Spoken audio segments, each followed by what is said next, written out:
Chapter 24, October through November 2018, Day 443 of 1095. My new job on the grounds crew means 6 hours of freedom from the confines of our cell, fresh air to cleanse my lungs of the stagnant junk everyone breathes inside the block, October sunshine, and the reassuring sound of the river passing by at the back of the property. And since the work is physical, mowing and raking, picking up litter, sweeping and hosing down the walkways, I start sleeping better. Occasionally I'll make it all the way through the night now, a minor miracle. At noon, when Lieutenant Cavaniero blows his whistle, we walk back to the barn and he passes out our bag lunches. They're way better than the stale court lunches we probably would get otherwise. Cavaniero is friends with the culinary arts teacher who has his students make them for us. The day before, we got Italian hoagies, and the day before that, it was BLTs. Bacon at this place? I thought I was dreaming. Today, it's chicken salad on a roll, chips, and an oversized oatmeal cookie. I like the other guys I'm working with. Israel, Tito, Ratchford, Harjit, Pacheco, and Spence. They're a good-natured bunch, easy to get along with, and of course Manny's got the scoop on all of them. Israel's a former drug trafficker, a federal prisoner being housed here while he waits for his trial to start.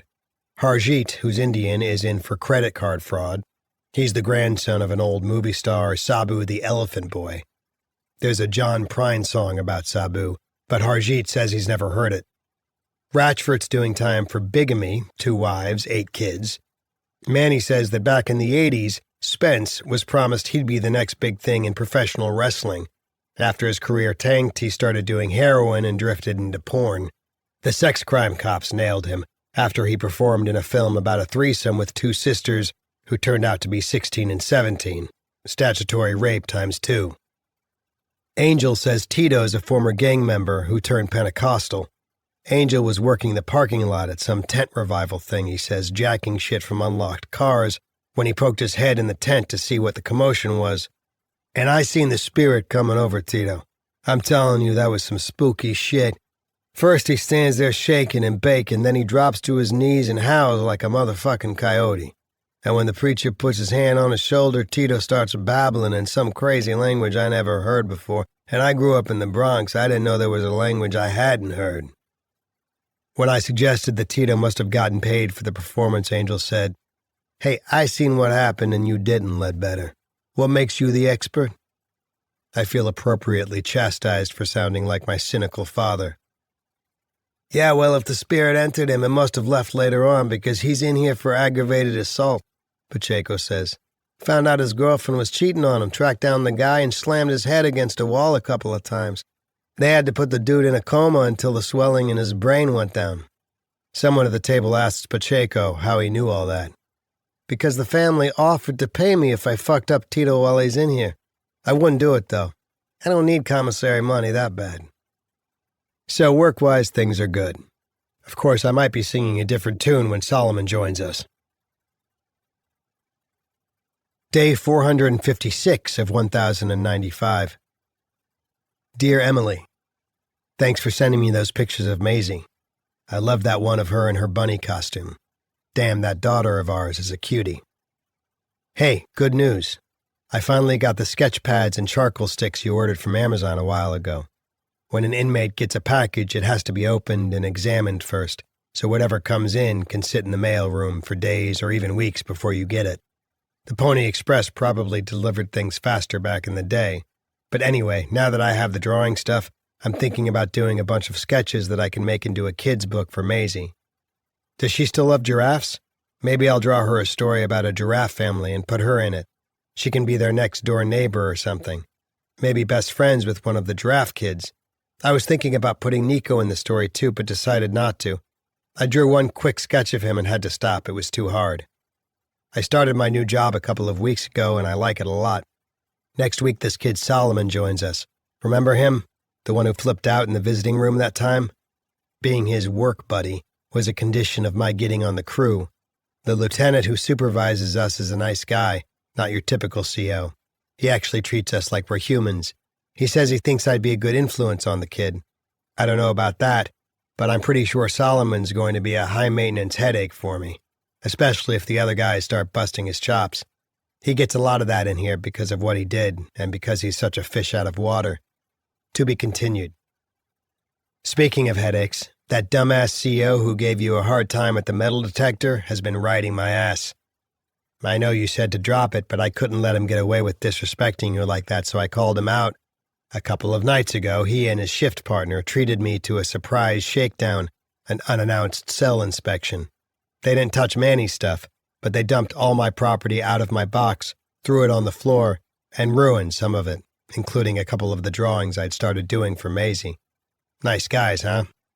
I know it's useless to get into a pissing contest with the guards at this place because the deck is stacked in their favor. Still, if those two keep it up, I'm not just going to sit back and take it. Don't worry, though. Nothing I can't handle. How are your sessions with Dr. Patel going? I was thinking about that one time we saw her together. I remember when she asked you what you wanted to work on, you said you needed to figure out if you could ever forgive me, and if you couldn't, you didn't think we could stay married. I'll be honest, Em. It scares me to think you might be coming to that conclusion. Just remember, we have a history, and we've shared a lot of love through good times and bad before we lost Nico. I've always needed you more than you needed me, I admit that, but I hope it doesn't mean you don't need me at all.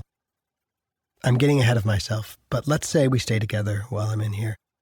Maybe when I get out, we could sell the house, pull up stakes, and move back to SoCal. Just a thought. I liked hanging out with your dad and his girlfriend, forget her name, when we lived out there. Do you guys still talk on Sunday nights? If you think of it, ask your father about the job market out there. Maybe if it's better than the East Coast, I can get something in my field that offers a decent salary and health insurance. I know you won't have a problem getting work. Schools always need good teachers, and you're one of the best. Halloween's this coming Wednesday, right? Next thing you know, it'll be Thanksgiving and then Christmas. No inmate visits on either of those days, same as last year, so that a lot of the staff can be home with their families.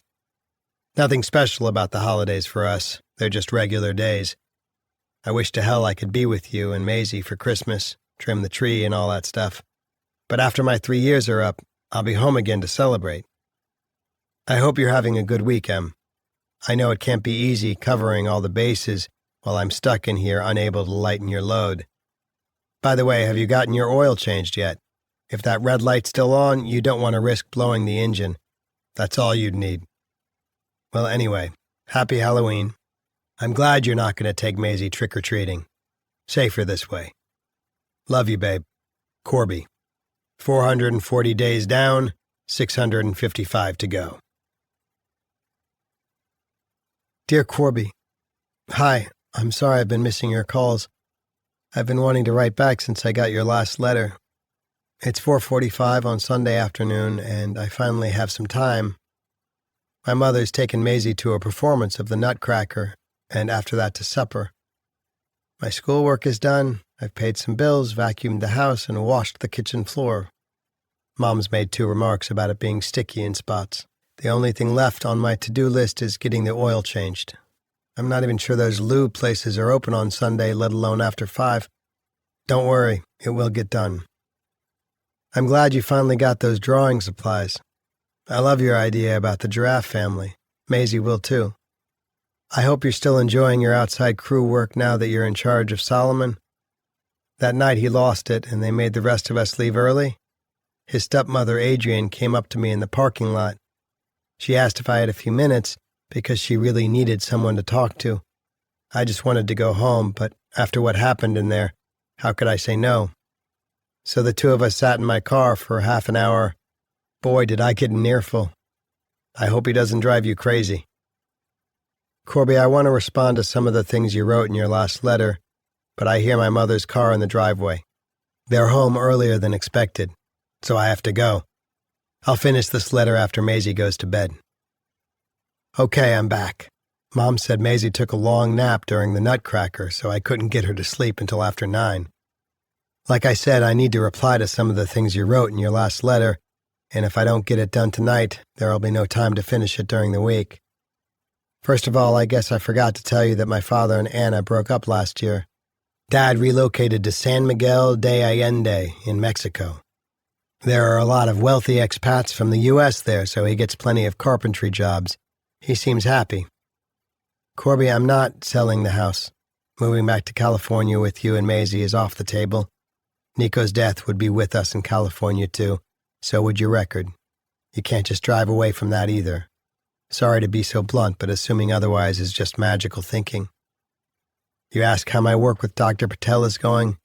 It's been worthwhile, but really challenging having to confront the fact that... Sorry, Corby, but I have to go to bed. I probably shouldn't have poured myself a glass of wine when I sat down to finish this. The next thing I knew, I woke up drooling with my head on the table. Not pretty. Okay, it's Monday morning and I'm at school.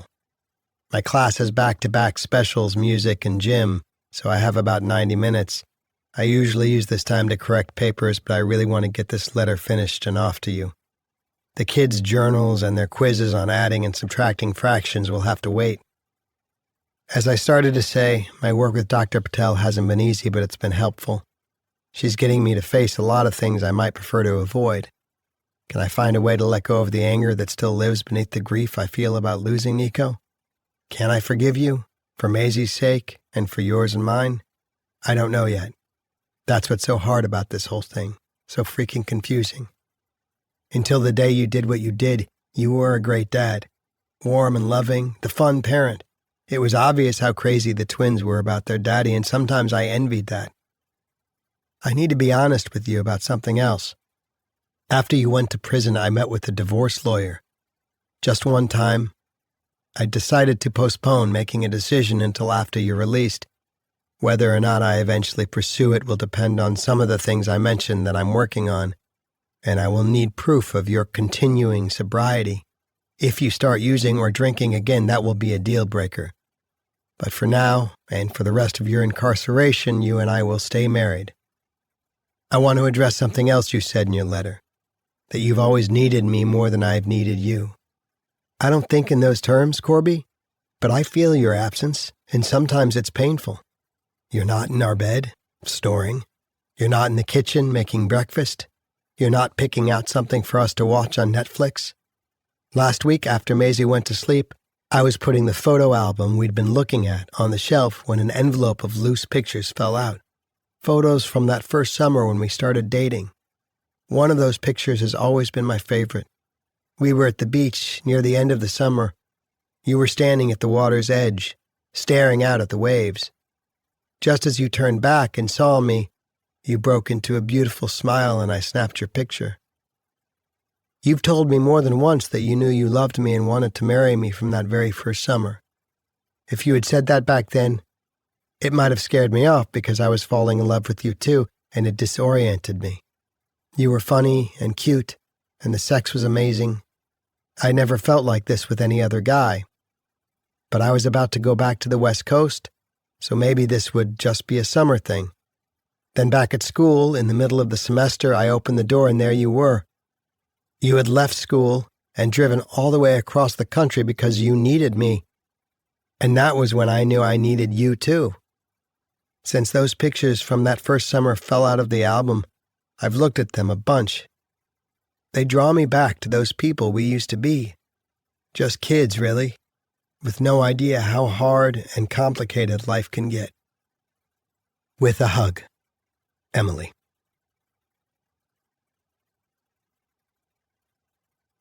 Chapter 25, November 2018, days 461 through 63 of 1095. Solomon doesn't join the crew until halfway through my third week on the job. I brace myself, assuming he's going to be a defiant pain in the ass, but now he seems more sad than hostile. Maybe prison life's ground him down. November means sweatshirt weather, so I can't see whether that cut on his arm has left him with a nasty scar or whether he's carved any fresh ones. I don't bring it up. It's like Cavaniero said, I'm only expected to supervise his work, not to be his shrink. On the day Solomon joins us, Lieutenant Cavaniero has us raking leaves. He divvies up the property among us and hands out our rakes and work gloves. Solomon and I are assigned the north lawn from the main building down to the security fence, probably the easiest job because it means raking a downward slope. I divide our section in two and ask Solomon whether he wants the right side or the left. He shrugs, so I tell him to rake the left side and that we can take a 5-minute break after the first half hour. That sound all right to you? He shrugs again. His raking is slow and haphazard. He's being passive-aggressive, I guess. He refuses to wear his work gloves, even after I warn him about blisters. The section of lawn he's raked still has plenty of leaves on it when, after not even 10 minutes of work, he throws down his rake and sits on the ground, his legs bent and his head resting against his knees. I'm not sure, but he might be crying. Rather than telling him to get back to work or asking whether he's okay, I just keep raking. He sits there for several more minutes, then he stands, picks up his rake, and starts working again. By the time Lieutenant Cavaniero comes by to check on us, I'm near the bottom of my section, and Solomon isn't halfway down the slope yet. Cavaniero asks me how he's doing. Let's just say he's a work in progress, I tell him. No outbursts yet, so that's good, right? He nods, then reminds me that Solomon and I are a team, so if my teammate's work isn't up to par, we're both accountable. Before I can voice an objection, he climbs the slope and stops to talk to Solomon. Whatever he's saying to him, Solomon, staring down at the ground, is nodding in agreement. By 11 or so, despite all the sanctioned and unsanctioned breaks he's taken, Solomon has managed to rake to the bottom of the hill. Good job, I tell him, but let's go back up to the top and take one more pass to catch the leaves we missed. When he protests, I tell him this round will go much faster. So let's go. He stays put on the bottom of the hill while I climb to the top and start raking his side. Hey, he calls. You're not my boss. When I don't answer him, he starts up the hill, rake in hand, and joins me. By the time we've made it to the bottom again, the hill looks pretty good. Gives you a sense of accomplishment, doesn't it? I say. Not really. At lunchtime, my charge sits apart with his back to the rest of us. Hey, Solomon, I call over to him. You want to join us? He shakes his head, takes his sandwich out of the bag, pulls it apart, and drops it back in. The only thing I see him eat is his cookie. What's up with him? Ratchford asks. Antisocial or something? Solomon likes to keep his own counsel, I say. How old is he? Harjeet wants to know. I tell him he's 18. Ain't that the kid who shot those dog-pound dogs? Tito asks. The others wait for my answer, but I just shrug. Woof woof, one of them says under his breath. I'm relieved when the conversation shifts to who'd be the better lay, Shakira or Nicki Minaj. Cavaniera gives us 30 whole minutes to eat, talk, and relax, a luxury compared to the way we get short-changed in the chow hall. When lunch is over, he hands us each 2 clear plastic garbage bags. Our afternoon task is to finish raking our sections and bag the piles of leaves. I think about the time I swiped 2 of this same kind of bag when I was planning my suicide, and more recently when Bacardi sloshed the water-filled ones to remind me that he had the authority to harass my wife at the metal detector, and if I complained about it, he'd make me regret it. Asshole. Solomon's afternoon productivity is even less than it was in the morning, but we managed to get the leaves bagged without any major problems. I remind myself that he's probably never had to do much physical work before, and that I need to bring him along gradually. Confronting him like a foreman is not the way to go with this kid. Just before quitting time, a dozen or so wild turkeys strut across the lawn, pecking away at grass and bugs. I give them a quick look, but Solomon stops and stares at them. I watch him watching. He's mostly focused on a mother hen and the 4 chicks who hurry behind her. What's going on in his brain right now? Does he think they're cute? Is he fantasizing about shooting them? Remembering his birth mother? It's impossible to know what's in that screwed-up head of his. When the whistle blows, we drag our bagged leaves back to the barn, hand in our rakes, and start walking back to our buildings. I'm walking a little ahead of Solomon when he says, "Hey, wait up." I stop and he catches up. I ask him what he wants. "There's a library here, right?" I nod. "Where's it at? And don't try and bullshit me either." "Main building, top floor. Why would I bullshit you?" He says none of the guys on the other tier would give him a straight answer. "It's in the building behind the chow hall," they tell me. Or, "It's in the basement of C Block, but C Block doesn't have a basement, and the only thing behind the chow hall is that brick thing where they burn garbage. When I get a pass and went looking for it out there, some lady CO yelled at me for not being where I was supposed to be. I tried to tell her that was where they said it was, but the bitch told me I was lying and gave me a ticket. Were you raising your voice when you tried to explain? No. His bottom lip pokes out and his eyes go glassy. Maybe. Look, I saw the way you lost it that time in the visiting room. You gotta get a hold of your temper. People shut down when you start yelling. And as for those clowns giving you bogus directions, they were just screwing with you because you're new. It's boring as hell around here, and some guys will grab at anything to entertain themselves. And the more you show them they're getting to you, the worse they'll treat you. Despite what he's in here for, I feel bad for the kid. Still, I need to hold the line at being his work buddy. My cellmate says there's a form where I can file a complaint against those guys for harassing me. Do you think I should report them? For giving you bullshit directions? I shake my head. Choose your battles. But they did other stuff too, he says. Pissed on me in the shower. One guy stuck his hand in my mouth and tried to yank my braces off. And look at this. He lifts the back of his shirt to show me a purple bruise at the base of his spine. I was out in the yard minding my own business, and 6 or 7 of those assholes put me in the middle of a circle and started shoving me back and forth, and the guard just stood there, not doing anything. Then I got kicked in the back and fell down, and now my fucking jaw clicks when I chew. He's in tears now. And I didn't even do anything to deserve it. You killed 6 defenseless dogs, is what I'm thinking. A lot of the guys in here have brutalized or killed their victims, but I'm willing to bet that even those guys have a sentimental attachment to their dogs. Well, you can write them up for assault, sure. You've got grounds. But if a captain or a deputy warden investigates your complaint, the first thing they'll do is go to the CO who was on duty when the incident happened, and he'll probably deny it or downplay it. Maybe now that you're on our tier, you should let it go. Doherty's your bunkie, right? What does he say? That I should sue the state for not protecting me?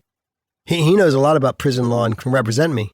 File court papers and shit, and he says my stepmother can pay him his fee by putting money in his commissary. Manny gave me the scoop on Doherty. His parents are in real estate. His sister's a corporate lawyer, and he's the family embarrassment.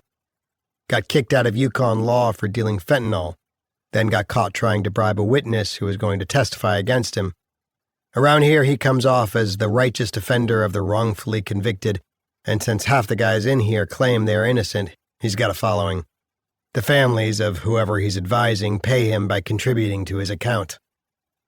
Be careful about taking legal advice from Doherty, I warn the kid. Why? He's a lawyer. He's not a lawyer. Went to law school, but never finished. You know what a fish is in here? He shakes his head. A new arrival who gets taken by a con man. The kid looks confused, but I need to end this conversation before I get sucked any further into the black hole of his neediness. Don't quote me, but my guess is that Doherty's more interested in getting your mom to feed his commissary account than he is in seeing you get justice. She's not my mother, he protests. Okay, whatever. I am not getting into that with the kid. I tell him I'll see him on the crew tomorrow and start to walk away. But there must be a disconnect between my brain and my big mouth because I look back and hear myself saying, Tell you what, our tier can get passes to the library every other Saturday from 1 to 3. We can't go this coming Saturday, but if we both request passes for next Saturday, I'll walk you over there. Okay? Okay. Thanks. You're a reader, huh? What kind of books do you like? Fantasy and sci-fi mostly. My favorite authors are Frank Herbert and George R.R. Martin. Did you ever read Game of Thrones? Can't say that I have. What about A Dance with Dragons? Nope. Didn't Frank Herbert write Dune? I read that one once. Everyone's read that one, he says. I've read all the books in the Magnificent Dune Chronicles except Heretics of Dune. Do they have that in the library here? Couldn't tell you. Hey, you were a few minutes late for work this morning. Try to get there the same time as everyone else because you don't want the other guys thinking you get special treatment. Okay? He doesn't answer. The next day we're raking again, but Solomon doesn't show up for work, on time or late. When I asked Lieutenant Caballero about it, he says Solomon told him he couldn't work because he's got bad blisters from the day before. I throw up my hands in frustration. Because he wouldn't wear his freaking work gloves. Patience is a virtue, Ledbetter. Give him time. How did you two get along yesterday? Okay, I guess. He opened up to me a little at the end of the day. From what he was saying, he took some pretty rough abuse down there on Tier 2, but it went under the radar. Now that I've given it some thought, I'm not so sure putting him in with Doherty was such a good idea either. No? Why is that? He's giving the kid legal advice, and I don't necessarily think it's out of the goodness of his heart. Maybe I could get the room assignment switched, have them put Della Vecchia in with Doherty and the kid in with you. I tell him I realize inmates don't get to make decisions about who rooms with who, but honestly, being Solomon's babysitter on the job is hard enough. Having to do it 24/7 would drive me nuts. He tells me to relax, that he was just thinking out loud. I guess we'll leave things the way they are for now, but I'll keep an eye on the situation. Solomon's back on the job the day after that, but he's late again. When I call him on it, he says, "We live on the same floor, why can't you get me up?" Because that's your responsibility, not mine. When the squawk box says it's 20 minutes until breakfast, you drag your ass out of bed like the rest of us. By the way, how are your blisters? He says they still hurt. Guess you should have listened to me about the work gloves, huh? He shrugs. Under his breath, he calls me an asshole. Look who's talking, I feel like saying, but remind myself that I'm the adult. The crew's job today is to spread grass seed. Each pair of workers is equipped with a wheelbarrow and 5 40-pound bags of seed that we're expected to scatter by hand. Solomon and I are assigned to the stretch of lawn behind the medical building. I load 4 of the bags into the wheelbarrow, grab the handles, and tell the kid to pick up the last bag and follow me. I start wheeling toward our area, but when I look back, he's just standing there. What's the matter? I ask him. It's heavy, he says. Why can't I use the wheelbarrow? Doesn't he realize there's a 160-pound load in there? Be my guest, I tell him. I pick the bag off the ground and start walking. Behind me, I hear a couple of grunts, a few motherfuckers. When I look back, I see that he's tipped over the wheelbarrow. Need some help? I ask. He says he guesses so. Can we switch? These handles are hurting my blisters. I look away so he doesn't see I'm grinning. Sure, no problem. When we get to where we're going, I rip open 2 of the bags and pour the seed into the wheelbarrow. Demonstrate how to scoop up a handful and scatter the seed with a flick of the wrist. He does a decent enough job at first, but then he starts getting lazy. Pours handfuls of seed at his feet instead of scattering it. He tells me the wind will do it. There is no wind, Solomon, and it's supposed to rain tonight, so these little piles you're making are going to get wet and rot. You have to spread it. Get off my fucking case, he shouts, but he complies. Does what he's supposed to do for about 6 or 7 handfuls, then stops. Asks how much longer before lunch. I look up at the sky and tell him that from the sun's position, I'd say we've got another 90 minutes, give or take. He groans. At noon, we head back to the barn. I suggest that Solomon join the rest of us and stop acting antisocial. He says it's not an act, that he is antisocial. Still, he doesn't turn his back on the crew this time. With this kid, every small gain is a win. The conversation with the other guys is lively, a lot of good-natured teasing and talk about football, but nobody speaks to Solomon and vice versa. I'm relieved that when lunch is over, nobody's made a crack about dead dogs. Heading back to work, Solomon and I are stopped in our tracks by what we see in front of us. An amazing number of wild turkeys pecking away at the seed we'd put down. 2 of the bolder ones are in the wheelbarrow, gorging themselves on the loose seed. Let's count them, I tell him. See if we get the same number. When I'm done, I tell him my number is 68. How many did you count? But he hasn't counted. When I follow his gaze, he's just been watching that same mother hen and her chicks from a few days ago. At least I think they're the same ones. Why is he so drawn to them?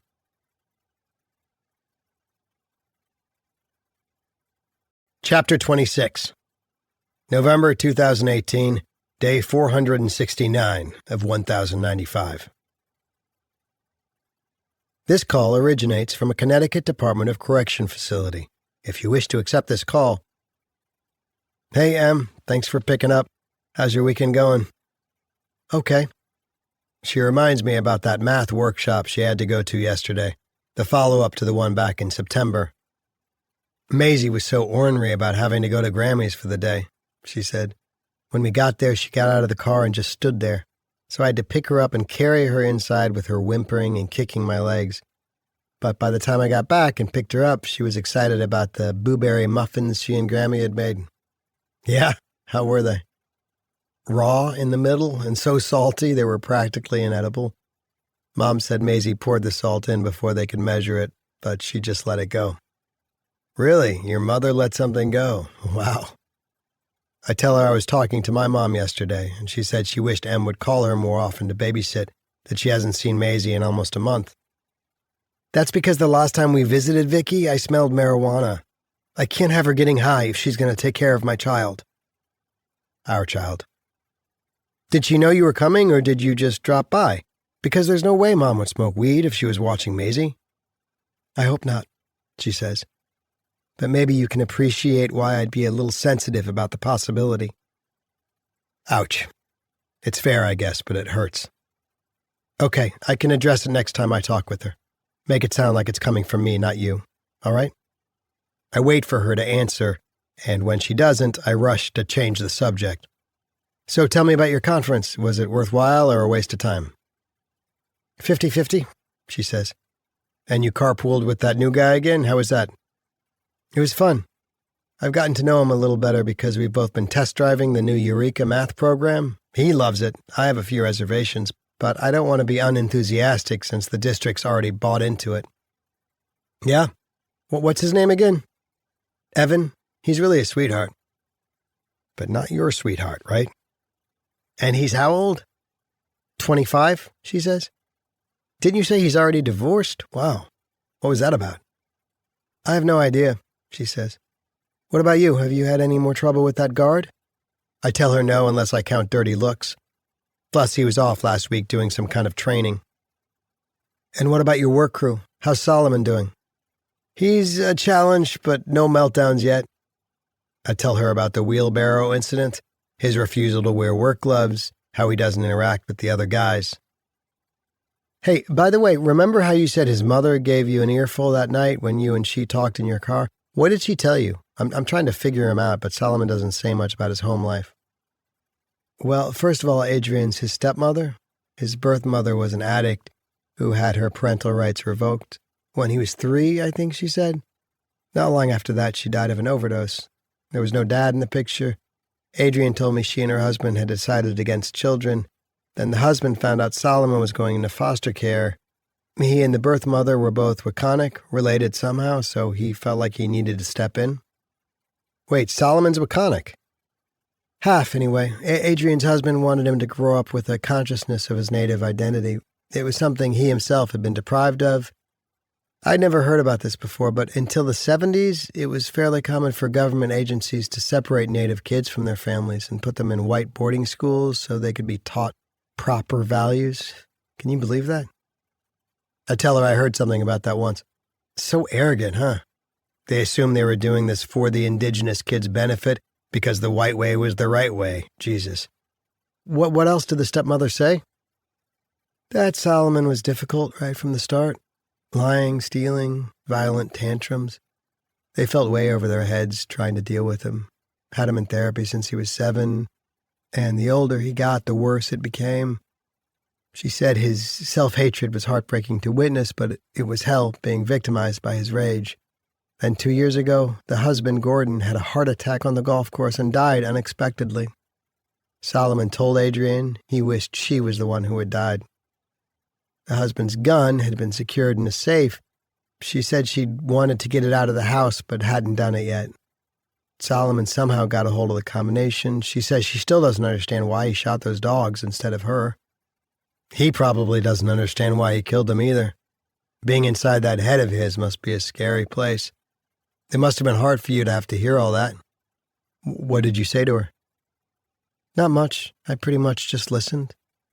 Before she got out of the car, she suggested we exchange numbers, which we did. She's called twice, but I haven't had the strength to answer. Maybe that sounds selfish, but Dr. Patel tells me I need to respect my boundaries, deal with my own challenges, and let her deal with hers. That's good advice, and it's not selfish either. Hey, not to sound like a broken record, but did you get your oil changed yet? Uh-huh. Where'd you take it, Jiffy Lube? No, Evan changed it for me. He used to work at his uncle's service station when he was going to school. He knows a lot about cars. Well, whoop-de-doo. What about the filter? If you change the oil but not the filter, it's like taking a shower and putting your dirty underwear back on. I don't mention that's something I heard once on Car Talk. Well, listen to you, Mr. Mechanic, she says, teasing me. You can relax. Evan replaced that too. I had bought the wrong kind, but he exchanged it for me. Jesus, this guy's like a superhero. Instead of saying anything, I bite at a hangnail on my left thumb. He wouldn't take any money for the job, so I told him Maisie and I would take him out for pizza next weekend. Oh yeah? Maisie met him? Mm-hmm. She was shy around him at first, but after he finished with the car, he won her over. He had brought his dog, Jasper, with him. He showed Maisie how to make him sit for treats. She really got into bossing that poor dog around. Sit, Jasper, sit. I said sit. How many times had I suggested we get a dog for the twins to grow up with? But, oh no, they're too young for a dog. What if he bit one of them? Then Evan the Great brings his dog over, and she's all, yeah, rah, dogs. I'm suddenly aware that I've been biting the skin around my thumbnail and that it's bleeding. So he's what, 10 years younger than you? 9, actually? Why? Nothing, really. The phone cuts off, which is probably a good thing. My point, Emily, is that he's too fucking young for you if that's where this is heading. I bang the phone back on the cradle and walk toward our cell. My thumb feels sore and it's still bleeding a little. Do I need to be worried about this guy? He services cars, charms little kids, even has a dog who doesn't bite. I wonder whether she's told him about our situation, me being in prison, and why. He'd better not be getting any ideas about the coast being clear. If he is, she'd better set him straight. No divorce for the rest of my time in here, she said. Or is that magical thinking, too? Door! I call down the corridor. It pops, and I enter our cell. Talk to your wife? Manny asks. How's she doing? Good question, I tell him. You got any small band-aids? I cut my thumb. Later, after lights out, I can't stop imagining him and Maisie playing with his dog. The three of them sharing a pizza at Tony's. Him sticking around after she puts Maisie to bed. The two of them having wine, and one thing leads to another. But what's the point of working myself up? God, I miss her so much. Talking to her on the phone helps, but it makes it harder, too. And the time she's visited me, it's fucked up having to hug her across a fucking table for a couple of seconds. I miss touching her, miss her touching me. When the crew had lunch break the other day, I overheard Spence talking to Tito about he and his girlfriend sometimes do phone sex when they talk. She gets him hot and bothered for 10 minutes. Then he goes back to his cell, finishes what she started, and gets a great night's sleep. There's no way Emily would do something like that, especially since I told her the goon squad can listen in on our conversations. I think back to that first summer when we couldn't get enough of it, when we were so hungry for each other's bodies that we fucked whenever and wherever we could, living in the moment without a clue about where this might be going. And when we were living out in California, too, sometimes we'd make love twice in the same day. And then she got that call from her mother about her cancer. We drove back east, and that was that. In my dream tonight, she and I are on one of those mansion tours. I put my finger to my lips, take her by the hand, and we sneak away from the others. Wandering through an upstairs hallway, she's afraid we might get caught, but I'm aroused. At the end of the hall, there's an unlocked bedroom. We go in, undress, and fall together on the bed. I kiss her breasts, her nipples, pass my fingers and then my tongue against her wetness. She's ready, I'm ready. When I mount her, she guides me inside, and I move in and out of her, slowly at first, then faster, then slow again, then so fast that I'm right at the edge, and I wake up ejaculating, reach down and touch my stuff. I can't remember the last time I had a wet dream. It's pouring out, and it's supposed to last all day, so work gets canceled. Manny's got another migraine, his third since we've been cellies. I've learned from the other 2 times that there's nothing I can do for him other than not make noise. I'd take a nap, but it's only mid-morning and I'm not tired. I guess I'll read. Slim pickings, though. One of my Aunt Nancy's Holy Roller books, or Native American Genocide, the U.S. government's systematic efforts to eradicate indigenous populations. I've renewed that one 3 different times now without even cracking it open. I'm not sure why I've been resisting it, but now that I know Solomon's part Wakonic, it gives me a little extra incentive to read what it says. Not that I think it can provide any answers to why he's so messed up, but at least I might be able to get a little historical context. What's that saying? The past is prologue? Well, whether it is or isn't, who could have predicted that messed up kid would shoot those defenseless dogs and wind up here? I settle in as quietly as I can and open Native American Genocide. It says one of the authors, Dr. Aurora Eubanks, is a professor emerita of anthropology at Spelman College. My fight for racial justice was activated on March the 7th, 1965, during the Bloody Sunday March to Alabama's state capitol. In the company of my parents, I was clubbed by a white police officer as we attempted to cross the Edmund Pettus Bridge in Selma. I was 12 years old. The co-author, Melinda Bravebird, describes herself as a naturopathic doctor, a writer, and podcast host, and the medicine woman of the resurgent Wakonic Nation. My ancestry is indigenous, African, and Irish. Of these 3, my identity as a 9th-generation First Nation woman is the strongest. I am currently researching the discrepancies between Native American and European concepts about humans' relationship with the land. Guided by my totem animal, the blue heron, I practice stillness and patient observation as I investigate the deeper truths that are revealed to us in the natural world. Her mention of the blue heron sends a shiver through me. Takes me back to that bird on the rock in the river that was staring me down as I tried to decide whether I should try to get my blood test results tossed or turn myself in. As much as I hate prison life, I've never felt that I was dealt an injustice when I had to come here.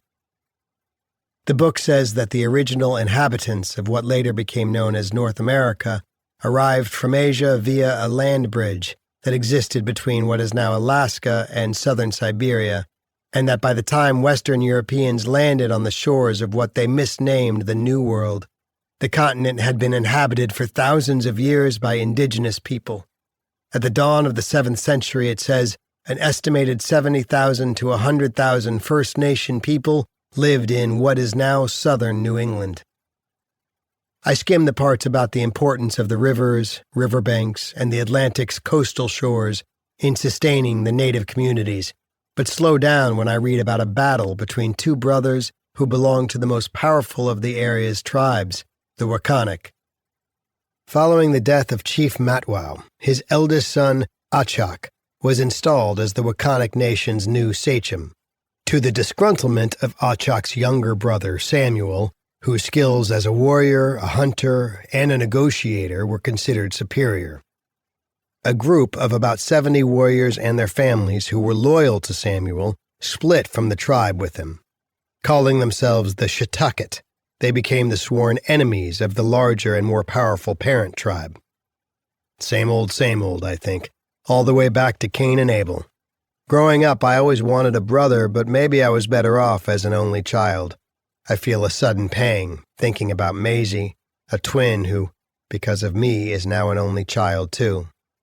I've read that her conscious memories of her brother will fade away, but what about her subconscious memories? Does she feel Nico's loss without being able to understand what it is? Does she remember him in some deep-seated way? There's no way to answer these questions, so I tell myself to get back to my book. It says the influx of Europeans seeking religious freedom, known as the Great Puritan Migration, took place between 1620 and 1640. The new arrivals believed in the concept of God-given white supremacy, which they backed up with the power of the flintlock, the musket, and the blunderbuss. Was that the start of it? America's love affair with the almighty gun that's alive and well today? The authors zero in on the Connecticut Colony, a splinter group from the Massachusetts Bay congregation, who began claiming land that the Wakanic tribe had hunted, fished, and cultivated for hundreds of years. The colonists declared war on the tribe, aiming to annihilate them. To that end, they enlisted the help of the smaller Shetucket tribe, whose leader, Chief Samuel, calculated that there was more to be gained by aligning themselves with these pale strangers than by resisting them. Trained and armed with muskets, 30 Shetucket warriors joined 90 British soldiers in a surprise early morning attack on the fortified Wakanic village. They set fire to the community's wigwams and shot many of the tribesmen and women attempting to escape. The leader of the Wakanic genocide was Captain John Woodruff, a British Army officer who had crossed the Atlantic during the Great Puritan Migration. In the days that followed, Woodruff's men hunted down, captured, and enslaved many of the tribespeople who had escaped. Wakanic women and girls were forced into service as domestics in the homes of British settlers in the Connecticut colony. To guard against reprisals or revolts, the colonists shipped Wakanic men and boys to the West Indies, where they were exchanged for African slaves who were brought north to serve masters in New England. So slavery didn't just happen in the American South during the 18th and 19th centuries. It began in New England as soon as white Christian settlers arrived. According to what I'm reading, these settlers thought of native people as savages closer to animals in the wild than to women and men of Christian faith. This despite the reality that, like them, indigenous tribes had a rich culture, a religion of their own, and a well-established language. The bottom line was that there was profit to be made, not only from the seizure of indigenous land, but also from the capture and selling of native people or, later, by sequestering them on reservations. I think about some of the shit I see here at Yates. The ratio of black and brown prisoners to Caucasians, the white supremacist assholes who try to recruit other whites for the race war they're sure is coming, the length of Lester Wiggins' sentence. Before they sent me here, I was aware that blacks got a raw deal in the criminal justice system. That was something I knew but didn't think too much about. Now it's something I'm starting to feel, and it doesn't feel good. Eubanks in Bravebird's book points out that by the 19th century, as Wakanic descendants assimilated into white or black families, the Connecticut Historical Society honored John Woodruff by commissioning and installing a bronze statue of him on what had once been the sacred burial ground of the Wakanic Nation, and that during the 20th century's Great Depression, the WPA funded the building of a 4-lane road that, upon completion in 1949, was dedicated as the John Woodruff Parkway. How many hundreds of times had I driven on the Woodruff Parkway without ever knowing or caring who John Woodruff had been? He'd orchestrated a mass murder, enslaved the survivors, stolen Indian land with bullshit treaties he knew would hold up in white men's courts. That made him a hero? They parked a statue of him on top of the buried bones of his victims? Named a 4-lane road after him? Jesus Christ. In school, they taught us that we were the good guys, the descendants of brave freedom seekers who had crossed the Atlantic and established their claim to the New World. Land where our fathers died, land of the pilgrim's pride, from every mountainside let freedom ring. But we weren't the good guys. That was just propaganda. I recall what Javier said when he checked out this book for me, that the man likes to rewrite history because the truth makes him look bad. To us, white victors had gone the spoils and the right to flip the narrative. In my head, there's a swirl of all I've been seeing and hearing and experiencing at this place. You ain't turning me into your Uncle Remus or your magical Negro. Hey there, handsome, I'm Jericho, I like what you see. You must have figured out by now that the Spicks, the Spades, and the half-breeds outnumber us. Now that presents a clear and present danger. I hate everyone at this place, and when I get out of here, I'm going to go get a gun and kill all of you and your dogs. Day by day, by day, by day, by day.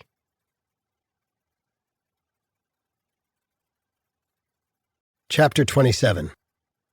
November 2018, Day 476 of 1095. On Saturday afternoon, Solomon's waiting outside my cell. Through the tray trap, he calls in, "Library time." Suddenly, he's Mr. Prompt. A few minutes later, we're in the main building, climbing the stairs to the 3rd floor. "What did you do, anyway?" he asks. I know what he wants to know, but I don't respond. Make him say it, which he does. "What are you in prison for?" "Yeah, look, that's one of the unspoken rules around here. You don't ask another inmate shit like that. Guys talk around here, and everyone's charges are public record anyway, but it's not cool to confront someone face to face about what he's doing time for." "Why not?" "Well, I guess it's the trust thing. At this place, you don't want to volunteer too much about yourself because it could be used against you. And I guess because if you've done something you're ashamed of, it's painful to have to verbalize it." "Oh, did you kill someone? Is that it? Jesus Christ, did he not just fucking hear me?" I start taking 2 stairs at a time, put some space between me and this annoying little shit. Once I've shown him where the library is, I'm going to keep my distance. At the top of the stairs, I take a left and he follows me down the corridor. "Hey, wait up," he says. I walk faster. The library is in chaos. Empty metal bookshelves huddled together in the middle of the large room. Books stacked all over the floor. Lester Wiggins is the only constant.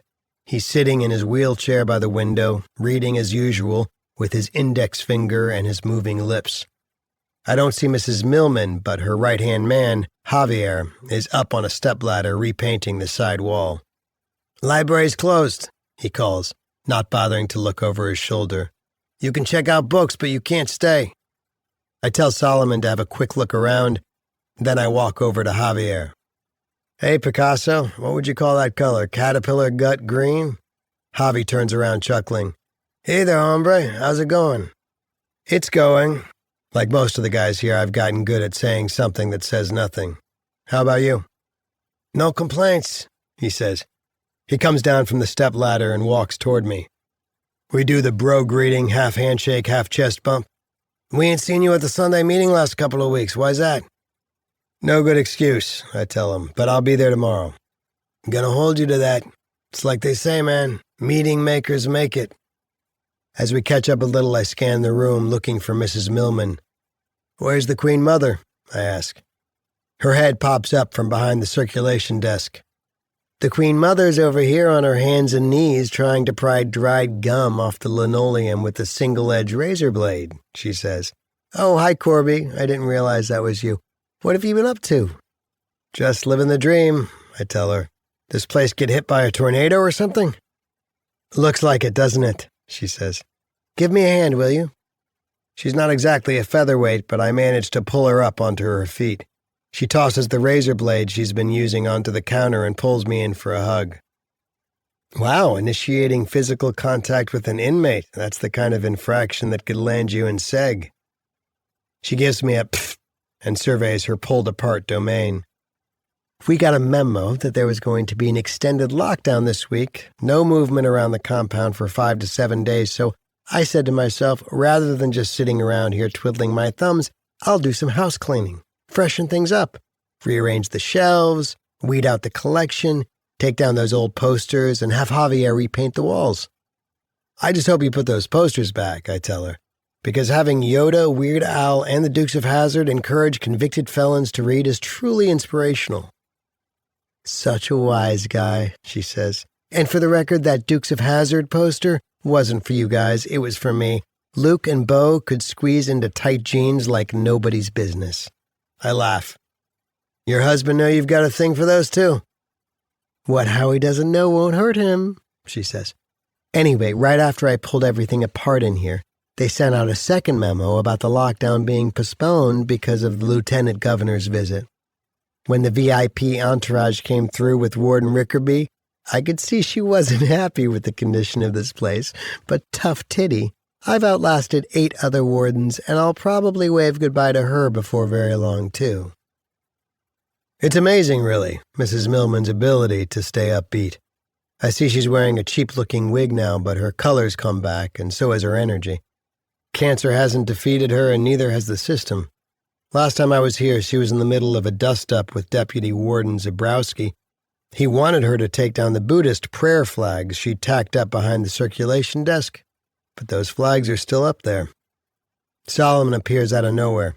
Ignoring Mrs. Millman, he tells me he can't find it. Mrs. M introduces herself and asks what he's looking for. "Heretics of Dune," he says. "Frank Herbert. We have a few of them in that series, but I'm not sure about that one. You see those big hardcover books on the floor beneath the big window, the law books? Our science fiction and fantasy collections are stacked just to the left of them. You can go look there if you'd like, or if you'd rather." Without waiting for her to finish, he makes a beeline toward where she'd directed him. "Friend of yours, Corby? How old is he, anyway?" Mrs. M asks. 18, but he looks and acts a lot younger, and he's my assignment, not my friend. "Oh?" "We're both on the grounds crew, and I'm supposed to watch out for him, make sure he does his work, and that nobody antagonizes him. His name's Solomon." She repeats the name, and her eyes widen as it dawns on her. "Is he the one who... the dogs?" When I nod, she winces. Mrs. M and her husband foster greyhounds that travel up here from Florida. "Well, no matter what he did, he's still a kid," she says. "Why in the world would they put him at Yates?" She shakes her head, says he's lucky he has me looking out for him. "Only on the work crew," I tell her. "And at the library, apparently." "Yeah, well, this visit is a one-off." "Uh-huh." Why is she smiling? When Solomon returns to the desk with a couple of books, Mrs. M asks whether he found what he was looking for. "Nah, you've only got Dune, Dune Messiah, and Children of Dune. You should order Heretics of Dune." She hands him paper and pencil and says he should write down the title, that her budget for the year has been spent, but sometimes she sees things at yard sales or buys them used at the book barn. "Looks like you found a few things to check out, though. What have you got there?" "Ah, George R.R. Martin and Aragon. Did you know that the author started writing Aragon when he was only 15? Yeah, I know. I already read it. They made a movie of it, but it sucked. The book's better." When she asks him whether he's already read the George Martin book, too, he says yes. Turning to me, Mrs. M says she heard some good news yesterday. DOC has finally okayed the library's request for a computer. "It's a repurposed IBM Aptiva," they told me, "and it comes with a keyboard, a mouse, and one of those old dot matrix printers."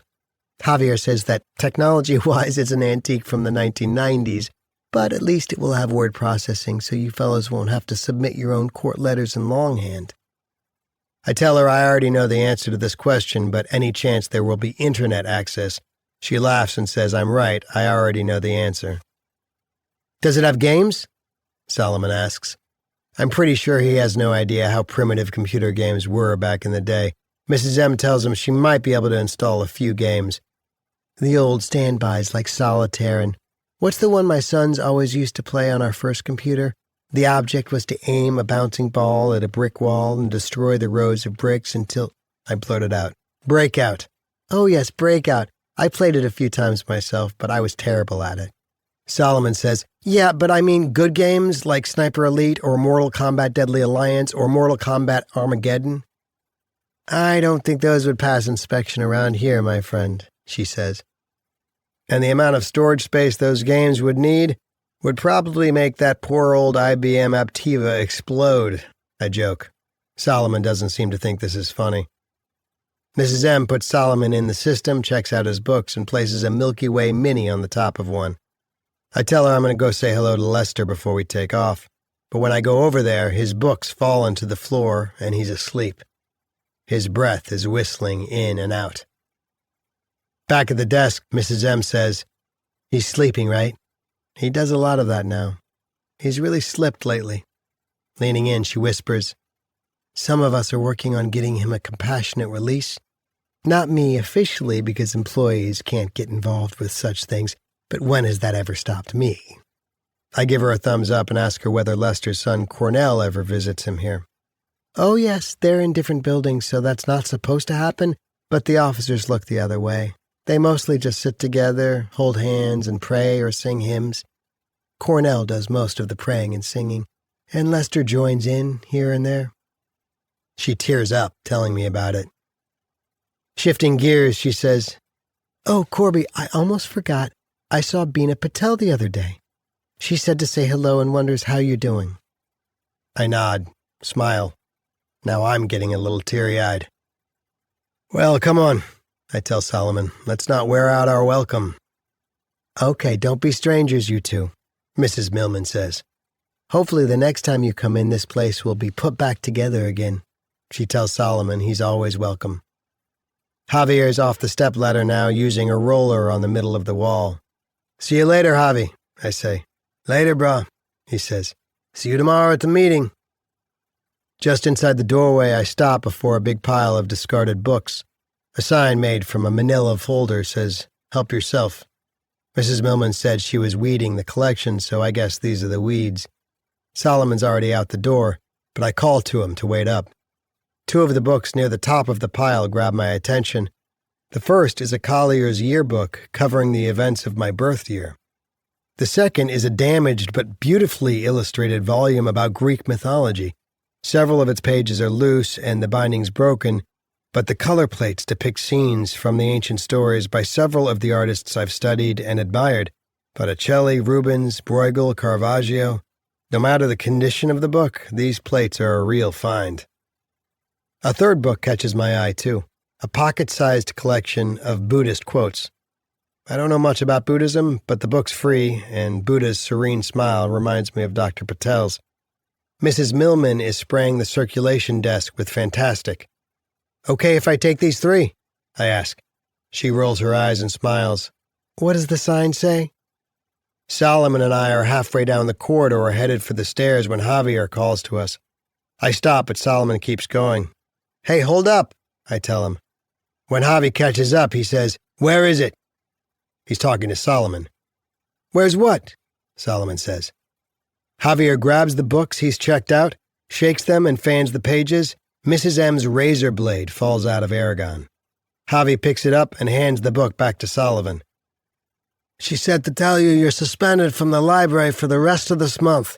After that, you'll be on probation for 3 months. That means you can check out books, but you're not allowed to stay and read, or use the computer. Got it? Solomon shrugs, says it's a shit library anyway. Knock it off, I tell him. Don't tell me what to do, you're not my father. Thank God for that. Javi shakes his head, then turns and heads back to the library. Solomon and I go down the stairs and out of the building. I'm so pissed at him that we're halfway back to our block and I still don't trust myself to speak. Do you think I'm going to get another ticket? He asks. I have no idea. You should. For all the stupid... Why the fuck would you want to pull a stunt like that to someone who is nice to you? Can't wait to cut yourself again? Is that it? Or are you planning to slit the throats of those turkeys you keep staring at? He starts to cry. What makes you think I'd do something like that? Hey, why not? Maybe you've got it in for all kinds of animals. Fuck you, he screams. Thinks I didn't kill my own kid. Lucky for him, he runs ahead after he says it. Lucky for me, too, because I don't trust what I might have done to him if he was in reach. Back in my cell, I flop down on my bunk and try to make sense of what happened. Why, if he wanted to get to the library so badly, would he risk burning his bridges once he got there? Why did he ask me the reason I'm in prison when he already knew? What would he have done with that razor blade? I shouldn't have said that about the turkeys, but why had it made him cry?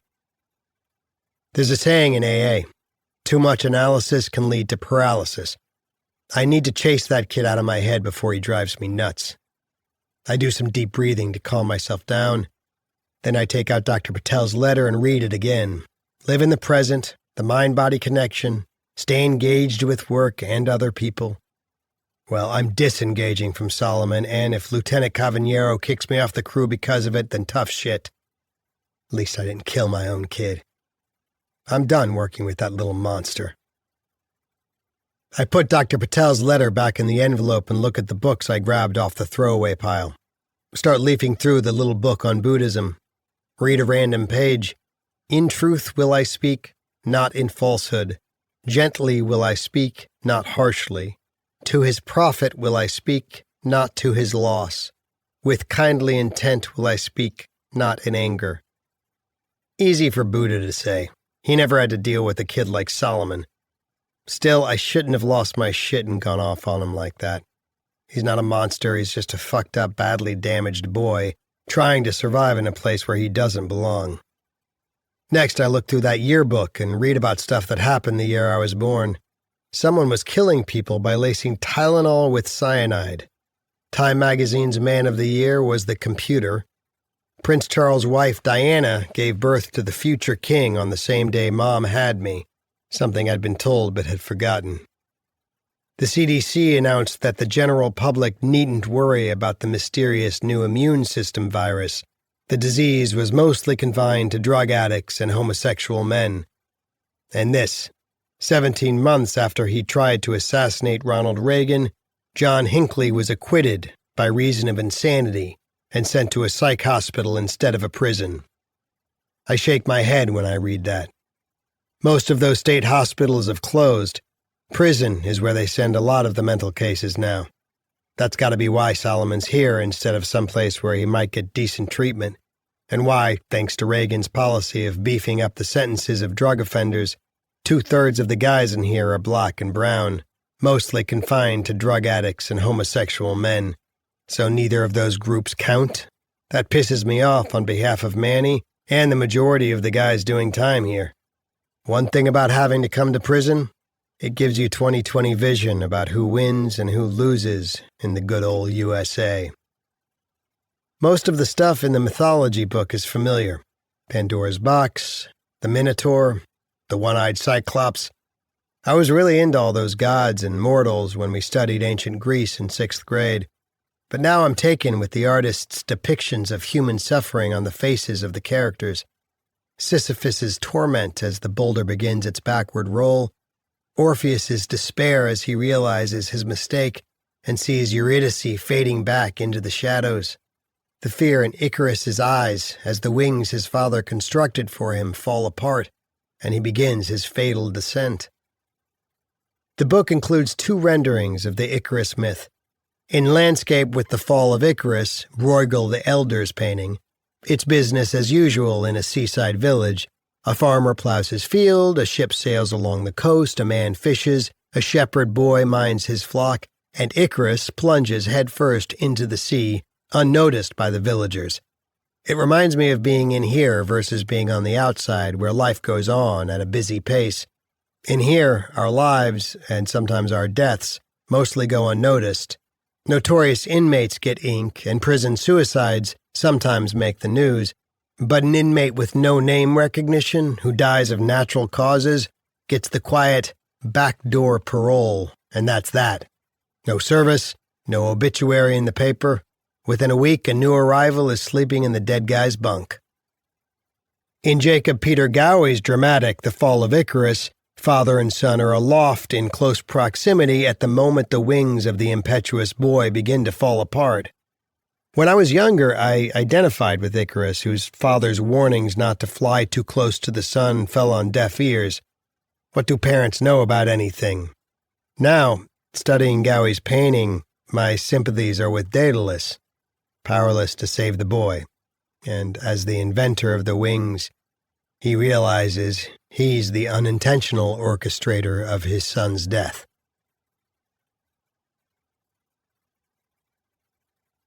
Chapter 28. November 2018. Days 477 to 80 of 1095. Hoo hoo hoo hoo. Hoo hoo hoo hoo. There they go, calling to each other. You only hear them in the quiet of early morning before the clamor and white noise of another prison day gets going.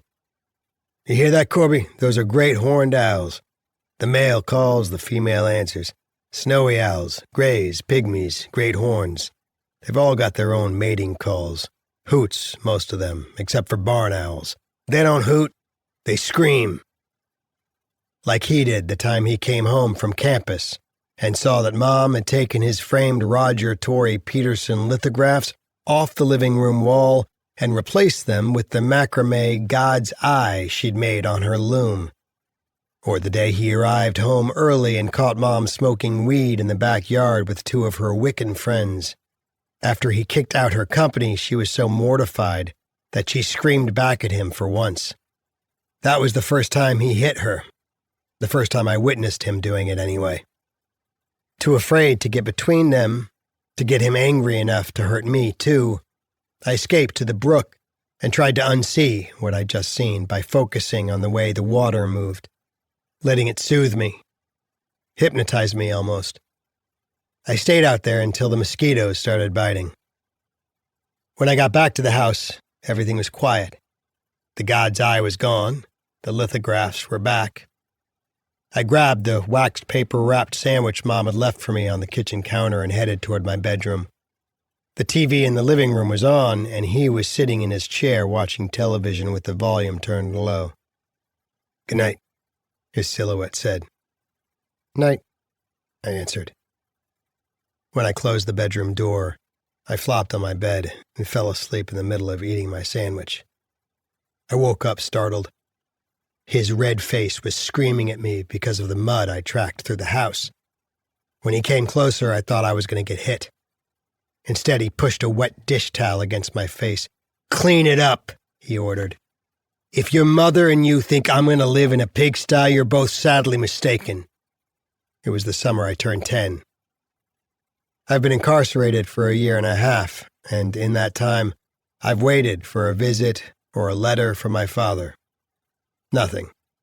Instead, it's his sister who writes, my Aunt Nancy, who lives in Utah and whose faith in God seems as strong as my father's faith in God's non-existence.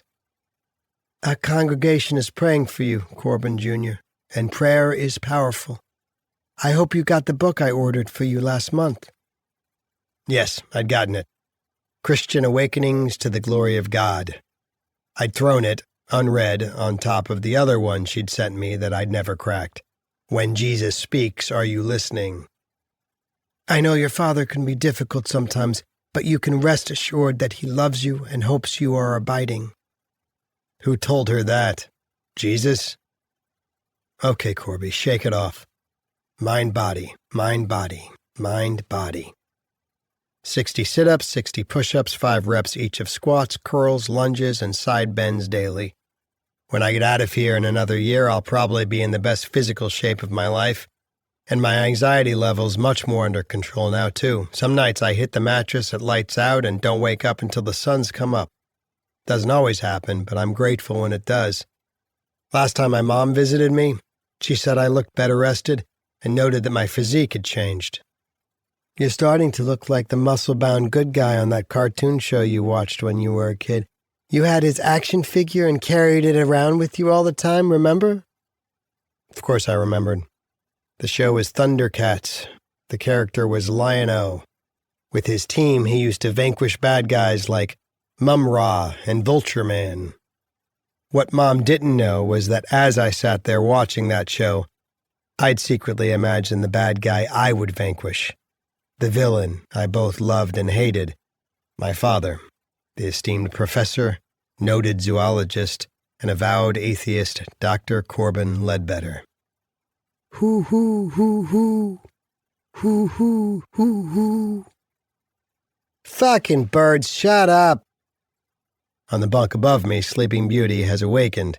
His skinny legs hang over the side, then he jumps down and shuffles groggily to the toilet. "Good morning, Manny. Did the owls interrupt your beauty sleep?" He mumbles something, but I can't hear it over his loud morning piss. Okay, now that he's awake, I can start my morning workout. I do some stretches, drop to the floor for push-ups and sit-ups. Manny walks around me sighing. "You exhaust me," he says, climbing back up to his bed. He pushes his face into his pillow and groans. After morning chow, I head over to the Sunday morning AA meeting in D Block. I've perfected my arrival, getting there right after the makeshift Catholic Mass instead of in the middle of it. I fill my lungs with the crisp mid-morning air and think about one of the quotes from that book of Buddhist sayings I grabbed from the library's giveaway pile that day.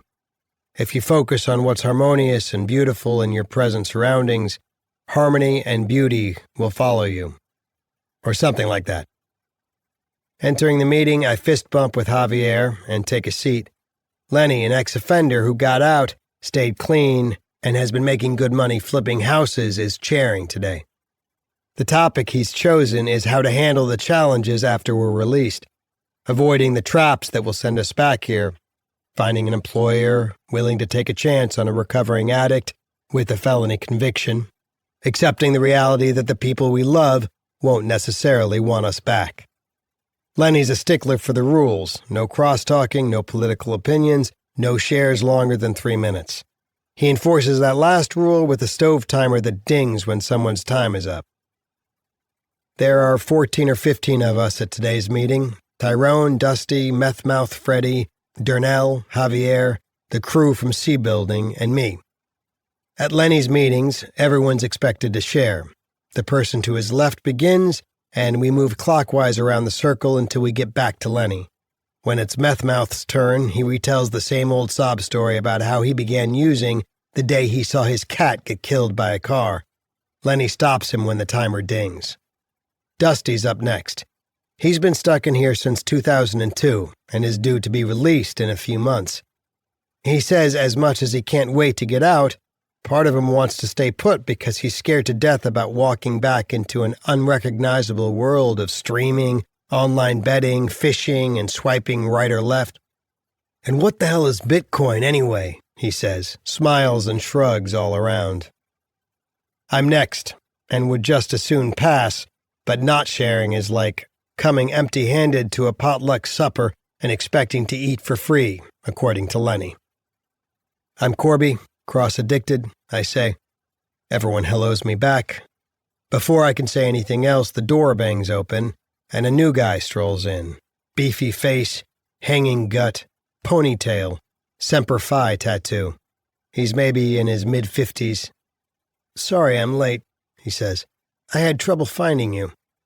He crash lands on the empty seat next to me. Lenny welcomes him and tells him the topic we're dealing with is the challenges of freedom. Oh, I can talk a blue streak about that, the new guy says. When it's your turn, as long as you keep it to 3 minutes, Lenny says. Go ahead, Corby. I tell the group I can relate to what Dusty said. I've got plenty of time left in here, but I get nervous when I think about what happens when I leave. Crazy nervous sometimes. I mean, the cravings have pretty much left me since I've been here, but once I'm out, who knows? And as far as employment, after the company I was working for laid me off, I couldn't find another job, not even some stopgap thing. And that was before my arrest got covered on TV and in the papers. If someone who was considering hiring me Googled my name, I'm sure that's the stuff that would come up first. So who the hell's going to hire me now? Fuck. I'm not even sure I'd hire me. A few of the guys chuckle, but most just look down at the floor and nod. And as for my marriage, my being a dad, I'm hoping she'll forgive me and let me come back home so that we can be a family again. But what if, by the time I'm out of here, she's moved on, met someone else, and, I try to hold out hope, you know? I just don't want hope to sucker punch me. Okay, that's it. I'll share the time. Next up is the new guy. Frank, he says. Addict, alcoholic. Hi, Frank. All around. Turning and looking directly at me, he says, I've been where you're at, brother. My love affair with booze and blow cost me 2 careers, 2 wives, and now my 2nd extended vacation at this resort. So my advice to you is, Lenny puts his hand up like a traffic cop. Hey, Frank, we don't allow cross-talking in this group. Whatever you have to say it to everyone. Oh, yeah, okay. When he changes course, it becomes obvious that Frank is one of those guys who wants everyone to know how smart he is compared to the rest of us dumb fucks. Within a 3-minute ramble, he refers to Carl Jung, the I Ching, and an episode from the original Star Trek TV series called Tomorrow is Yesterday. Unable to follow what his point is, or even whether there is a point to this word salad, I write him off as a blowhard and stop listening. But later, after we all stand, say the Serenity Prayer, and start back to our units, Frank latches onto my shoulder and says, What I was going to tell you before I got cut off is that hope is never going to sucker punch you. No? If you give up hope, you become bitter, cynical. You start saying to yourself, what's the point? Next thing you know, you're using again. So you want to keep hope alive. Just be careful about expectations. If you expect things to happen a certain way and they don't, it can clobber you like a Mike Tyson left hook, knock you right on your ass. My first wife, Bettina, nice little Italian gal, sweet as anything and true blue, or so I thought. But when I got out of here after my first bit, expecting us to pick up where we left off, the last thing I expected was that she would have gotten herself a new man and had him change the locks. Wow, that must have sucked, I say. Okay, then see you around. What's your name again, buddy? Sorry, I'm terrible with names. It's Corby, I tell him over my shoulder. I'm walking fast. Got it. You believe in God, Corey? I stop. What business is it of his? I tell him I'm on the fence. Okay, agnostic then. Maybe yes, maybe no. You want both bases covered just in case, right? Something like that, I say. Who does he think he is? My spiritual guru? Think of it this way, Corey. Corby, I said. What? My name's Corby with a B, not Corey. Okay, yeah, like I said when it comes to names. But think of it this way. Having hope is kind of like praying, like asking God for something and hoping he'll hear you. But if you have an expectation, it's more like a demand than a prayer. Like you're saying, here's what I expect, God, so make it happen for me. See? Like you're the one who gets to give the orders. All right, I tell him. Thanks. See you. It annoys me that someone I've already decided I don't like has just given me something useful to think about. Back inside B Block, I'm trudging up the stairs to our tier when I'm hit with the memory of my father, my mother, and me at the dinner table. I guess I was about 12. He was going on, as usual, about how organized religion is a scam perpetrated on the gullible when Mom, who may or may not have been stoned, interrupted him to announce that she'd decided she's agnostic. What's that? I asked, but neither of them answered me. Snickering, Dad wanted to know where that had come from. Agnostic, huh? You hedging your bets, Vicky? In case after you die you find yourself standing at the pearly gates instead of under the ground being worm food? I remember him making finger quotes when he said pearly gates. Mom said no, that wasn't it at all. As far as an afterlife was concerned, her feeling was que sera, sera. I'd sometimes hear her sing that song while she was dusting or making supper. She was agnostic, she said, because it was hard for her to accept that everything in life happened randomly. Maybe some higher presence was ordering our lives by a design no human could understand. Dad stood and said he'd lost his appetite. On his way out of the kitchen, he turned back to me. Don't listen to this, Corbin Jr., he said. It's bullshit. I was, at the time, already a non-believer like my father, but emotionally I was on my mother's side. You and I are simpatico, Corby. I remember her telling me one muggy summer day when she opened the freezer, took out a pair of creamsicles, and handed me mine. When I asked her what simpatico meant, she said we were like two peas in a pod. Same hazel eyes and chestnut-colored hair, same temperament. We both like to read and listen to music. I reminded her that we both won spelling bees in elementary school, too. Her prize had been a $50-sized medal, mine a paperback copy of Treasure Island. That, too, she said. See? Simpatico. Do you hate Dad? I asked her. She took a bite of her creamsicle and shook her head. Why? Do you?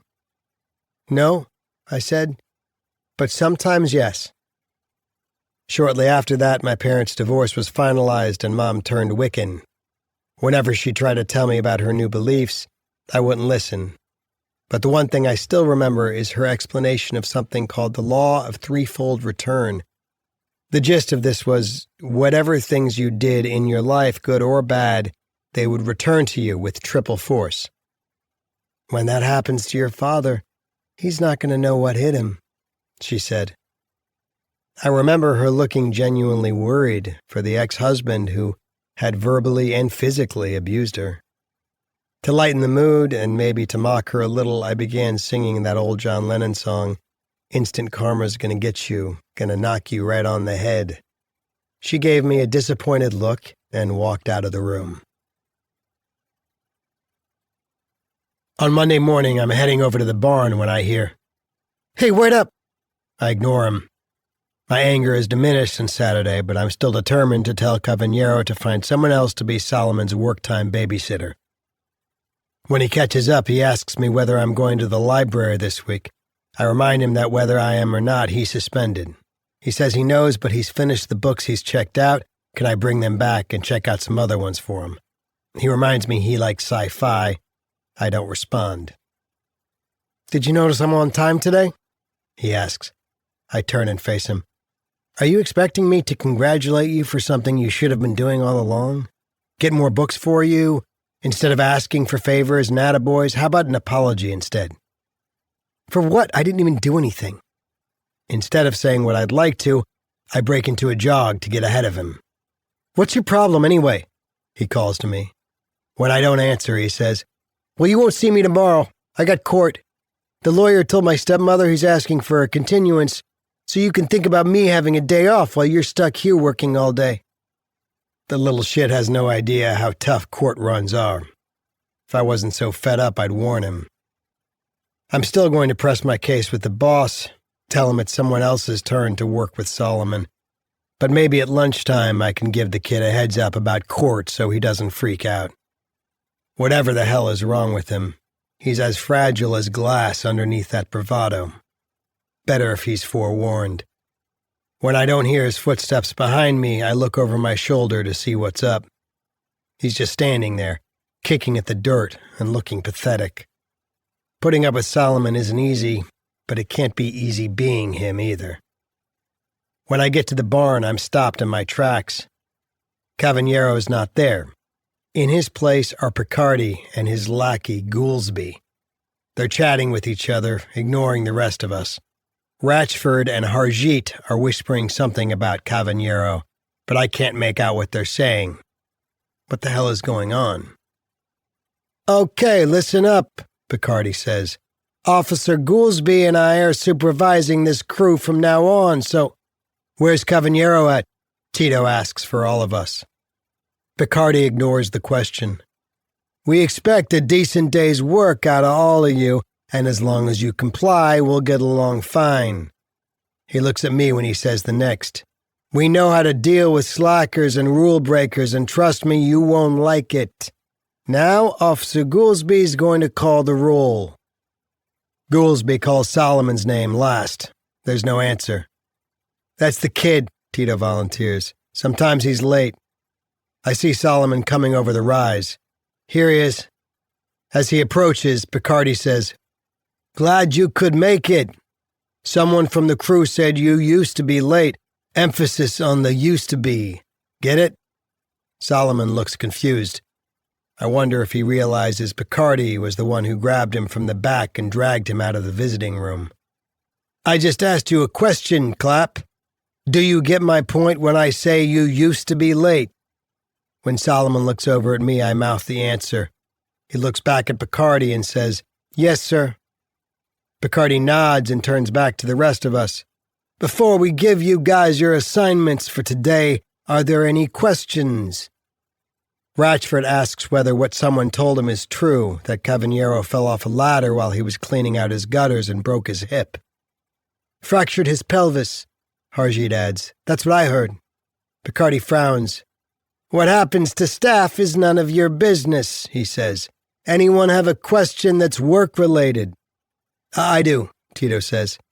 "Is culinary arts still going to make our lunches?" Picardi smiles and turns to Goolsby. "We've got our work cut out for us, Officer Goolsby," he says. "These fools have been spoiled rotten." Picardi announces our work assignments. Israel and Harjeet get the plum job, weeding and tending to the fall beds of asters, mums, and flowering kale that decorate the front yard, then washing and waxing the warden's and deputy warden's cars. Solomon, Ratchford, and Tito are handed push brooms and told they'll be sweeping the walkways and the parking lots. When Solomon tells Officer Goolsby That Cavaniero always has him work with me. Goolsby says, "Oh yeah? Gee, thanks for letting us know. Now get over to the parking lots and start sweeping." This earns Goolsby a thumbs up from his mentor, but leaves Solomon looking shaken. The poor kid may still be within earshot when Picardi asks Goolsby whether he knows who he is. When Goolsby shakes his head, Picardi makes his finger a gun. "Woof, woof, bang, bang, bang." Goolsby says Solomon's nothing like he pictured him. Picardi saves the last assignment for me, and, just as I guessed, it's the crappiest job. Handing me a rake, a short-handled shovel, and a bucket, he tells me to clean out the decaying leaf sludge beneath the long row of barberry bushes that separates the back lawn from the woods. I nod, denying him the satisfaction of seeing that I'm pissed to be singled out for this work detail. As I start off toward the job, he catches up and walks alongside me. "Too bad about Cavaniero, huh?" he says. "I bet you're going to miss him. I understand you two were pretty tight." Tight? I wouldn't say that. We get along okay. He gets along with everyone. "Ain't that sweet," he says. "From what I hear, he's probably not coming back. He'd be out for months anyway, so he's looking into early retirement."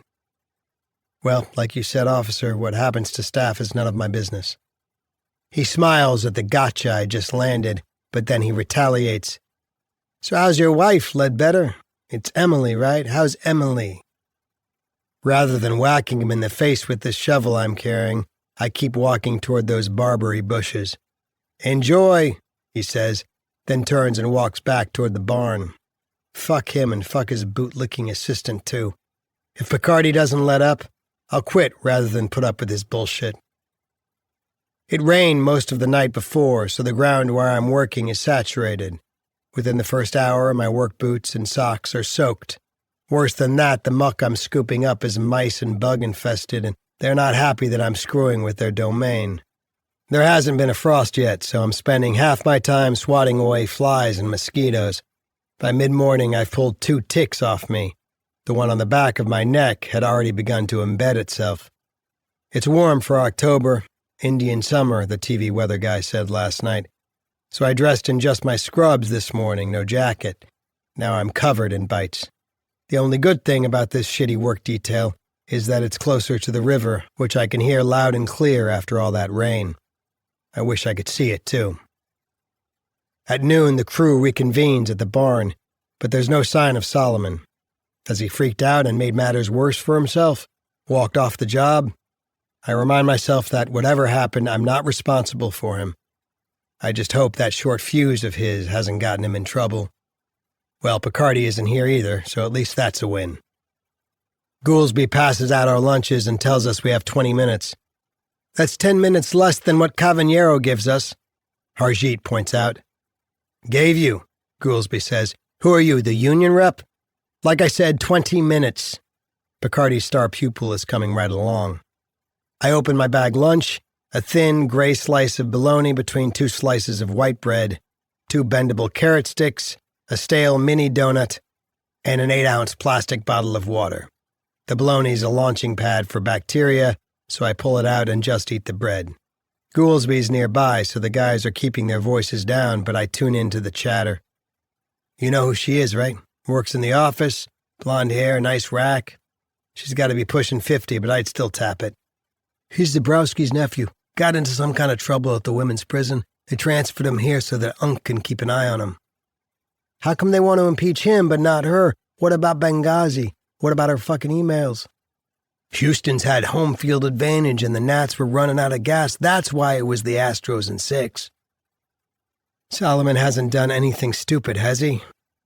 He was working with Ratchford and Tito. "Hey, where's the kid?" I ask Ratch. He rolls his eyes. "We were busting his chops a little, nothing serious, but he started yelling at us, calling us lowlives. Then he sat down, puts his face against his knees, and starts wailing. When we told him it was lunchtime, he didn't move. Kid's a real wacko, huh?" I nod. "DOC should have never put him here. Cavanier was kind of looking out for him, but now... Oh, okay, here he comes. Hey, Solomon." As he walks over toward me, I get up and move away from the others so that I can talk to him in private. He's red-eyed, red-faced. I ask him how the parking lot detail's going. Terrible, he says. They keep making fun of me. Yeah? What do they say? I made one honest mistake when we were walking over there, okay? Called it brooming instead of sweeping, and they started laughing at me, and I was like, hey, it makes sense. What did we use when we raked leaves? Rakes. Or when someone plays baseball, what does he bat with? A bat. And Ratchford goes, yeah, but when some guy in the outfield makes a catch, he uses his glove, not his catch. Then Tito grabs his crotch and says that when he fucks a woman, he uses his cock, not his fuck. Ratchford said he couldn't believe I got to be my age without knowing not to call it brooming. So I said maybe he and Tito had to do low-life jobs like sweeping where he came from, but I didn't because we have a cleaning lady. Then they started calling me Richie Rich and shit, and they wouldn't let it go. I tell him he's got to be careful about knocking where people came from because that could hit a nerve. So they can make fun of me all they want, but I have to be careful about what I say. I hate this stupid crew and this stupid job. At least I'm getting away from here tomorrow. Yeah, about that, Solomon. Court runs are tough. Don't think of it as a day off. They'll wake you before the sun's come up, shackle and belly chain you, load you into the van, and chain you to whoever else has court that day. Then they'll drive around the state for hours picking up cons from other facilities. It gets hot and stagnant in the back of that van. If you start feeling nauseous, put your head down and take some deep breaths so you don't vomit. For once in his life, he shuts up and listens instead of giving me an argument. When you get to the courthouse where your case is being heard, they'll put you in a holding cell with a bunch of other guys. Some of them may be mean, some of them sick or smelly. Just keep your mouth shut, and when you and your lawyer finally get in front of the judge, it'll take maybe 5 minutes to get your continuance. Then it'll be back to the holding cell, then back in the van for several hours while they drop off everyone they picked up before.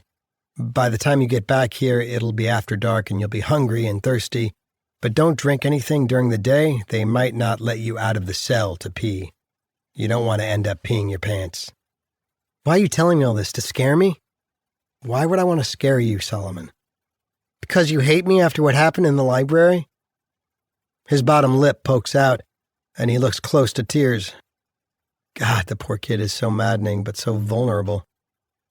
I was pissed at you for that, yeah, but I don't hate you. I just don't want you to expect tomorrow's going to be a vacation day, because it's not. When do you think Lieutenant Cavaliero's coming back? He asks. Doubtful that he is coming back, but rather than telling him that, I just shrug. I just want to work with you, he says. You're the only one who understands me. He's wrong. There's no way I'll ever be able to fathom that damaged psyche of his. But seeing him in pain like this makes me feel guilty about how intent I was to get him off my back. Like it or not, he's mine. I put my hand on his shoulder and tell him that for the time being, the work assignments aren't in our control. But when you get teased, you have to try to laugh it off or give it back a little. Just don't say anything more like you had a cleaning lady and they didn't. But we did have one, he insists. That's not the point, Solomon. What you don't want to do is push your privilege in people's faces. Makes them feel like you think you're better than they are. But you just said that when they make fun of me, I should give it back. Now you're saying the opposite.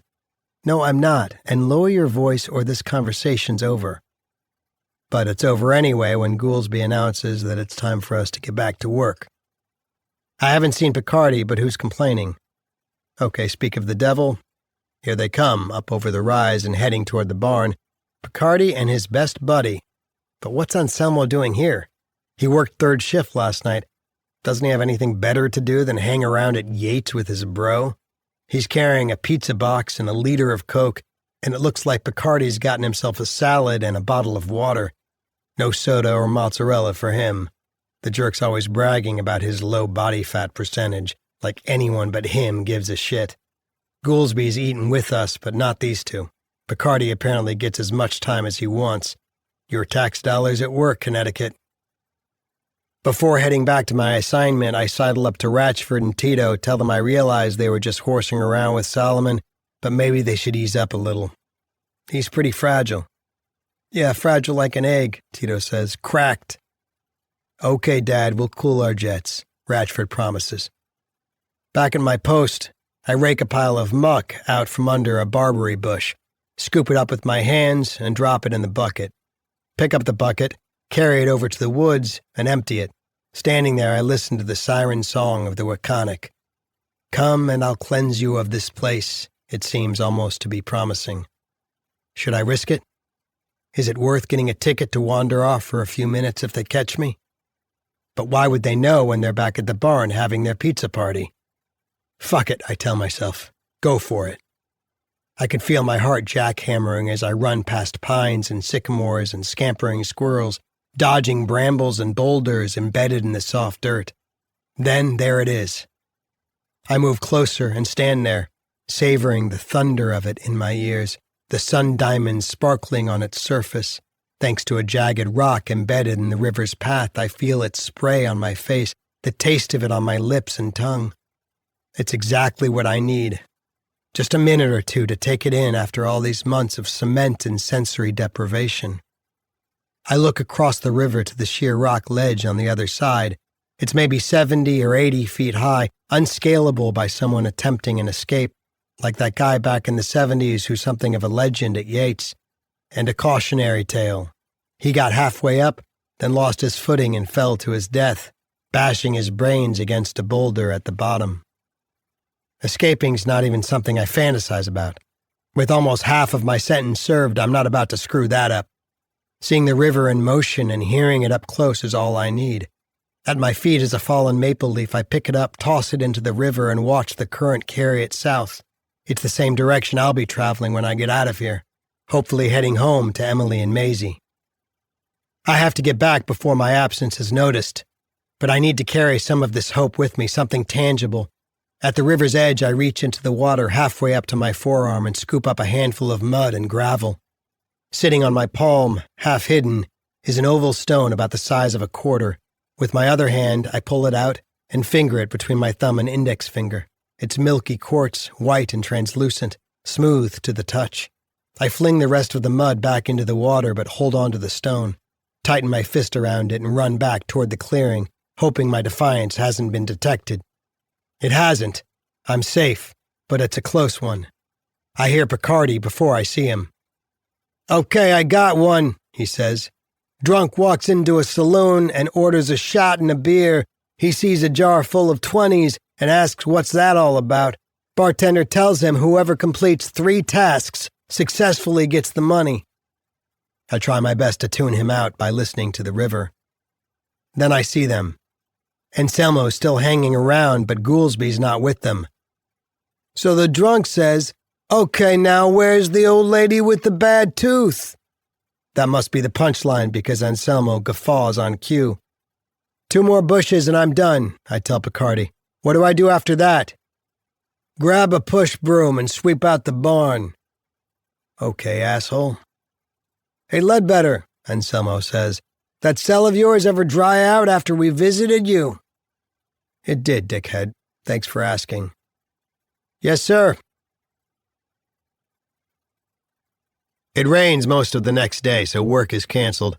I keep wondering how Solomon's doing. Maybe I shouldn't have tried to warn him about court runs. One thing I've noticed is his tendency to lash out when he gets scared or overwhelmed. I just hope he's able to hold it together because if not, he'll get the worst end of it. Midway through the morning, I'm stretched out on my bunk reading another Easy Rollins book, Charcoal Joe. Manny's writing to his sister, something he does every week. When the intercom clicks on, the officer at the desk says, "Ledbetter." I'm told Miss Jackson, the new counselor supervisor for our block, would like to meet with me in her office. Am I free this afternoon at 2? I tell the squawk box I guess I can fit her into my busy schedule. The intercom clicks off. What do you think this is about? I ask Manny. He says he got called into her office last week. It's just meet and greet. She wants to put names to faces. I guess she hasn't gotten the memo yet about staff needing to show their indifference. I liked her. I like her too. Firm handshake, warm smile, close to 6 feet tall. Her hair's in cornrows with a braided bun on top. She's already read my file, so I'm spared the pain of having to talk about my conviction. I'm more focused on the here and now, she tells me. How are things going? Before I can answer, her phone rings. Excuse me, she says. I scan the room while I'm waiting. 2 stacks of inmate files on her desk. a bookshelf that holds sociology and criminology texts and family pictures. She's hung her framed MSW degree on the wall behind her. Aaliyah Brooks Jackson, it says. Awarded 2 years ago, the year I entered this place. I look back at the photos.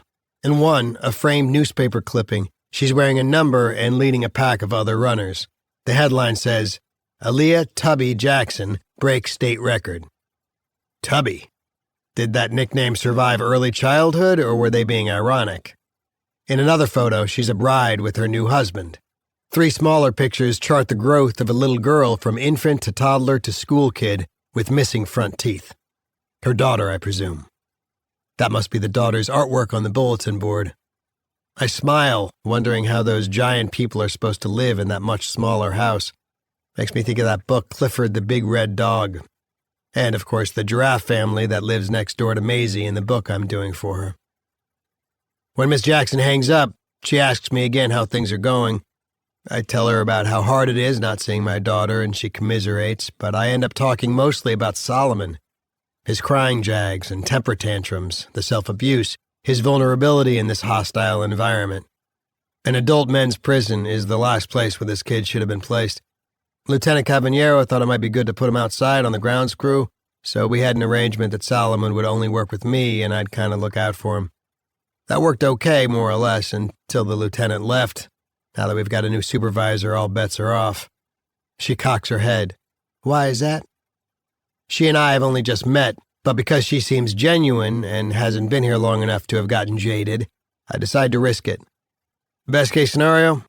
Officer Picardi doesn't give a crap about Solomon or any of the rest of us, so me looking out for the kid isn't something that interests him. Worst case? He's a bully with a sadistic streak. Her forehead wrinkles. That's a bad combination, she says. I'll look into it. She writes something down. Whatever her looking into it means, I hope it doesn't come back and bite me in the ass. She says she hasn't met Solomon yet, but she'll read his file and call him in. I tell her he's at court today. It's just for a continuance, but court days can be hard. And you're worried about him. When I nod, she smiles and says, Well, I think it's great that you're stepping up, taking on the role of his prison dad. No, I tell her, shaking my head. It's just situational because of what got set up when Caballero was the crew chief. No need to be defensive, she says.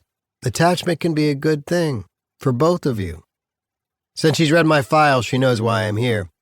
But if she's jumping to the conclusion that Solomon's a stand-in for Nico, she's way off base. Good talking with you, Ledbetter, she says. I'll be in touch. She stands, I stand. She gives me that vice grip handshake again, and I'm out of there, worrying that I've said too much. I could have said a lot more, but I stopped short of telling her how Picardi is training Goolsby to follow his lead, or that his best bro Anselmo has been coming off the night shift and hanging around in the daytime, too. It was probably stupid of me to say anything. Counselor Jackson is a wild card. Bottom line, if you don't know whom you can trust, don't trust anyone. Staff, especially. There's no sign of Solomon at supper chow. When our cell doors pop at 8 for our last 5 on the floor before lights out, Manny and I leave our cell. They never get back this late, I say. This isn't good. Something must have happened. Look, Manny said. I follow his gaze to the end of the corridor, and there's Solomon. He's walking, zombie-like, past his and Doherty's cell and heading toward me. As he comes closer, I see that his face is puffy on one side. He's got a shiner. When he leans his forehead against my chest, I put my arm around him. Rough, huh? You want to tell me about it? His head moves side to side. I might as well just kill myself, he says. I break from him and make him look me in the eye. His bottom lip is trembling and tears are spilling down his cheeks. No, you're not going to do that, Solomon. Whatever happened today, you're not going to harm yourself or let it defeat you. You hungry? He says he hasn't eaten anything all day. Okay, stay put, and I'll get you something. I re-enter our cell and grab a package of cheese crackers with peanut butter and an almond joy. Go back and hand him the food. The buzzer sounds, signaling the end of 5 on the floor. Get some sleep, I tell him. I'll see you tomorrow morning. Get yourself up in time so you don't get hassled for being late. We can walk over together. He shakes his head. I'm not going. Yes, you are, Solomon. What you're not going to do is sit in your cell all day tomorrow and replay today. You're going to get up on time, walk over to the barn with me, and keep busy. What do they call this? Tough love? I have no idea whether that's what he needs, but I know that wallowing in self-pity was what made me think suicide was the answer. Here, take this, I tell him. It's not a gift, it's a loan. Don't lose it. I hand him my river stone. He glances at it, then looks up at me. I don't get it, he says. It's from the river back there. It's powerful. He rolls the stone between his thumb and index finger, studying it. When he looks back up at me, I can tell he's skeptical. The following morning, Solomon is up in time but withdrawn. He sits across from me at breakfast chow. The swelling on the side of his face has gone down, and his black eyes begun to change color. When the guard calls time, we dump our trays, leave the hall, and walk toward the barn in silence. Here, Solomon says. He hands me back the river stone. I tell him he can keep it for a while, that I don't need it back this soon. I don't want to lose it on you, he says. I tell him to suit himself and take the stone back.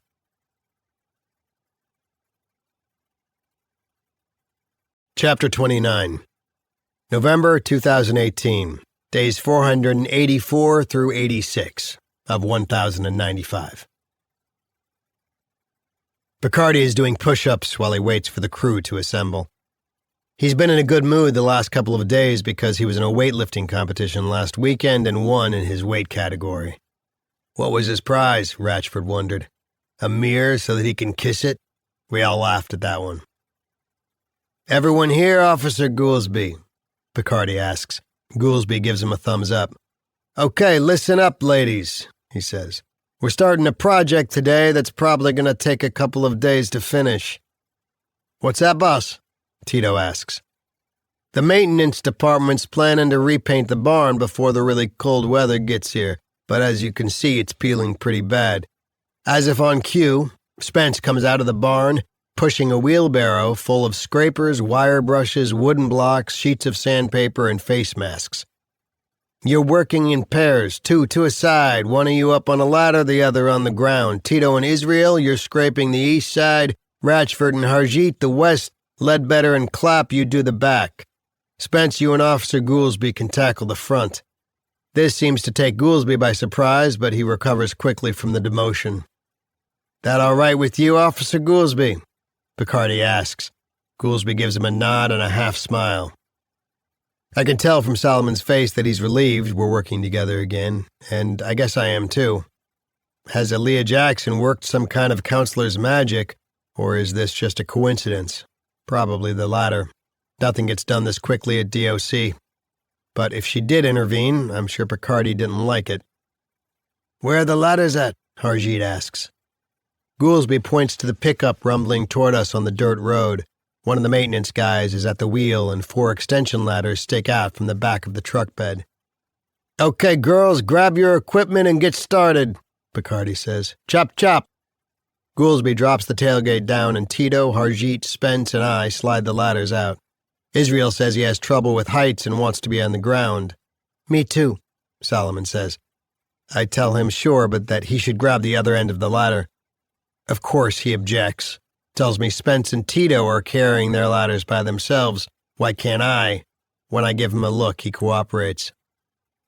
Things go okay for the first hour, although Solomon's no more enthusiastic about scraping than he was about leaf raking or brooming. When he complains that the paint I'm scraping off overhead is getting chips and dust in his hair and eyes, I ask him how he might solve that problem. Oh, he says, and moves to the other side. Like I told Caballero, he's a work in progress. When Goolsby shouts that it's lunchtime, I tell Solomon to go ahead.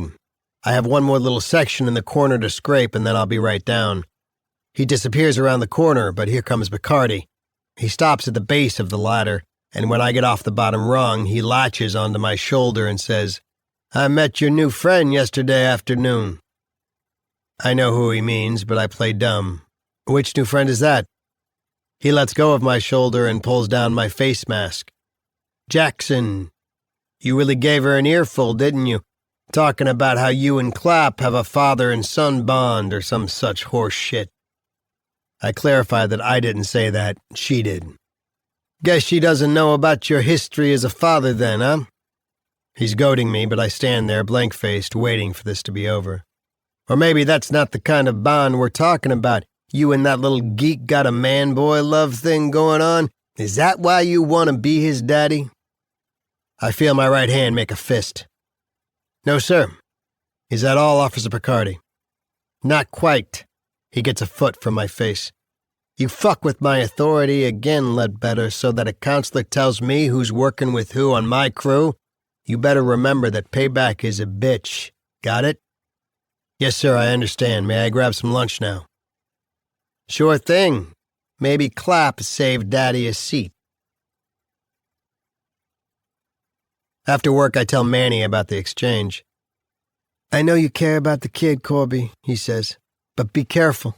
Picardi has a 10-pound chip on his shoulder where you're concerned. Plus, he's insecure as fuck, so he's going to feel threatened by a supervisor pulling rank, especially a self-confident black woman. The last thing you want to do is get in the middle of a pissing contest between custody and counseling. I know he's right. On our second day of scraping, the work assignments get juggled. Everyone's but mine and Solomon's. Picardi isn't going to buck authority, but Manny's right. I need to watch my back. Things go without incident all morning. At lunchtime, Picardi leaves Goolsby in charge and takes off over the hill toward the facility. Later, when we get back to work, I can see from my vantage point on the ladder that he's coming not from the prison but from the woods. Anselmo's with him, and his voice is the one that carries. I thought you said this shit was mellow, but I'm fucking baked, man. I gotta sit. When he plops down on the grass, Picardi sits too. Whatever he just said makes the two of them giggle. I look down at Solomon to see whether he's heard or seen any of this, but his attention is elsewhere. A turkey hen and her young are pecking and circling at the crest of the hill. If those are the same ones he's watched so closely before, the chicks have grown. They must have started molting because their birth fluff is mostly gone. When Solomon takes 5 or 6 steps toward them, the mother hisses and ruffles her feathers, and her young scurry in different directions, then freeze in place. Solomon stops in his tracks, and Mama somehow gives the all clear. The poults unfreeze and rejoin her, resuming their scavenging for bugs and seeds. They're about halfway between Solomon and the 2 stoned COs. $10 says you won't do it, I hear Anselmo say. Do what, I wonder? The fuck I won't, Picardi says. One of those stupid birds put little dents in the door of my Mustang last week, right after I'd washed and waxed it, saw its reflection and attacked it like it was an enemy. How dumb is that? Sanborn seen it when he was coming on shift and chased her away. He gets up off the ground and draws his canister of pepper spray out of its holster. Arms extended like he's holding a Glock, he says, "This is for you, bitch," and shoots. The mother hen takes a direct hit. She screams in ear-piercing agony, then falls over, beating her wings against the ground. Her panic-stricken young run around her in frenzied circles. Laughing, Anselmo calls his buddy one crazy motherfucker and says he hopes no one comes across the injured bird and starts asking questions. Picardi tells him he worries too much. Then he walks over to her and stomps her head. Picking her up by her feet, he rears back and flings her into the woods. "Don't forget my $10, he reminds his bud. It doesn't dawn on me that Solomon's just witnessed what I have until I see him charging Picardi, his paint scraper raised like a weapon. "No, Solomon, stop!" Alerted by my shouting, Anselmo and Picardi turn and short-circuit his kamikaze assault. Anselmo grabs his wrist and twists it until Solomon cries out in pain and drops the scraper. Picardi picks him up from behind, then slams him down against the ground, Solomon screaming, "You murdered her! You murdered their mother!" As Picardi comes at him, Solomon curls into a fetal position. I scramble down the ladder fast as I can to stop what's happening. Picardi presses his boot against Solomon's neck, eases up, then kicks him in the head and in his side once, twice. "Cut it out," I yell. Reeling around, he faces me, red-faced and furious. "Stay the fuck out of this, Ledbetter, or I'll have you down on the ground next." Anselmo tells his buddy to calm down. "They're not worth it," he says. He looks scared, but Picardi is still seething. When a voice behind me asks what happened, I turn around and see Officer Goolsby. Lured by the commotion, the other crew members are standing behind him. "Stop dogging it and get back to work," Picardi screams at them. "Nothing to see here," Anselmo says. Some of the guys look from Solomon to me, their faces asking what's just gone down. I shake my head, not now, maybe later. I can tell from the look on Goolsby's face that he can't figure out what's happened either. After the onlookers have been dispersed, I approach Solomon to see how badly he's hurt, but Picardi steps in front of me. "Weren't you supposed to control this little psycho?" he says. "Isn't that why I had to make sure you two worked together?" I stand there glaring back at him, saying nothing. "You saw him try to attack an officer without provocation, and you had better corroborate that if there's an investigation," Picardi says. "But there was provocation. He saw you pepper spray an innocent animal." His pupils are still dilated from the weed, but his eyes flash with hatred. He gets right up in my face. "You didn't see a thing, understand?" When I don't respond, he says, "You saw nothing except this batshit crazy little freak try to attack me out of the blue." Spittle flies from his mouth and lands on my face. "And if you claim otherwise, I'll make your life a living hell. Got that? Now get back up on that ladder, Daddy, so that we can haul your twink out of here." I stand there, hand in my pocket, fingering my riverstone. "That's an order," he says, "unless you want me to write you up for insubordination." "Yeah, go ahead," I finally say. "You write me up for not following an order, and I'll write you up for what I saw you do." "Keep it up, big shot," he says, "and I'll fucking break you." "He means it," Anselmo adds. "You better play it smart." Climbing the ladder as ordered, I look over my shoulder to see them pulling Solomon up on his feet. Picardi shouts to Goolsby that they've got to take care of something, but they'll be back before quitting time. "Okay, boss," Goolsby shouts back. I climb higher and watch the three of them head off. Anselmo's and Picardi's upper arms are hooked under Solomon's armpits, and they're walking him backward, half walking and half dragging him. The way Picardi slammed him down on the ground, he might have injured him, and those kicks he delivered could have broken one or more of his ribs. From my vantage point, I watched them lead Solomon not toward the facility, but into the woods. My better judgment says to stay put and scrape paint, that I can't help him, but I climb down anyway. Entering the woods where I saw them go, I follow Picardi's voice. From behind the trunk of a good-sized oak tree, I watch what's going on. They've got the kid down on his hands and knees. When Picardi orders him to do it again, louder this time, Solomon barks like a dog. "I can't hear you," Picardi keeps saying. He makes him repeat himself until the sound coming from Solomon is part barking, part sobbing. Seeing what those motherfuckers are doing makes me lightheaded. I have to lean against the tree to steady myself. Anselmo asks why he got so bent out of shape about some stupid turkey when he's in prison for killing a bunch of defenseless dogs. "I don't know," Solomon cries. "I don't know." Picardi says he wants to hear what those poor dogs sounded like as they were being executed. When Solomon tells him he doesn't remember, Picardi pulls out his pepper spray. "Well, you better remember quick or you're going to get the turkey treatment." Broken and terrified, Solomon begins to howl. Sickened by what I'm witnessing, I have to stop it no matter what it costs me. I step out from behind the tree and shout, "Hey!" Solomon and his two tormentors look up and see me. I turn and run. Almost out of the woods, I spot the dead, mangled turkey. Without knowing why, I grab it, cradle it, and keep running. Reaching the clearing, I look back at the barn, Goolsby standing there staring at me. I turn and run in the opposite direction toward Block B. Is this really happening? Have I gone this far out on a limb? Yes. So fuck Picardi and his threats. They're not getting away with this. And fuck counseling protocol too. I'm not waiting around for an appointment. She's going to see me now. I enter the building and head toward Jackson's first-floor office. She jumps when I barge in. Ledbetter. She looks at the dead hen I'm holding, then up at me. Out of breath and realizing from her face that I'm scaring her, I try to explain, but can't get the words out, can't catch my breath. Calm down, she says, but I can't. My heart is revving. I begin to shake, hyperventilate. I'm just barely able to squeeze out the words. Panic. Attack. Okay, sit down and take some deep breaths.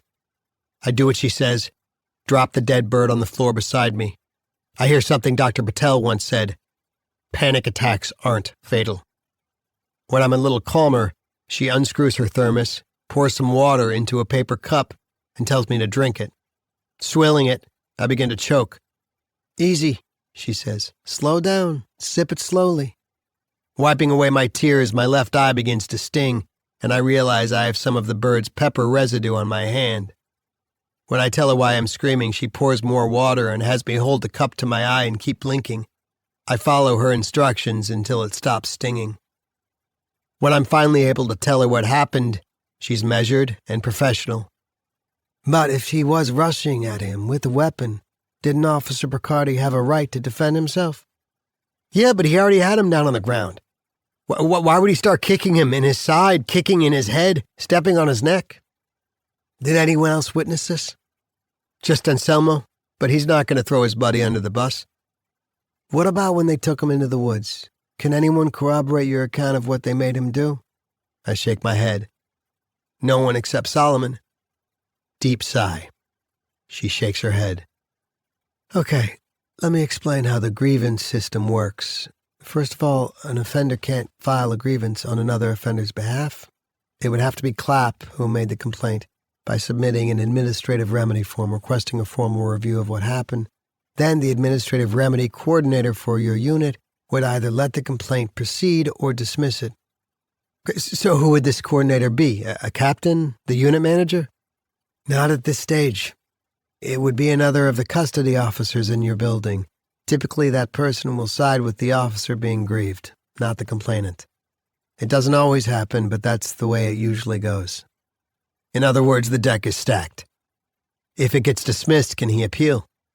Yes, but in this case, it's unlikely to go anywhere. If, as you say, CO Anselmo backs up CO Picardi's account, it would be one offender's claim against two officers. But I'd corroborate what Solomon says, so it would be 2 against 2. And whose version do you think would prevail? She has me there, but I'm not ready to give up. Kicking the kid? Making him bark like a dog? Picardi's been pulling all kinds of shit around here and gotten away with it, but this was flagrant. The guy's a sadist. The problem is he's more or less untouchable because of his uncle. Who's his uncle? She asks. Deputy Warden Zabrowski? She winces, says she didn't know that. I get up off my chair and go to pick up the dead bird. Leave that, she says. With my hands on the knob, I stop and turn back to her. Do you believe me? That all this happened? I do, as a matter of fact, just by seeing your condition when you came in here. Look, it's a slippery slope when counseling tries to challenge custody's authority. I know a counselor in Enfield who lost his job for daring to do that.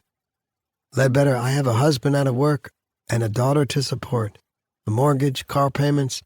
So if you're planning to take this to the mat, I can't afford to get down there with you.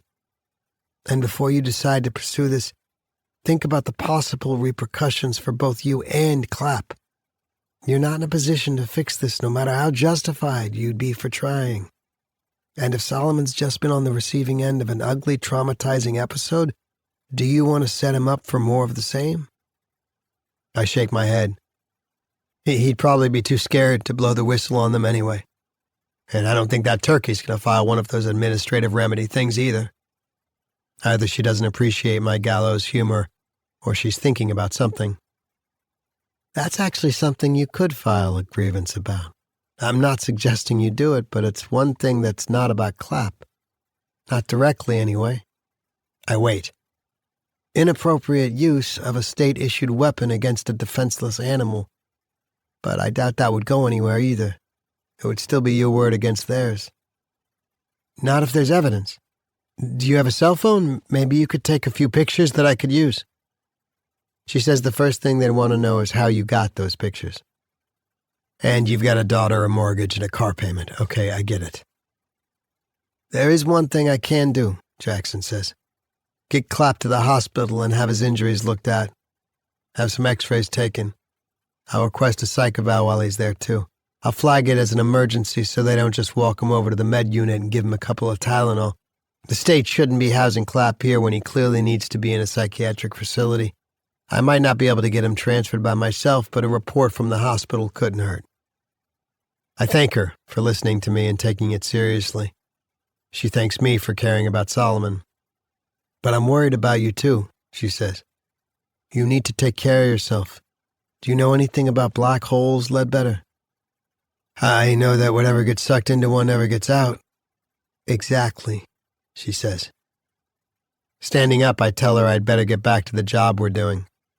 I ask her what she wants me to do with the dead turkey. She tells me to leave it, that she'll get it disposed of. Somehow, she says. After I leave her office, I head back to the work site to face the music. I start chastising myself for being too emotionally involved in Solomon's problems. Sure, I feel sorry for the kid and want to help him, but he's not really my responsibility. Jackson's got a daughter to support, and so do I. The best way for me to support Maisie is to keep my nose clean until I get out of this place and be back in her life.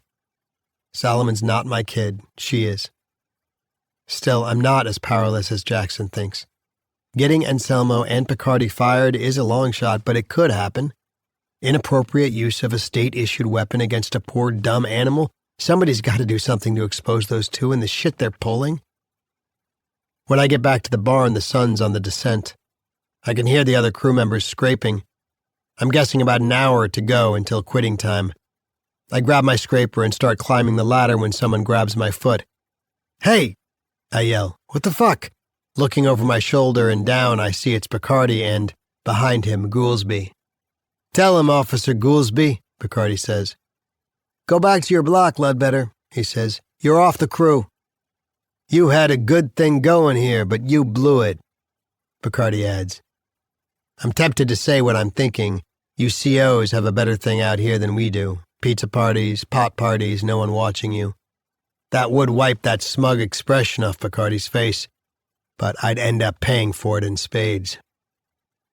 Walking back to B Block, I decide that if I get the 3rd degree from any of the other crew members, I'll keep my mouth shut. The less said, the better. I enter the block, climb the stairs to our tier, and stop at the control desk. What's up? CO McGreevy asks. I tell him I need an administrative remedy form. McGreevy and I have never had any issues, but he gives me a suspicious look as he hands it to me. When I ask him where it goes after I fill it out, he points to the locked box at the far end of the desk. Who reads these? I ask. The unit officer who handles grievances for this block, he tells me. Officer as in a regular CO? He nods. Who is it? He says I'm not privy to that information. It's not Picardi, is it? Or Anselmo? He looks around to see whether anyone's watching. Then he shakes his head. So I write up the complaint and drop it in the box, then what happens? Depends. The grievance officer either dismisses the complaint or passes it up the chain to the unit supervisor, or sometimes to a captain or a lieutenant. But not to the warden? Jesus, Ledbetter, what is this, 20 questions? Maybe one time out of 100 it goes as high as the warden's office. But it's usually dealt with before it gets that far. You sure you and whoever you got a problem with can't talk it out instead of putting it in writing? Settle it that way? I tell him yes, I'm sure. On the way back to our cell, I try to second-guess which CO would be reading my complaint. Kratt, Hernandez, maybe even McGreevy himself. Whoever it is, I get the feeling a lot of the other guards think Picardi's a douche, so it might make it to the next round. And Captain Graham's our unit supervisor. She's no nonsense, but she strikes me as fair. If it gets to her, she might follow up, ask questions, pass it up the chain. It's worth a shot. Back in our cell, when Manny asks me about my day, I can't help but laugh, though nothing's remotely funny. I tell him I got kicked off the crew. What for? He says. Picardi and Anselmo were abusing Solomon, so I walked off the job and reported them to Jackson. Wow, that was either ballsy or stupid. Abusing him how? Threw him on the ground and started kicking him. I feel my anger bubbling up again just thinking about it. Then they took him into the woods, made him get down on all fours and bark like a fucking dog. Jesus, that's bad. But I've seen worse, Corpse. I make him promise not to say anything about what I just told him, to let me handle it. Jackson's going to have him checked out at the hospital, I tell him. Get some x-rays taken and have him talk to his shrink, although who knows how that's going to go. But seriously, Manny, don't discuss this with anyone. Okay, I get the message. Sheesh. I'm worried about him, you know?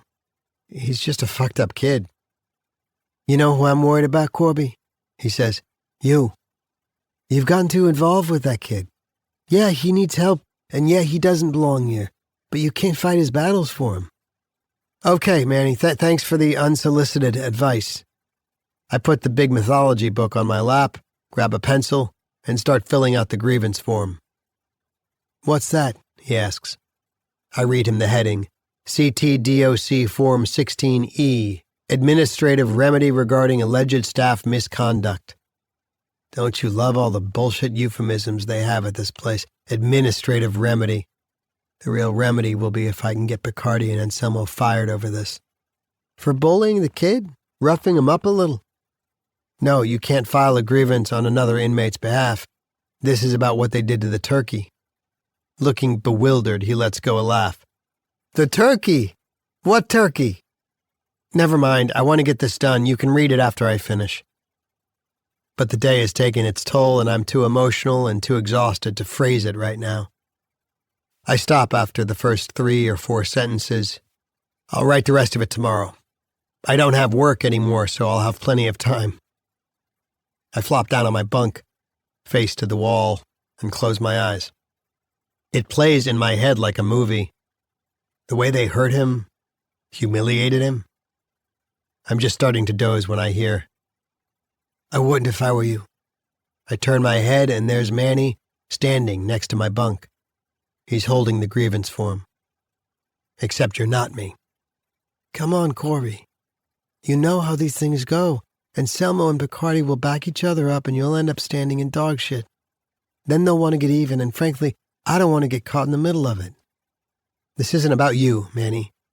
The fuck it isn't. What if they shake down our cell again and go through my stuff, too? See what I've got stashed away? I don't want to get a ticket for contraband because of your grandstanding. He climbs up to his bunk, crosses his arms across his chest and pouts. I'm not grandstanding.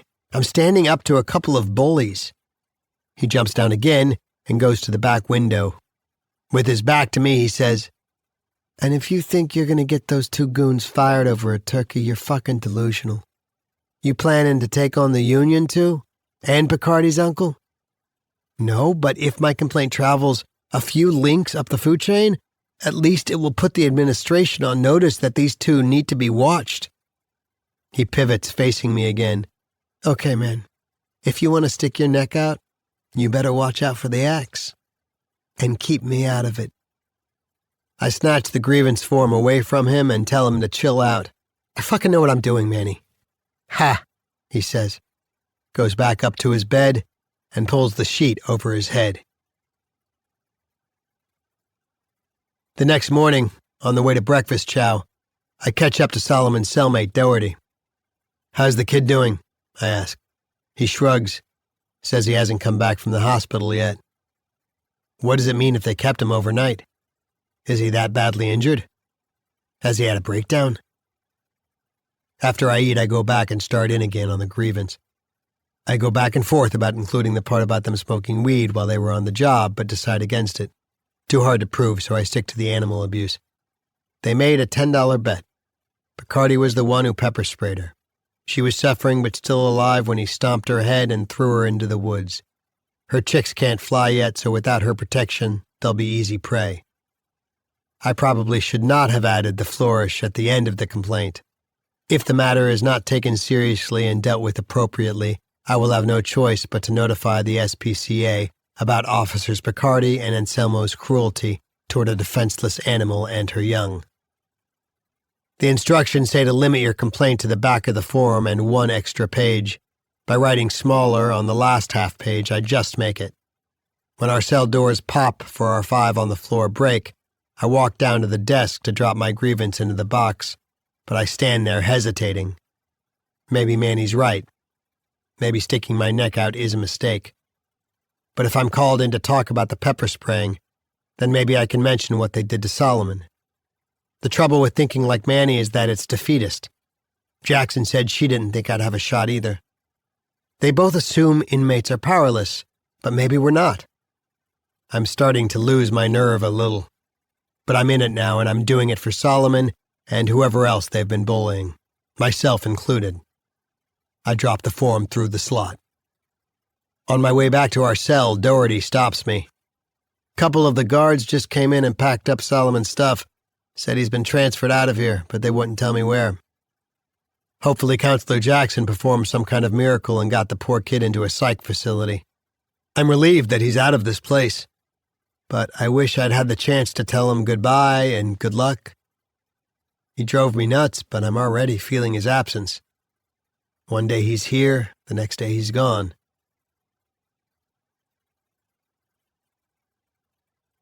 Chapter 30. December 2018. Days 508 through 13 of 1095. I've waited 3 weeks for a response to my grievance, but have gotten zilch. So on Saturday, I get a pass and head over to the library. I have to get an address for the SPCA. When I threatened to notify them, I wasn't really going to do it, but by not responding to my complaint, they're calling my bluff. I figure I'd better follow through. Mrs. Millman's not there, so I have Javi look up the address on the computer in her office.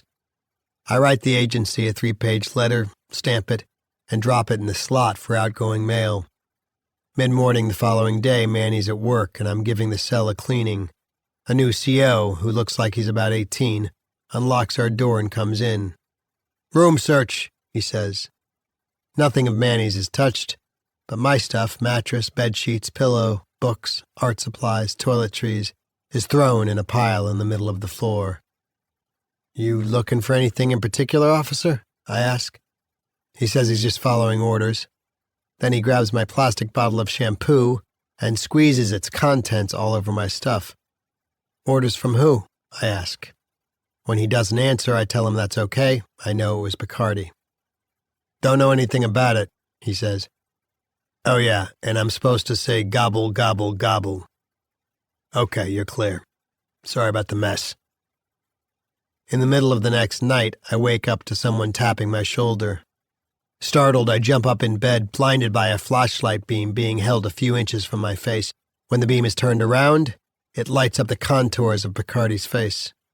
"Hey there," he whispers. "Just thought I'd bed check you to make sure you're okay." I feel his breath on my face, but say nothing.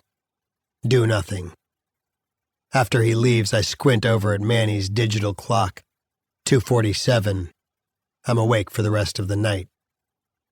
Over the next few days, I remain clenched and vigilant. Anselmo and Picardi are both working third shift, which isn't helping my sleep any. Someone slipped me a folded note through our tray trap. When I open it, it says, "You're going to be sorry." Each time I go to the chow hall, I hear some random gobbling. I don't know who's doing it, and I'm not giving anyone the satisfaction of looking around to see who it is, but I'm pretty sure it's coming from one or more of us inmates. Whoever they are, they must be doing Picardi and Anselmo a favor to see what they get in return. Manny and I haven't been saying much to each other, but every time someone gobbles, he looks at me. He was right about me getting pushback, but I don't want to admit that the harassment is messing with my head. Back on the tier, I try calling Emily, hoping to get a sympathetic ear. I'm grateful there's no one else using the phones. Usually there's a line at all 3 of them, so it's kind of a miracle. "This call originates from a Connecticut correctional facility. If you wish to accept a collect call from Corby." I hold my breath and wait for her to hit the accept number. She doesn't. Either she's out, or she's standing there staring at nothing. She hasn't accepted my calls in a couple of weeks now, or visited me in almost 2 months. I recall that conversation we had about her work and therapy, how she was being encouraged to respect her boundaries and take care of her own needs ahead of others. Meaning my needs, no doubt. But what does taking care of her own needs entail? Taking a spa day? Getting a manicure? Spending more time with her new friend, Mr. Wonderful? Too bad her needs don't include driving down here to see her husband. I hang up and dial the number of my second line of defense, Mom. Less than a minute into our conversation, she says, "You sound upset, honey. Are you okay?" She always knows. "Yeah, just feeling a little down." Why bother going into it about the intimidation campaign when she can't do anything about it except get upset? Well, I know something that will cheer you up. Maisie, honey, you know who's on the phone? Your daddy. Come say hello to him. Emily almost never asks Mom to babysit. Where did she go that she didn't ask her mother? Maisie. There's an awkward silence, then Mom's voice again. Sorry, Corby, she's very focused right now on her Play-Doh project. I showed her how to roll out snakes and... That's okay, Mom, don't pressure her. How's she doing? Oh, she's fine, Corby, and smart as a whip. Knows all her colors and letters and the entire alphabet. And she's artistic, too, just like you. Even has some of your gestures when you were her age. Unable to speak because of the lump in my throat, I say nothing. Emily says she's going to hold her back another year before she enrolls her in kindergarten. I think she's more than ready. By next year, she'll probably be correcting the teacher. Of course, I don't say anything. It's Emily's decision, not mine. Not mine either, apparently, I say. But then again, why should I have input when I haven't seen her since I got here? Mom tries one of her cheer-me-up comments. Everyone thinks Maisie resembles Emily. And sure, she's got her coloring and her dark eyes, but when I look at that daughter of yours, Corby, I can see a lot of you at this age. Where did she go? What? Emily, where did she go that she didn't ask Betsy to babysit? I'm not sure, honey. Maybe Christmas shopping? I don't get to see Maisie that much, so I wasn't about to rock the boat by asking a lot of questions. Not even about where she was going? What if something happened and you need to get a hold of her? She said she'd leave her cell phone on and I could call or text her. I scoff. Like you know how to text, right? Honey, I've been texting for quite a while now. As in, you may be stuck in neutral, Corby, but none of the rest of us are. Did she say if wherever the hell she was going, it was with someone else? No, why? Because I'm starting to think there's another guy in the picture, that she may be getting ready to unload her loser husband for a new model. Come on, honey. It doesn't do you any good to think like that. It's like we say in NA, you can look back at the past, but just don't keep staring at it. I know you mean well, Mom, but the last thing I need right now is one of your 12-step slogans. From the time I was a kid, my mother smoked weed, a consequence of having to put up with my father, I figured. By the time he finally left, she'd become a confirmed pothead. She tried to give it up a couple of times, but she only started going to NA after they sentenced me. Told me that the first time she visited me here, she said she needed to face her grief about Nico and the terrible repercussions for me instead of escaping from them by getting high. I keep thinking that maybe, if I hadn't been so casual about smoking marijuana when you were growing up, what happened to Nico might not have... I stopped her right there. Mom, I have to manage my own guilt about Nico every single day, sometimes hour by hour. Plus, my guilt about the pain and suffering I've caused Emily, you and Dad, her family. But I'm not taking on your guilt, too. Nico's death is about what I did that day. It has nothing to do with the fact that you used to smoke weed, okay? Yes, okay, I'm sorry, Corby. The last thing I want to do is upset you. It's just that the program has helped me so much. I can't help but share the wisdom. It's, Mom. All right, I get it. You called me for a little TLC and I'm making you feel worse.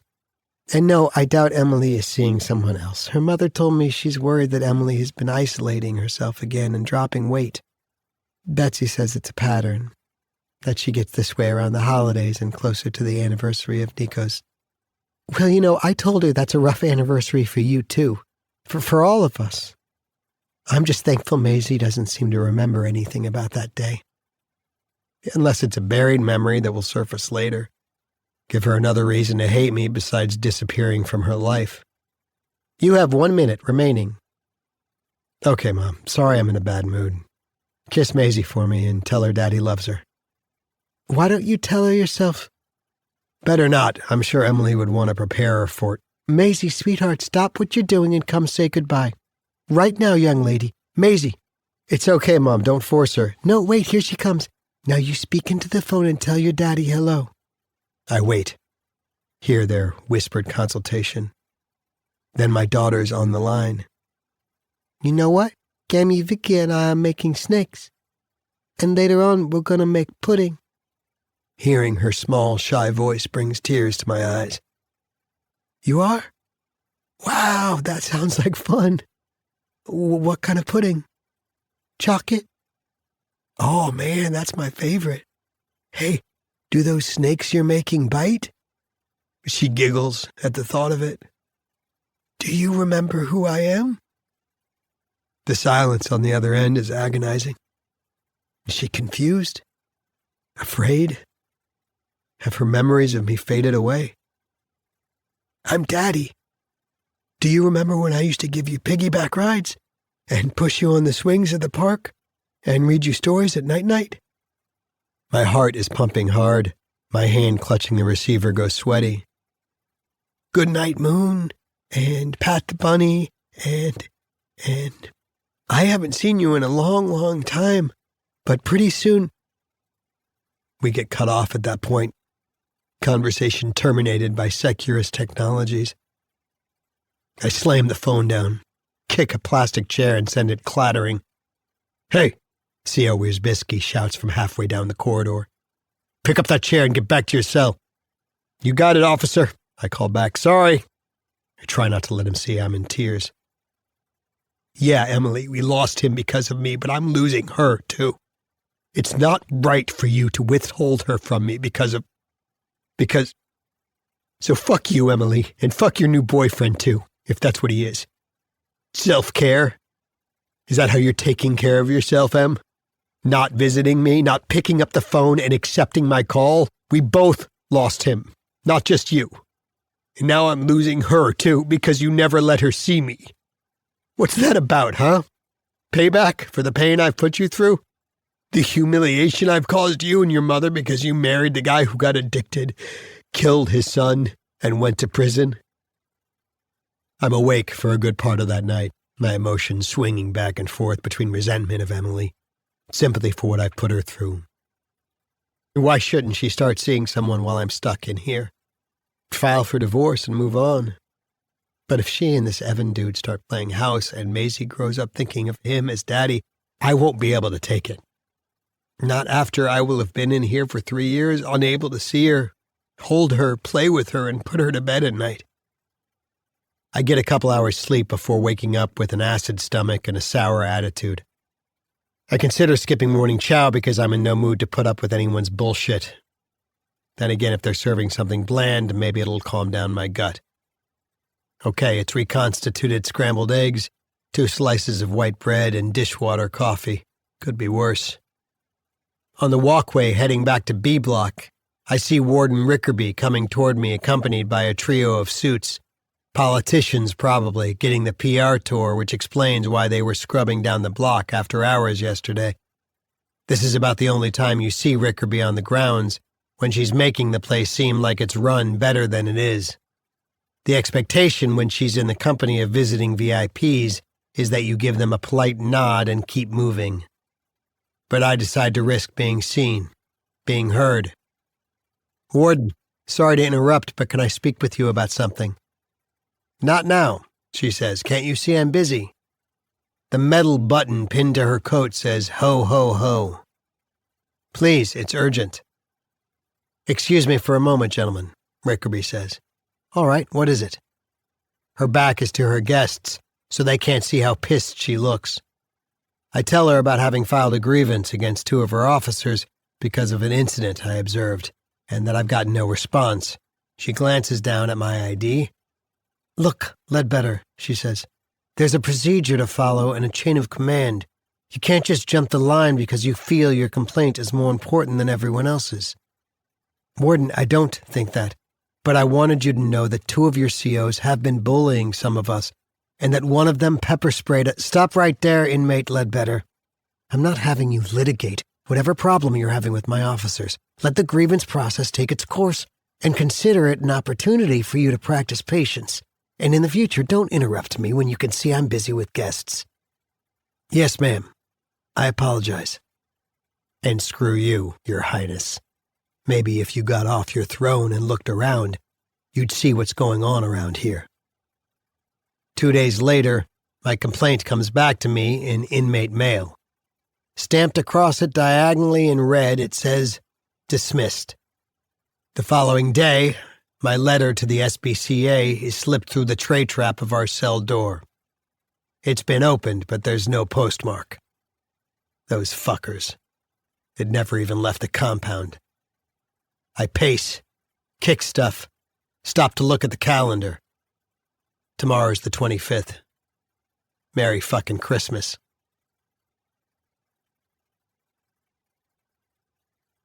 Chapter 31. March 2019, day 600 of 1095. A red-haired boy, age 8 or 9, and I are fishing from a rowboat. The boat drifts among flowering lily pads on that pond where a kid in my 4th grade class named Eddie Elrod tried to swim from one side to the other but drowned halfway across. The boy might be Eddie or he might be Nico, I'm not sure. Whichever one he is, his bob plunges underwater. Got something, he says, and begins to reel it in. But what comes to the surface isn't a fish. It's a large bird, a great blue heron. Flapping the water off its wings, it skids across the pond's surface and takes flight. The fishing pole dangles beneath the heron until it's shaken loose and falls back into the pond. I watch the bird, unburdened now, fly farther and farther away from us. Us? I'm alone now. The boy is gone. I smile, remembering that Eddie Elrod had blonde hair, not red. The boy in the boat must have been Nico. Hi, Ledbetter. What? Who's there? The tapping on my shoulder stops. Did I wake you? Sorry about that. I know the voice. In the darkness, his whispering against my ear makes me flinch. Just wanted you to know that Emily's been looking for it online. She's using a different name, but I recognize her. Hope nothing bad happens to her, because some of the guys on those websites are dangerous. Well, nighty-night, Ledbetter. Get some sleep.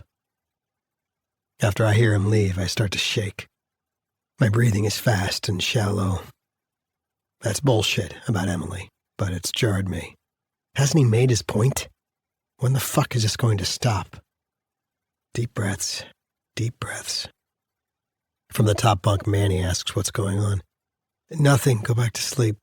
Was someone here? I thought I heard someone. You must have been dreaming. Oh, okay, good night. Night. A couple of minutes later, he's snoring.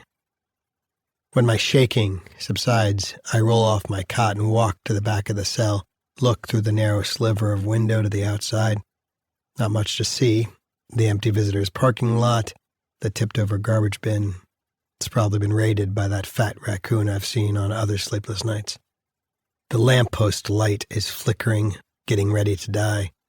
Above it, the moon's waxing or waning, I'm not sure which. Back in bed, I keep shifting positions but can't get comfortable. Can't settle down.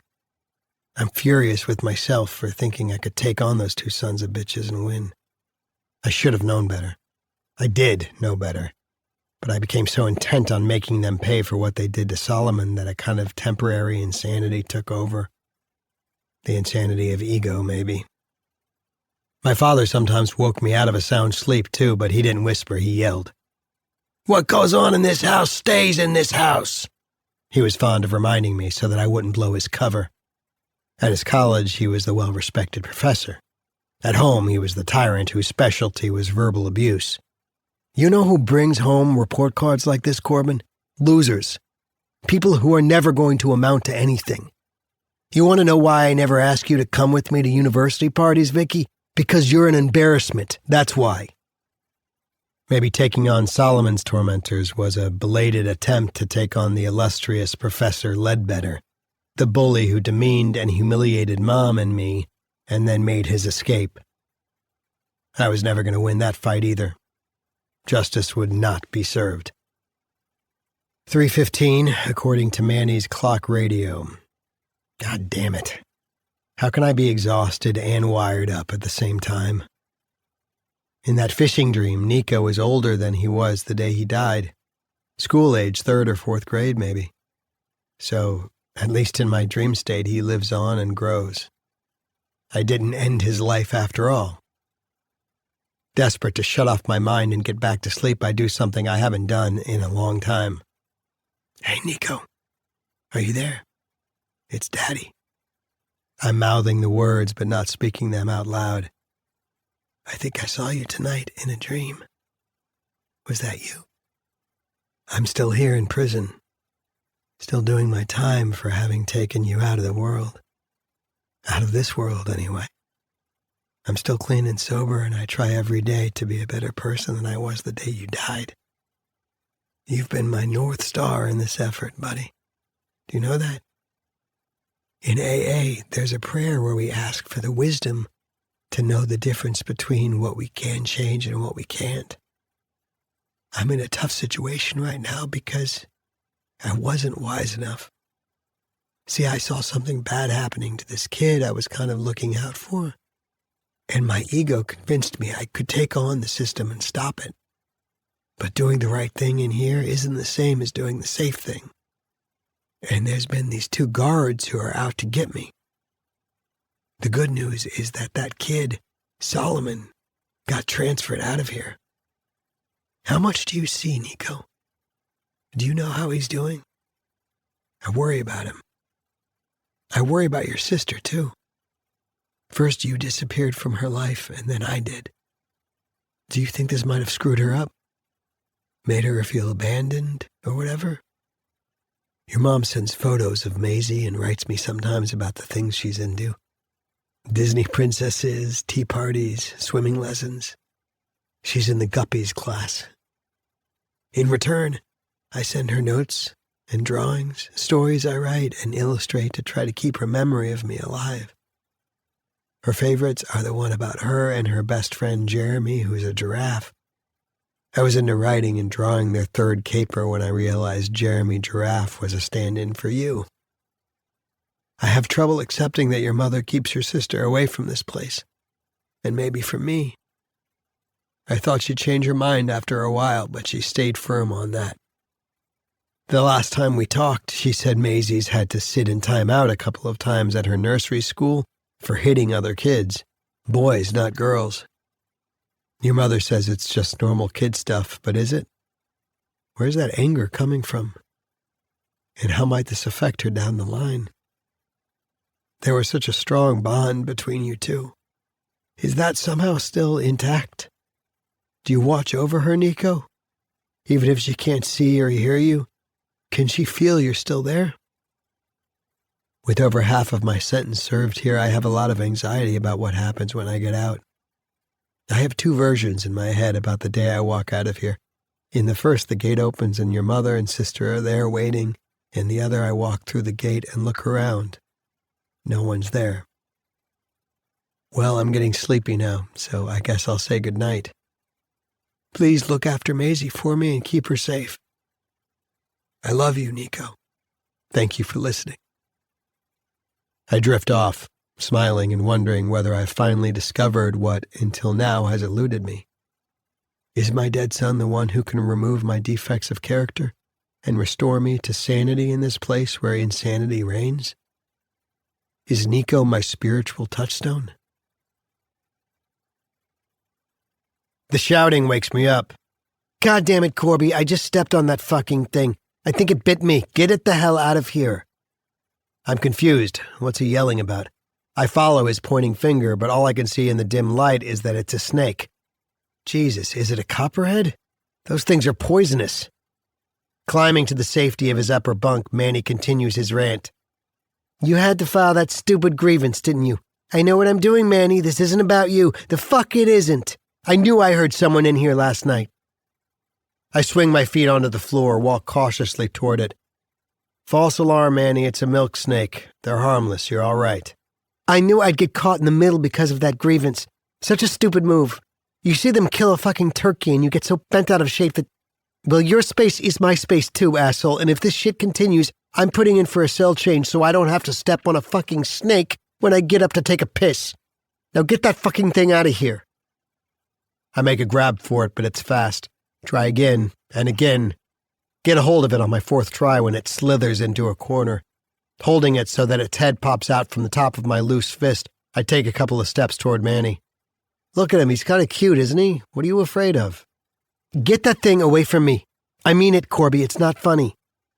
I hold it until they call us for morning chow, then carry the snake with me and let it go once we're outside. It pauses for a second or two, lifts its head, then slithers off the walkway and toward the woods. Probably hears the river out there. How can snakes hear if they don't have ears? I remember asking my father when I was a kid. They don't have ears, but they have inner ears. They hear vibrations. Later that day, I apologized to Manny about the snake, and he says he's sorry he lost his shit. In the time I've known him, he's never said much about his childhood, but he opens up about how kids in his Staten Island neighborhood used to chase after him with toads and snakes and call him a sissy pants, and that by middle school, sissy pants became pansy, faggot, fairy, flit. I tell him one of the things I admire about him is that he's comfortable about who he is and doesn't seem to get pushback from the homophobic assholes here. He says that's because straight guys enjoy a good blowjob just as much as gay guys do. And believe me, I give a great one. I smile, tell him I'll take his word on that.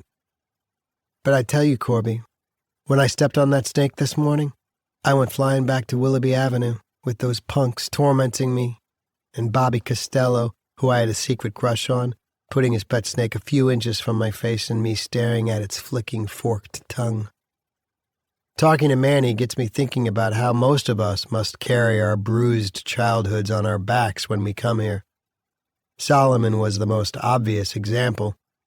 No matter how well-intentioned his adoptive parents might have been, or how unfit his birth mother was, she was still his mother. Maybe getting separated from her is at the root of his troubles. For a lot of the other guys here, the bruises might not show, but they haven't necessarily healed. My conflicted feelings about my father take center stage whenever I think about my childhood. Dad was the guy who taught me my love of nature when I was a little kid, taught me the names of the constellations in the nighttime sky and the stories that went with them. Those 3 bright stars make up Orion's belt. Above them and to the right is his shield. He was a warrior and a great hunter. There's Pegasus, the winged horse, who emerged from the sea to help Perseus rescue the beautiful princess Andromeda from being devoured by the sea monster Cetus. That cluster of stars tells their story. I can still pick out those stars in the sky, and I have vivid recall of those ancient tales. But Dad was also the guy who, as I got a little older, began to chip away at my self-confidence and sense of worth. You acted like you were afraid of the ball out there, and you didn't show the coaches any hustle whatsoever. That's why you were one of the last ones picked. What did you expect? I blurted out, Manny, you were right. I wish I had listened to you. I never should have taken on those 2. Bacardi's been sneaking in here in the middle of the night, waking me up and whispering shit to scare me. And that had to have been him who dropped the snake in here. I mean, Anselmo's a thug too, but he takes his marching orders from Bacardi. He's the ringleader and, for all I know, a fucking sociopath. I'm sure they're planning to make the time I have left as miserable as possible. Manny sighs, but doesn't say anything. So have you requested that cell change yet? 'Cause if you haven't, I changed my mind about that, he says. You're a pain in the ass, Corby, and I'm still sort of pissed at you, but we're friends. I'm not going to bail on you now. What he says brings tears to my eyes, which I try my best to hide from him.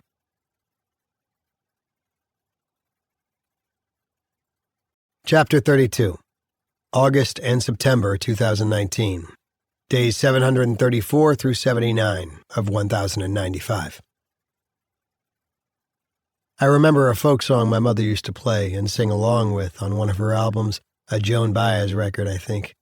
Yesterday's dead and tomorrow is blind. Live in the present, Dr. Patel's letter advised. Day at a time, the big book says. But with 2/3 of my sentence completed, it's hard not to get preoccupied about the future. 12 more months to go. But then what? The squawk box clicks on. Hey, Ledbetter, the library just called. They need to see you about something. You want to pass? Sure, I'll be right there, thanks. Truth is, my attendance at the library dropped way off after that incident with Solomon. It wasn't my fault, but I was the one who brought him over there. A missing razor blade could have turned into a big headache for Mrs. Millman if she hadn't caught it right away. Wonder what she wants. Has a job finally opened up? I could use one. I've been going a little stir-crazy here in the cell. That time I brought Solomon here, everything was in chaos. Now when I walk in, the books are off the floor and back on the shelves. The freshly painted walls have brightened the place up a little. The computer station's up and running now. Some guy's hunting and pecking on the keyboard of that refurbished IBM. Mrs. Millman sees me, smiles, and walks toward me. "Hello, stranger," she says. I tell her the place looks great. She nods and thanks me. When I ask her what's new, she says she supposes I've heard that the library's lost its most faithful patron. I glance over at the table where Lester Wiggins used to sit. Empty chair. I shake my head and tell her I didn't know. He died in his sleep a little over a week ago. Poor man was suffering terribly toward the end. He wanted so badly not to have to die in prison. But the warden denied the merciful discharge we were trying to get for him. At least they let his son visit him in hospice and pray with him before he passed. Lester wasn't religious, but it must have been a comfort for him to have Cornell there. She says she wanted to organize a celebration of life for Lester here in the library. But Deputy Warden Zabrowski put the kibosh on it, so we made a little tribute to him instead. She points to a small display halfway down the room. Zabrowski says we can keep it up for a week. Then it has to come down and Lester's wheelchair has to be returned to the med unit. A whole week, huh? What a guy. She shrugs, asks why she hasn't seen me over here in so long. I'd like to say it's because I've been busy, I tell her, but the truth is I've had nothing but time on my hands since I got booted off the maintenance crew. She says she heard about that. Didn't it have something to do with that boy Solomon I was helping? Yeah, I mean, the kid's got major psychological problems, so they sent him here. What genius made that decision? By the way, I'm sorry about the stuff with the razor blade. No, that was my own fault for being careless, leaving it on the counter where he could be tempted. I should have known better. At least they finally transferred him to a psych facility. Is he doing any better now? I shrug. I asked my counselor for a progress report. She was his counselor too, but she says she can't access that information without written permission from him. I asked for the address of the place where he's at, but she says she's not authorized to give me that either. Well, he was lucky you were helping him while he was here. You're a good man, my friend. That's debatable, I tell her, but I like that she said it and called me her friend. Her smile becomes a frown. Now what's this I hear about some of the custody officers giving you a hard time? Taken by surprise, I mumble that I'm fine, it's just a few of them. But how the hell does she know? I solve that little mystery when I glance over at Javier, who's across the room shelving books. At the last AA meeting, I spilled my guts about some of the shit Picardi and Anselmo keep pulling. So much for who you see in here and what's said in here stays here. I don't mind so much that he leaked what I said to Mrs. Millman, but who the hell else did he tell? At least I didn't mention those goons by name. Good thing I didn't. If it got back to them, who knows what they'd do. Should I go over there and remind Javi that it's Alcoholics Anonymous, or just let it go? Well, first things first. So what did you want to see me about? I asked Mrs. M. Don't tell me I've made it to the top of the waiting list for a library job. Before she can answer me, the phone in her office starts ringing. Hold on, Corby, let me get this first. Rather than standing there waiting, I wandered down to check out Lester's tribute. The sign on the little table next to his wheelchair says Lester Herbert Wiggins, 1941 to 2019. 4 photos are displayed on the table. In one, Lester's a member of a high school baseball team, the Wilby Wildcats. In the middle of the back row, he towers over his teammates. In the second photo, a formal wedding portrait, Lester's the groom in a sharp-looking 3-piece suit. He and his pretty bride look to be in their early 20s. Their faces reveal their innocence about the bad things to come. The third photo is a family picture. Lester's grown his hair out into a misshapen afro, and he's starting to go gray. His wife, maybe in her mid to late 40s now, smiles at her husband as if he's not wearing scrubs, as if the family is not standing in the prison yard with guards and security fencing looming in the background. The couple's kids are dressed like they're going to church. Cornell's maybe 13 or 14, his 2 sisters a few years younger than that. The 3 of them are wearing matching expressions somewhere between solemn and glum. The 4th, more recent photo was taken here at the library. Lester is a gray-haired great-grandpa now, decades into his 50-year sentence. He's at his regular table, reading a book and ignoring the camera. I recall when I first met him. No, I could not draw him, he said, because he wasn't my Uncle Remus. I smile, thinking about how firmly I'd been put in my place for being so condescending. There's a folded newspaper on the table, too, the Prison Times, dated April 1989. What? They had an inmate newspaper? Under a front-page headline, Wiggins Wins Fishing Derby. There's a picture of a beaming Lester holding a good-sized rainbow trout. Back then we was treated like more than just our crime, I still hear him saying. 2 columns of books stacked on the seat of Lester's wheelchair bear witness to his love of reading. The spines face out, so the titles are, I flinch when I feel a hand reach from behind and cup my shoulder. Jesus, Javier, I snap. Sorry, hombre, he says. Kinda jumpy today, ain't you? It's more amusing to him than it is to me. I'm always jumpy now. It's the Picardi and Anselmo effect. So you like this thing we put up for the old guy? I nod. Mrs. M and I were going to give him a bigger send-off, but Zabrowski said no, so we came up with this idea. She told me her and Lester came to Yates the same year, so they've known each other forever. I tell him I like looking at the photos, being reminded that there was more to Lester's life than his incarceration. How did you guys get them? Cornell put the word out to one of his sisters and she sent them to us. And Mommy wanted to show what a big reader he was, so she had me look up what books he took out over the years and pull some of them off the shelves. Nice, I say. Hey, speaking of Mommy, how did she know I've been getting hassled by a couple of guards in my building? Who would have told her that? He looks down at the floor, says nothing. Because the only ones I talked to about that were you guys at last Sunday's meeting. And I'd hate to think I can't say what I need to in AA because I can't trust that it won't get repeated. I told her, he says. The day after that meeting, she asked me if I seen you lately, and it just came out. I'm sorry, man. You tell anyone else? He shakes his head, says he owes me an amends. I'll bring it up at the next meeting and apologize to you for breaking a confidence. It won't happen again, bro, I promise. We good? Yeah, we're good, I tell him. And you can skip the public apology. Your promise is good enough. When he thanks me and walks away, I glance at the titles of the books Lester's read.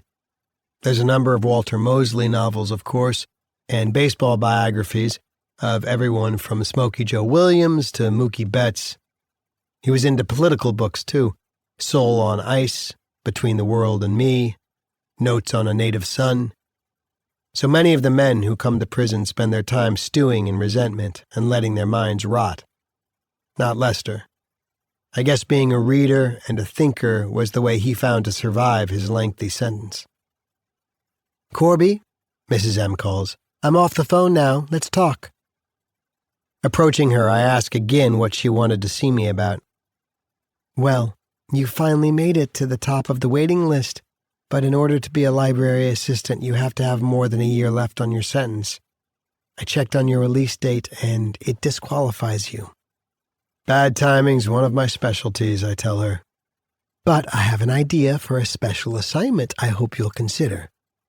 Yeah, what's that? Follow me, she says, and takes me over to the wall where those dated posters of celebrities promoting reading used to hang. We have this big blank wall now. I pretend gasp. Don't tell me you're retiring Yoda and Penny Hardaway and the Duke boys. I just hope the American Library Association will forgive me, she says. At first, I was thinking I'd buy some inexpensive art at Home Goods or TJ Maxx to fill up the space. Then I remembered when Bina Patel mentioned you were an artist, and I asked to see some of your work. Yeah, well, those drawings I showed you were just rough. Stop being so modest. How would you like to make this wall your canvas? What do you mean, paint a mural? She nods. I shake my head. Why not? I've never done anything this large. I'd screw up the perspective. Too much pressure. Plus, I'm not even that good. Nice try, but I've seen your work. You've already passed the audition. Yeah, well, that's flattering, but there's a big difference between doing pencil drawings in an 8x12 sketch pad and painting an entire wall. I hand her the book I'm borrowing and she checks it out. Thanks for thinking of me, though. Well, I'm disappointed, she says. I guess it's back to home goods. Not necessarily. There's got to be a lot of guys doing time here who have artistic talent. I'll ask around, see if I can come up with a couple of names for you. Okay, I better get back. See you next time. I'm out the door and halfway down the stairs when I stop and go back in. What subject are you thinking of? She says she doesn't have anything specific in mind, that it would be up to me. I remind her that I've passed on the offer, but she says, maybe you can come up with a few ideas, work up some sketches. Nothing too controversial that the powers that be could object to. Okay then. How about a scene out in the yard with Cons pole vaulting over the fence? Or a seascape with Warden Rickerby playing beach volleyball with her custody officers? Do you think she'd pose for me in a bikini? She laughs and tells me not to be naughty. But seriously, Corby, I suppose it should be something uplifting. Hopefully something colorful. I think colorful would be a tall order, since the only color palette they seem to have here is drab gray, drab pink, and drab green.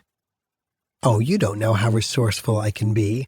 I have contacts I can hit up at Sonalists, Sherwin-Williams, and the art department at Connecticut College. I can get you all the colors of the rainbow, whatever you need. What do you say? I tell her I'll think about it, work on some ideas. So that's a yes? It's a probably not, but maybe. She taps her finger against the blank wall and waits. Okay, it's a maybe unless you hate what I come up with. When she reaches over and kisses my cheek, I mockingly remind her that staff-inmate contact is against the rules. She says she doesn't think she'd have lasted 6 months here if she didn't break the rules. Which is why you're a badass, I tell her. She grins and says she'll take that as a compliment. As I walk back to B Block, I get a little choked up by the faith she's just shown me.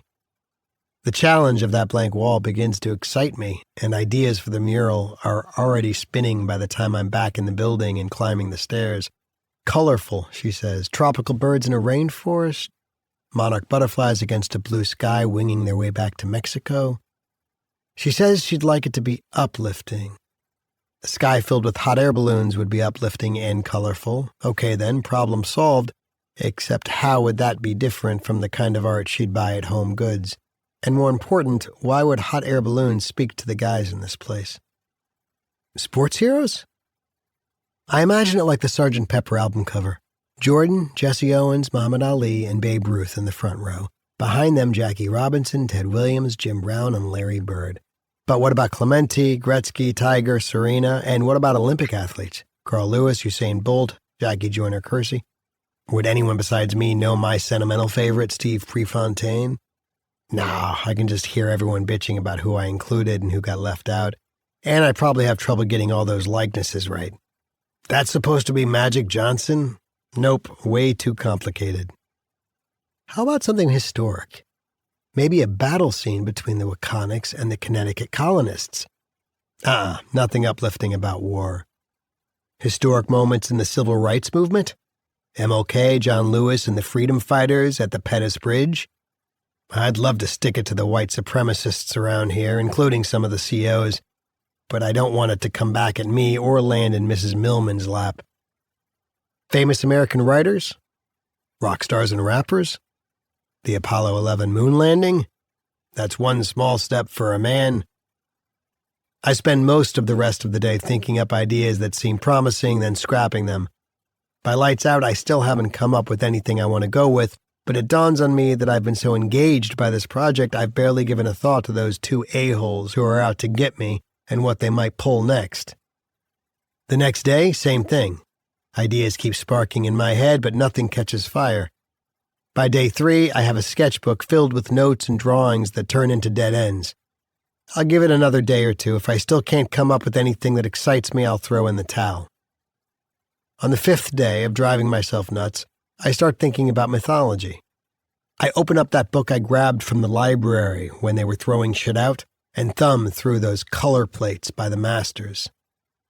I flip past Bruegel the Elder's landscape with the fall of Icarus, then pause and turn back to it. I study the painting's composition, the unconventional choices Bruegel made. The farmer in the foreground, plowing a patch of land, is the most prominent figure. His size and his bright red shirt grab the viewer's attention before anything else, yet he's insignificant to the Icarus story. So are the shepherd minding his flock, the man fishing at the water's edge, and the sailors aboard the cargo ship on the pale green sea. These ordinary people, going about their day's work, are oblivious or indifferent to Icarus's headfirst crash into the Aegean and what I imagine came next. His flailing and fighting against a watery death.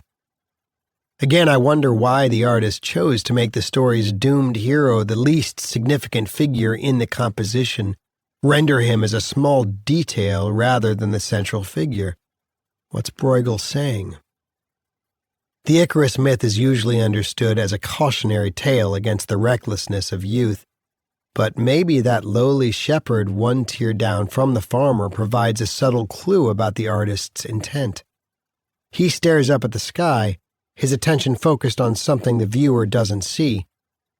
Could he be staring at Icarus's father, Daedalus, who invented the makeshift wings that led to his and his son's escape from prison, but also the son's fatal fall?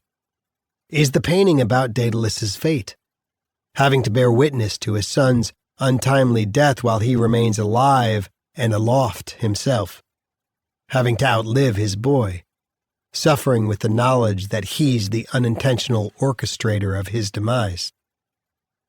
I tear the color plate of Landscape with the Fall of Icarus from the mythology book, walk it over to the library, and run my idea past Mrs. Millman. "So clarify something for me, Corby," she says. "Does this mean you've decided to paint the mural?" I tell her it must, because it's all I've been able to think about for days now. She applauds my answer. Then she takes the Bruegel print from me and studies it. "I know this painting," she says. "It's in a museum in Brussels. I saw it when my husband and I were traveling in Europe. So you're envisioning a landscape painting then? Any place in particular?" "Yeah, this place. The land, not the prison. You ever see that ledge on the other side of the river?" She nods, mentions the inmate who tried to escape by scaling that ledge, but lost his footing and died from the fall. I was thinking about that guy. But what if he had made it to the top, then turned around and looked down at the view? The woods, the fields, the river, but not these ugly buildings and the ugly stuff that goes on here. So you want to show what the property looked like before they built Yates? Or after they tear it down? Or both? She looks confused. "Well, work up some drawings that we can show the deputy warden," she says. "He'll need to sign off on what you're planning." "Do you think that will be a problem?" She looks at me intently.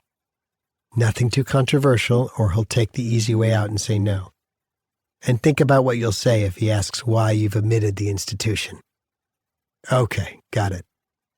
Back in our cell, I draw a rough layout of the composition on paper, make a tentative list of who and what I might want to place in this past and future landscape.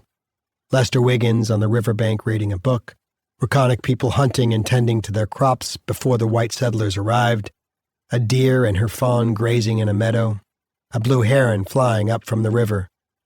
I've borrowed a set of colored pencils from Mrs. M, so I add blue sky, green vegetation, brown for the river. If Zabrowski asks where the buildings are, I'll make up some bullshit answer, try to talk over his head so that hopefully he won't be able to come up with any reason to object. 4 days after I submit my design, I'm called to the library. The deputy warden is there, and so is Warden Rickerby. Mrs. Millman tells them how excited she is that, pending their approval, the library will soon display original inmate-generated art. Then she knocks me for a loop. "Mr. Ledbetter and I have discussed the importance of making sure the mural makes no political statements that some could find offensive. Now, of course, it's his right to exercise his freedom of speech through his art, but he's agreed to eliminate the pride flag and the phrase 'end police violence' from the mural. To his credit, he was happy to comply." What? I never even thought to include those things, but I'm following Mrs. M's lead. Good, Zabrowski says. We don't want to promote any of that stuff. Mrs. Millman asks whether either of them has any questions for the artist. I do, Zabrowski says. If this is supposed to be Yates' CI property, where are the buildings? Well, I suppose you've heard about the space-time continuum, I say. The 3 dimensions of space, length, width, and height, plus time, the 4th dimension. Physics 101, right? The warden looks hesitantly at her deputy and nods. Zabrowski nods back. So if you studied Einstein's theory of relativity, you probably remember that he thought time travel might be possible, okay? That's kind of what I'm getting at. Assuming it would be possible to travel both back to the past and forward into the future, my intention is to illustrate that there was a time when the buildings here hadn't yet existed, and there will most likely be a time in the distant future when they no longer exist. Get it? There's a long 5 seconds of uncomfortable silence. Brilliant, Warden Rickerby suddenly declares. Zabrowski nods in agreement. When Mrs. M asks whether we can assume my design has their approval, the warden says, Absolutely. And maybe when the mural is finished, we can get the press to do a story on it. It would be nice to get some positive publicity for a change. With that, she claims she and her deputy have another meeting to get to, and they exit the library as quickly as possible. You jolted me for a minute, Mrs. M, when you started talking about pride flags and end police violence. What was that about? It's an old trick I learned from my community service days back in the 70s. When you're negotiating with the opposition, you start off by making a concession, real or imagined. It puts them at ease so that they think you're being totally reasonable. But what about you? The space-time continuum? Einstein's theory of relativity? She chuckles. How in the world did you come up with that stuff? There's a new guy on our tier, I tell her. A physics professor who's here for embezzling from his college. I just asked him if he thought time travel could be a thing and let him ramble. I didn't really understand much of what I was saying just now, but I think they bought it. Oh, they definitely did. They think it's a big secret that they're dumb as rocks, the two of them. Don't quote me. I tell her my lips are sealed. Now then, she says, when I got up this morning, Howie was already downstairs in the kitchen baking cookies. Could I interest you in a snickerdoodle? I'm feeling pretty lifted when I head back to B Block. The design's been approved, and I'm brainstorming all kinds of ideas about the mural. But halfway to our building, I see 2 shadows approaching from behind. No big surprise, that kid was more fucked up than a soup sandwich. I recognize the voice. It's Picardi. Hey, Ledbetter, you hear the news about your little buddy? I keep walking. I'm not taking the bait. He hung himself. I turn and face him. Them. The 2 of them. Solomon? Bingo, Picardi says. You gonna be the next hang-up? They're both smiling. I ask them where they heard this. Where'd we hear this, Officer Anselmo? Picardi asks. Do you remember? Can't say that I do, Officer Picardi. We heard it somewhere, though. Yes, somewhere. What a shame, huh? R.I.P., psycho boy. They stop once they've delivered the message, but I keep walking. I'm short of breath, choked up and fighting tears. That poor kid never had a chance. Counselor Jackson's coming out of the building as I enter. Corby, you look upset, she says. Are you all right? I ask her whether she's heard about Solomon. When she shakes her head, I tell her what I've just heard. Oh my God, she says. She turns around and re-enters the building with me. I have the number of the facility where he's been in my office. Let me see if I can find out what happened. Who told you about this? When I say it was Anselmo and Picardi, she gives me a skeptical look and tells me to check in on my tier. She'll let me know what she finds out. I do what she says. Back in our cell, I'm relieved to find myself alone. I sit on my bunk, put my head down, and sob. 10 minutes later, I'm called up to the control desk.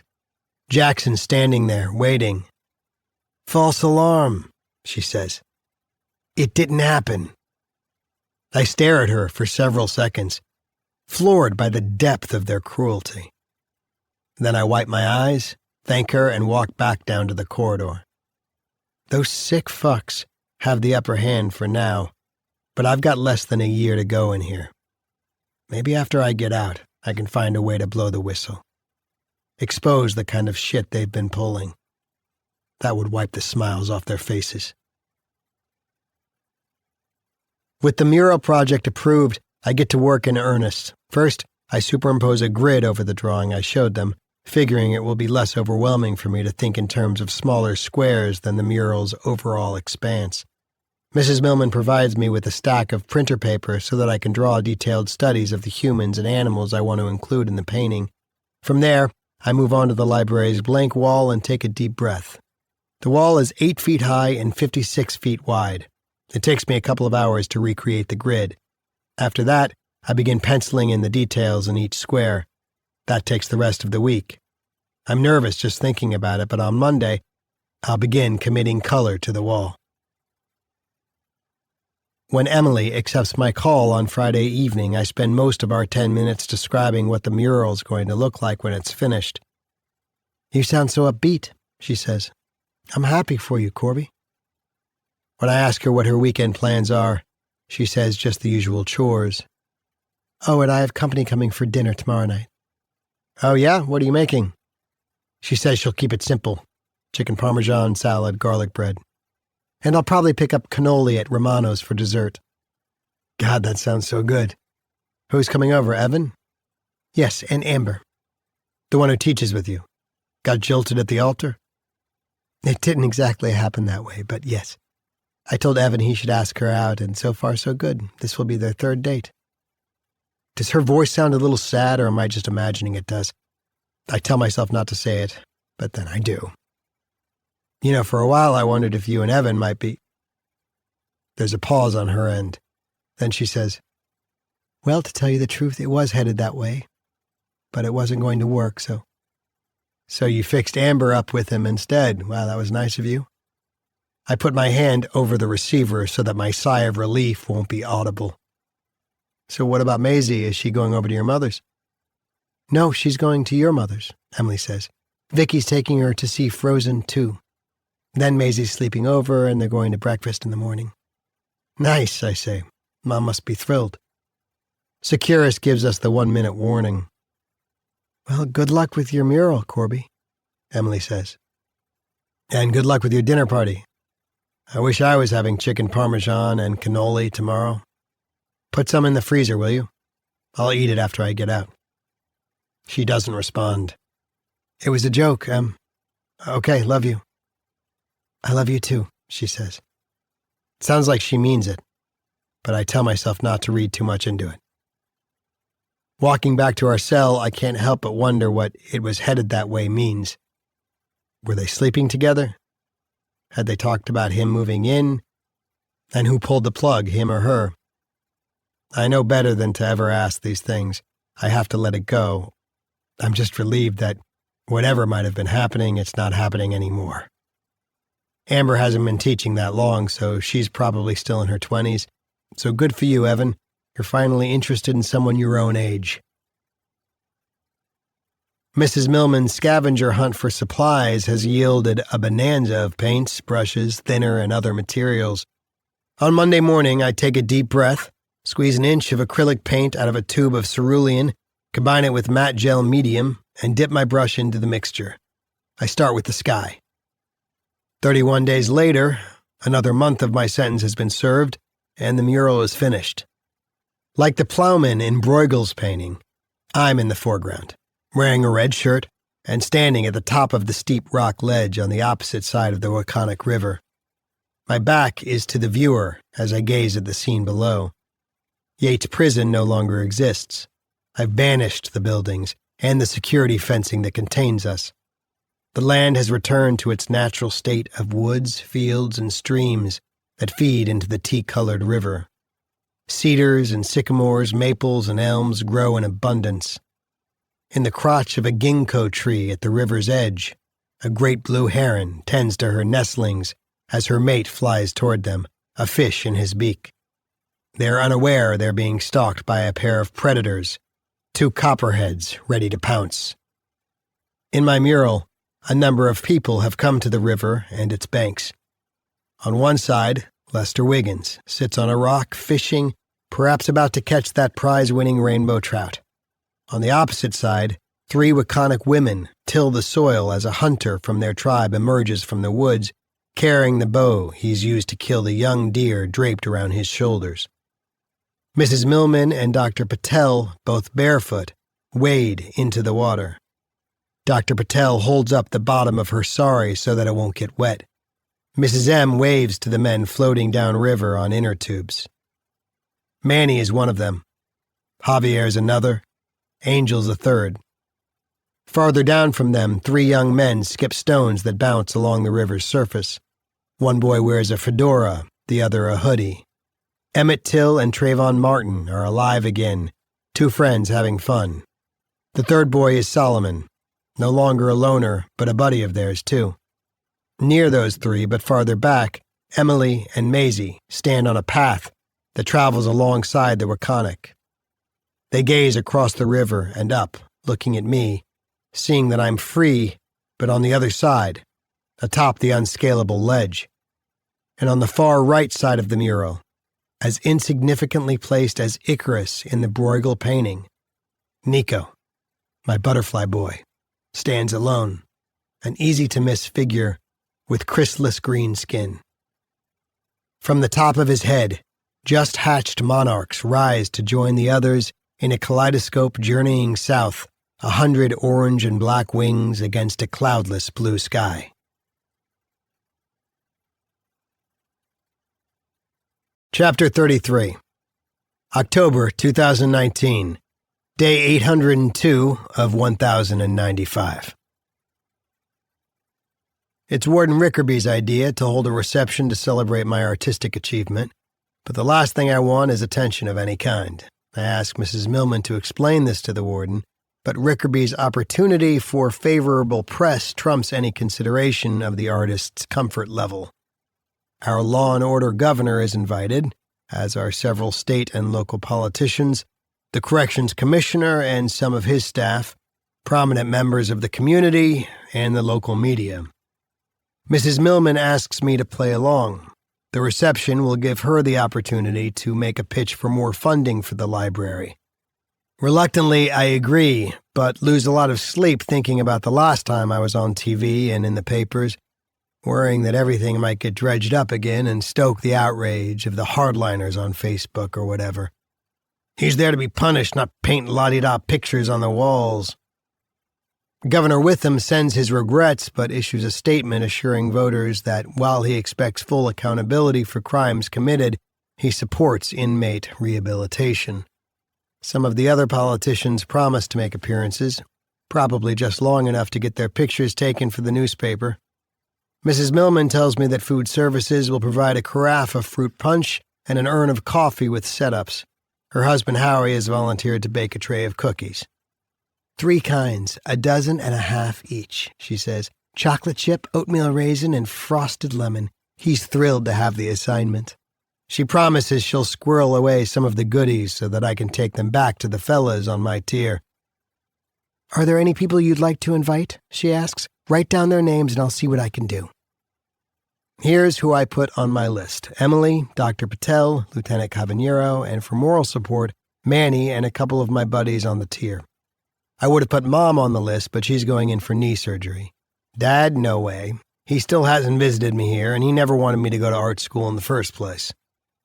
Manny and the other guys get denied. The warden's office notifies Mrs. Millman that it would be inappropriate for offenders to mingle among the dignitaries.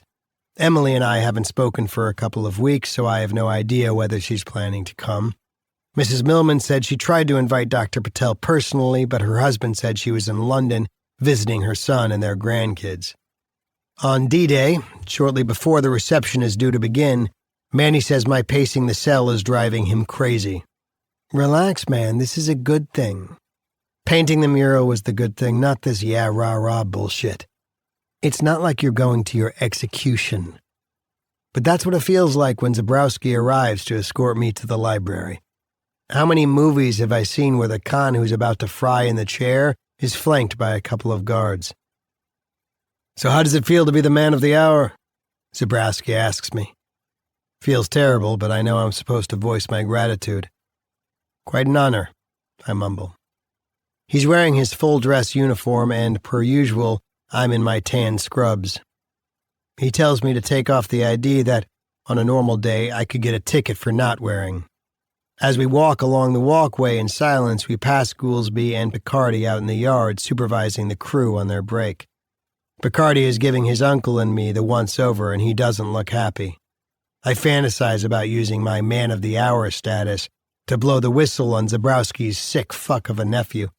Tell him about some of the shit he and Anselmo have been pulling. But getting through the next hour is going to be challenging enough. The library has been rearranged for company. Rows of plastic chairs, a tablecloth on the counter where the refreshments are, red carnations in a vase. The mural's covered with 3 large blue tarps taped together. Like Zabrowski, Commissioner Knox and Warden Rickerby are wearing their dress uniforms. The commissioner's handshake is limp, but Rickerby's is a firm grip.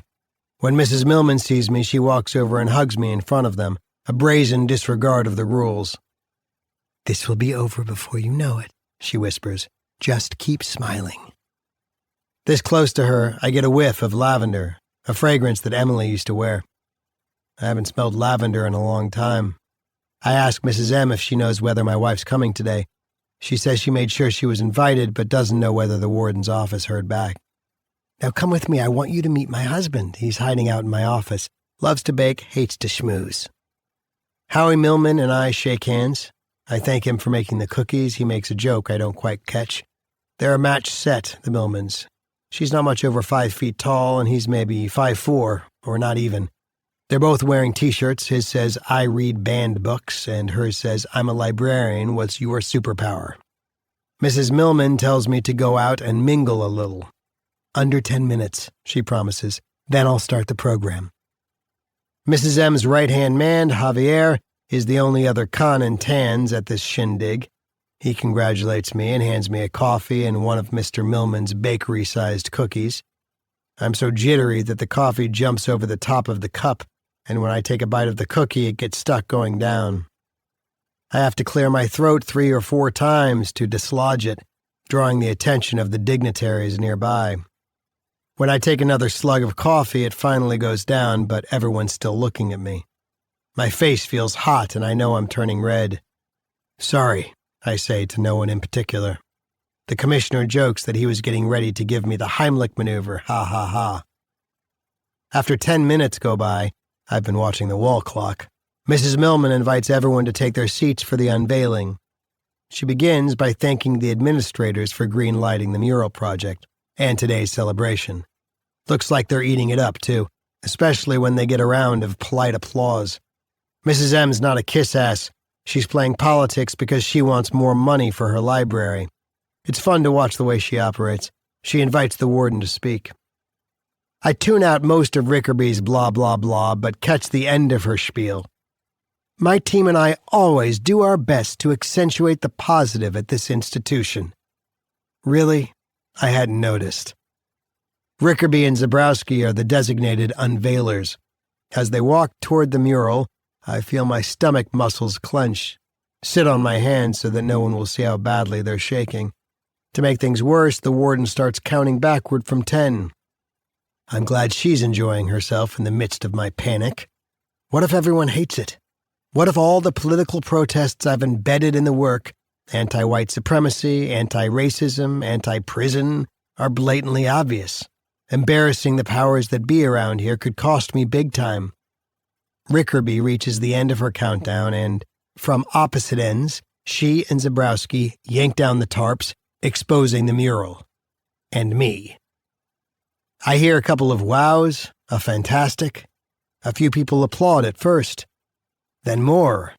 Then many more. All I can see are the flaws. Some of the trees are hastily rendered, the sky's too blue. Most of all, I wish to hell that I'd kept Emily and the kids out of the mural. I shouldn't have tampered with their privacy like that.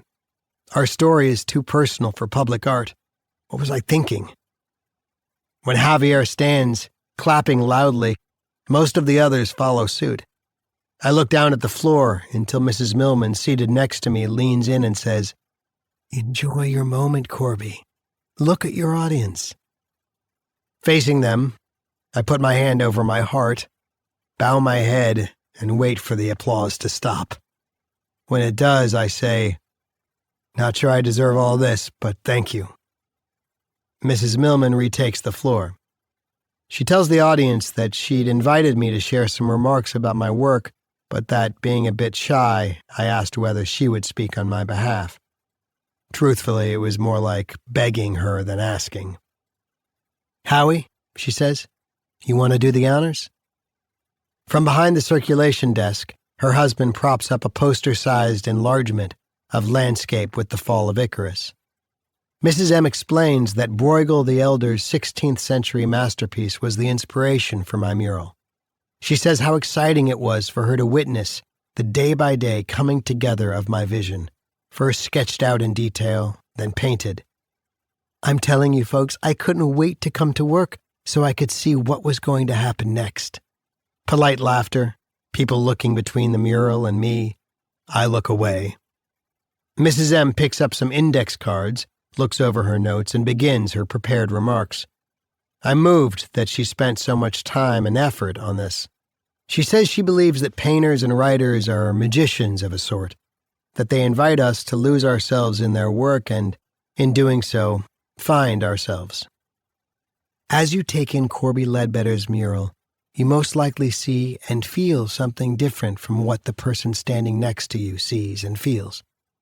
We bring our own lives, our personal histories, and our values to art and literature. Yet somehow, simultaneously, art and literature connect us to one another. That's the magic. So I feel it is entirely fitting that this mural now resides in a library filled with books and ideas. A prison library where incarcerated men arrive feeling remorseful or resentful or defiant, perhaps wondering how their lives went so far off track from what they imagined.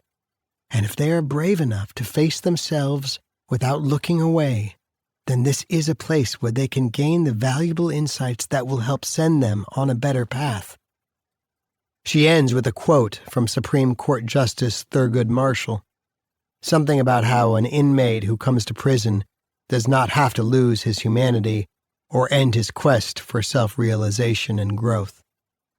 "And now, Corby, I'd like to say something to you personally," she says. "Long after you leave Yates and go on your way, your evocative work will remain here, inviting the incarcerated men who enter this library to linger over your mural's mysteries and meaning and puzzle through whatever it says to them. Thank you for your gift. We are grateful." More applause, more blushing from me. I scan the room, looking for Emily, but she's not here. Up from their seats now, the audience mills around, chatting and enjoying refreshments, studying the mural up close, pointing out details to one another. People keep coming up to me, complimenting and congratulating me, and it's so nerve-wracking that I take refuge in the stacks. Having grown up in my father's house, I feel more comfortable with criticism than praise. And has everyone conveniently forgotten what I did? Why I had to come here? "Corby," Mrs. Millman calls. "Some of the media people are looking for you." I try to beg off being interviewed by a reporter from a local TV station, but thankfully it only lasts for 30 seconds and the camera lingers on the mural, not me, as I speak. No mention is made of why I'm doing time. The Hartford Courant reporter tells me she and her photographer are on a tight schedule. "Let him get his picture first, and then I need to ask you some questions before we have to take off." The photographer says he wants to shoot me in front of the mural. Remembering the only other time my face appeared in the Courant and why, I think fast and point out that the figure in the painting closest to the front with his back to the viewer is supposed to be me. "How about if I stand facing the painting rather than looking at the camera and you can photograph me from the back?" To my great relief, he says he likes the idea and obliges me. But I'm not so lucky with the eager young reporter. She looks like she just arrived from some journalism school and is angling for a big story. "Do you feel the rehabilitative services at Yates have helped you to prepare for a successful return to life on the outside. The commissioner, his media relations officer, the warden, and Mrs. Millman are standing close by, so I give her a pallid version of what they want to hear. Next, she asks me a series of softball questions. Was I trained as an artist, or am I self-taught? What drew me to the Bruegel painting? How long did I work on the mural from start to finish? Then she leans close. You were sentenced to prison after being convicted of negligent homicide and the death of your son, right? I nod. There's rehabilitation, sure. But is there any getting over a tragedy like that? None of her goddamn business. Can we please just talk about the mural? Okay, sure, she says. Would you care to comment on the subversive nature of the work, Mr. Ledbetter? It's a gotcha question, the kind I was dreading during my bouts of insomnia. When I glance over at Corrections' PR person, it looks like she's gone on high alert. I figure I'd better play dumb. Subversive, what do you mean? Well, you've painted the prison property without the prison. Why? Because I'm imagining the area centuries before there was a prison, way back before the white European settlers came and it was Wakanic land. Right, I get that. But that guy over there tells me he's in the mural. She nods to Javier, who's chatting with one of the local politicians. He says that's him floating downriver with 2 other prisoners. Prisoners, but no prison. Emmett Till and Trayvon Martin resurrected. An indigenous tribe living again on the land. Correct me if I'm wrong, Mr. Ledbetter, but isn't your painting a protest of sorts? Aren't you arguing against white oppression, and wouldn't some consider that subversive? Although she's right, all I can think of to say is that all art is open to interpretation. She smirks as she jots down something on her pad.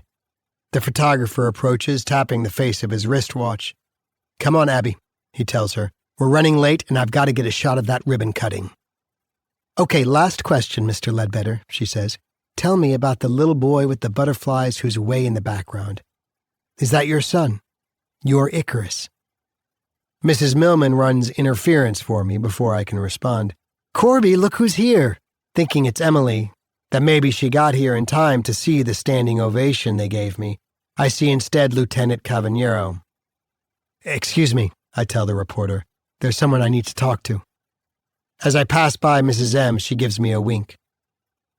Cavaniero's face looks pale and drawn. He's using a walker.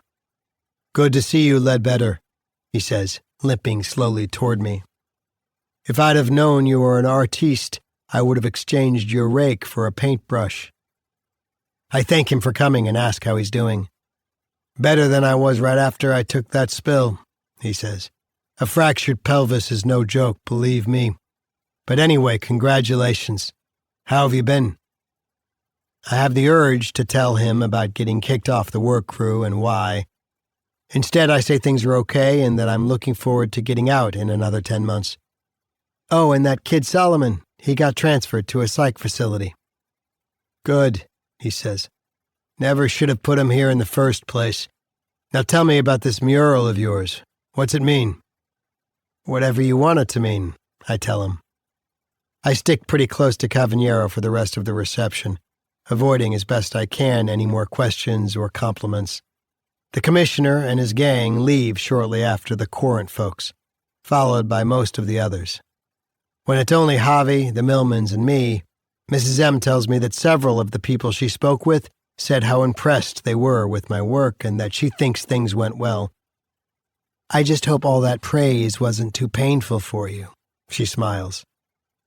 Excruciating, I tell her. Nah, just kidding, it was okay.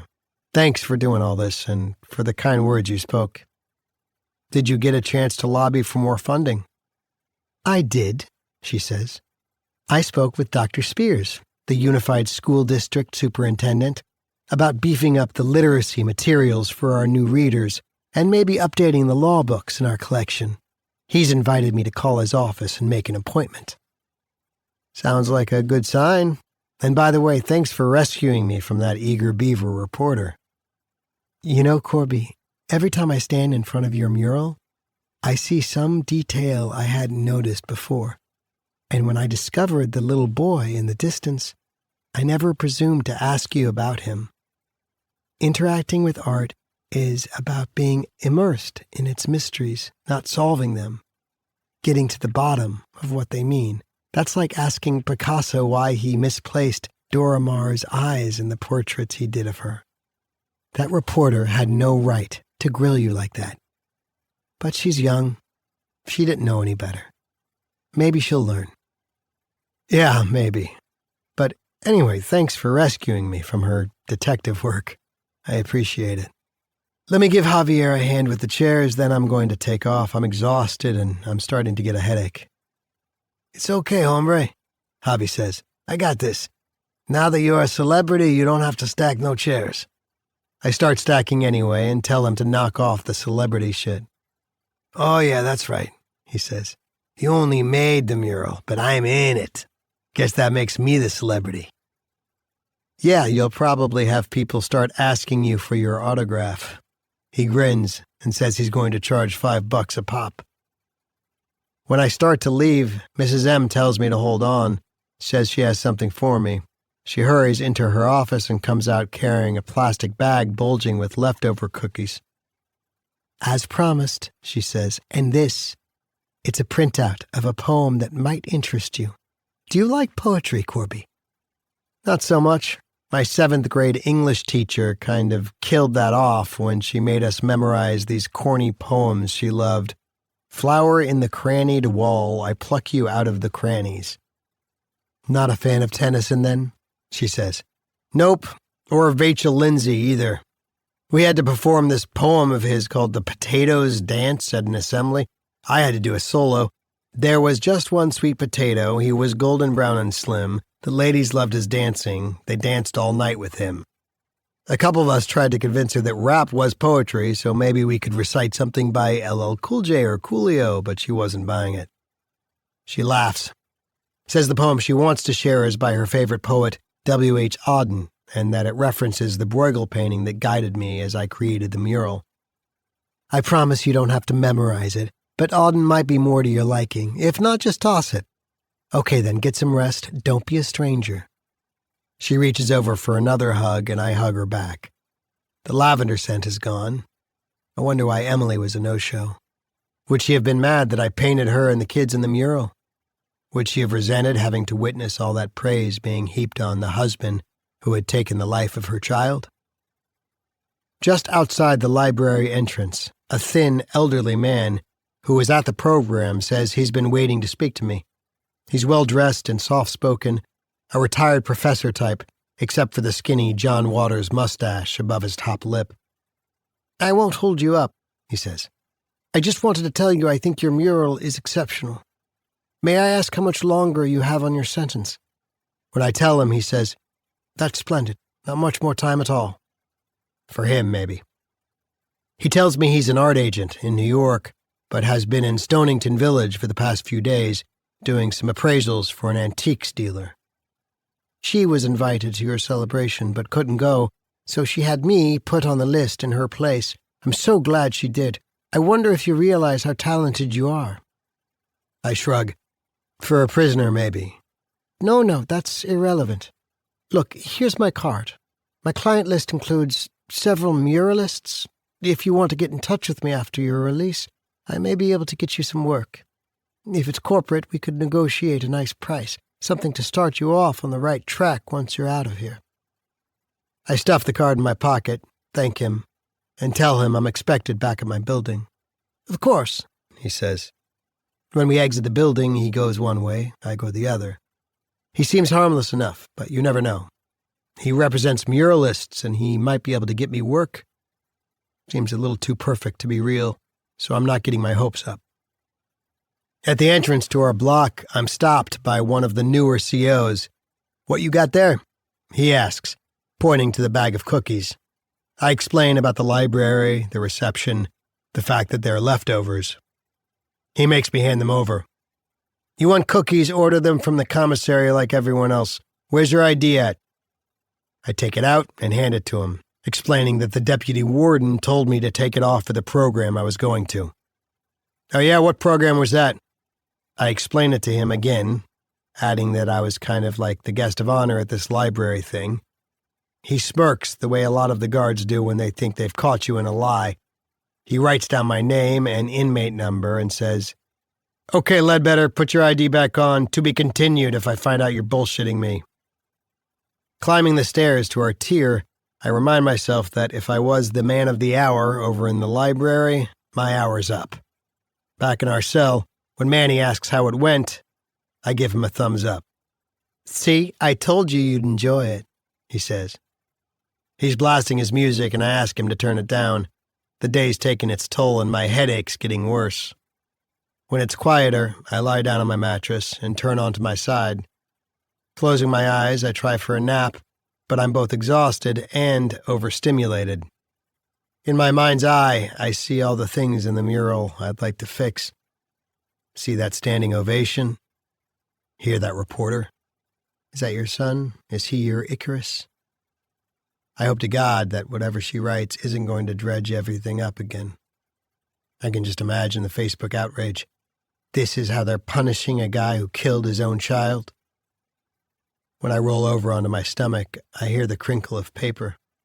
Pull out that poem Mrs. M gave me, and with it, that guy's business card. I pick it up and read that first.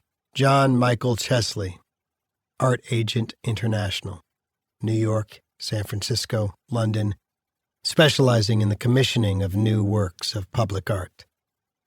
Well, okay, I guess he's legit. Maybe there is a job in this for me down the line. And even if not, it feels good to be validated by someone who knows art.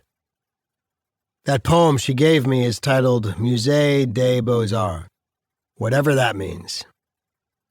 About suffering they were never wrong, the old masters, how well they understood its human position, how it takes place while someone else is eating or opening a window. What's the deal, Mrs. M? Why did you think I might like this or even know what the hell it means? And what's it got to do with the Icarus painting?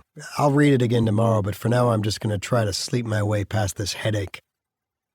As I start to doze, I invent reasons why Emily didn't come today.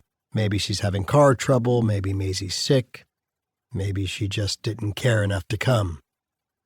And if that last one's true, what's going to happen when I get out? Okay, come on, Corby. Deep breaths. The present, not the past or the future. Go to sleep.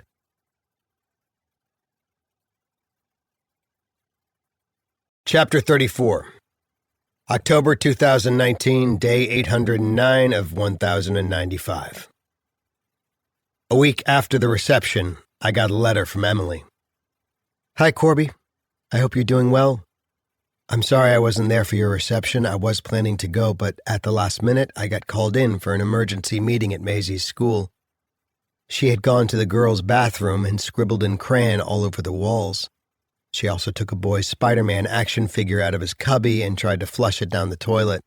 She denied she'd done these things at first, but the principal, Mrs. Sautzing, finally broke her down and got her to admit it.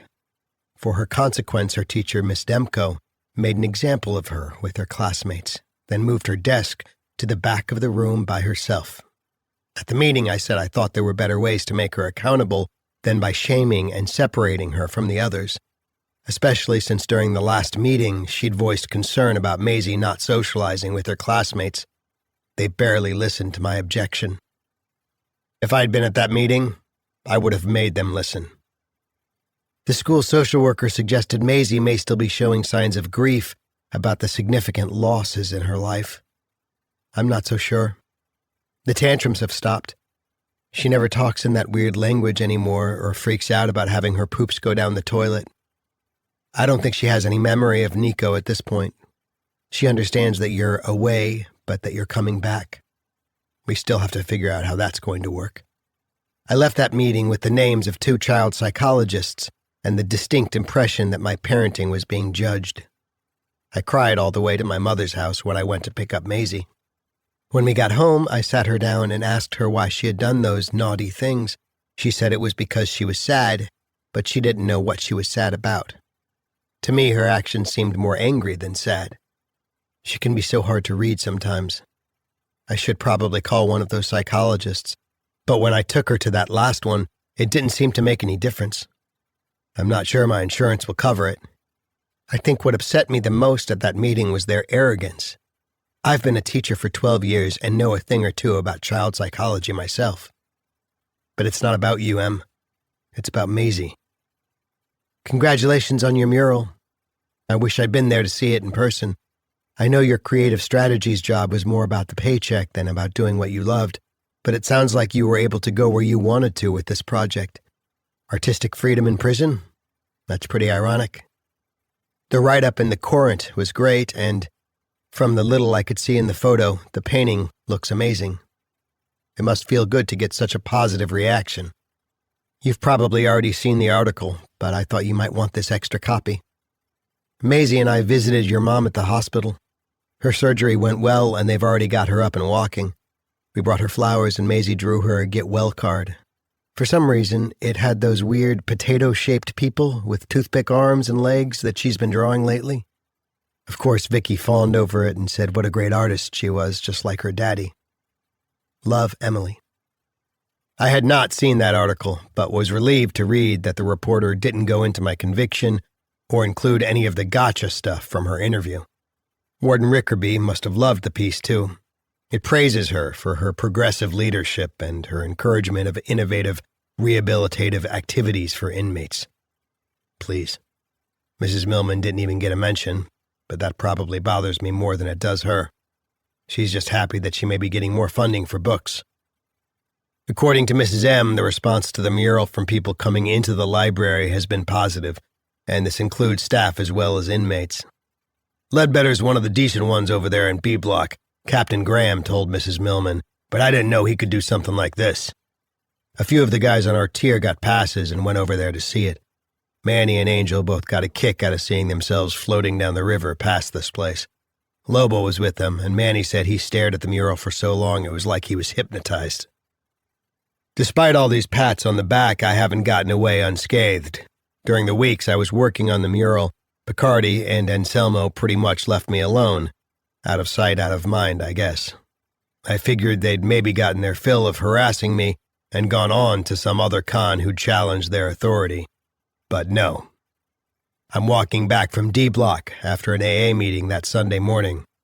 As I enter our building and start up the stairs, I hear footsteps behind me. I look back, and there they are, the two of them, their voices echoing in the stairwell. Paint some stupid pictures on a wall, gets in the paper, and now he thinks his shit don't stink. Thinks he's Rickerby's fair-haired boy. Forgets that he's here because he killed his kid. Harry and maintenance told me they got orders to paint over Baby Killer's pretty picture as soon as he's out of here. Hey, you hear that, Ledbetter? Guess you're not such a hero after all. 2 more flights to go. I tell myself to hold on and not react to their goading. Assaulting 2 COs is a luxury I can't afford. Instead, to drown them out, I start singing, loud as I can, that old REM song I used to play in my bedroom with the volume jacked up. What's the frequency, Kenneth? Is your Benzedrine, It works. They get off on the tier below ours. When I reach our floor, I head to the control desk to check back in. I'm flustered by what just happened. Something McGreevy evidently picks up on. What's the matter? He asks. I shrug, tell him I'm okay, and start down the corridor. It's the 5 on the floor break, so everyone's out of their cells, chatting and laughing, lining up at the hot pot. The bored ones are leaning over the railing to check out the comings and goings on the tier below. There's a lot of bitching about the latest stupid rule administration's come up with, the buddy system. Going to and coming back from chow, we now have to march in line with a partner, all of us keeping the same pace. No gaps, no pile-ups, no talking to anyone besides our partner. Prison's supposed to get us ready for life on the outside, so I guess when we're released, we'll be all set for kindergarten. Break's over, Goolsby bellows, herding us back to our cells. Yo, Corby, Angel calls. Look who couldn't stay away from us. Following his pointing finger, I see that Boudreaux's back. Manny, of course, has the scoop on the Ragin' Cajun's return.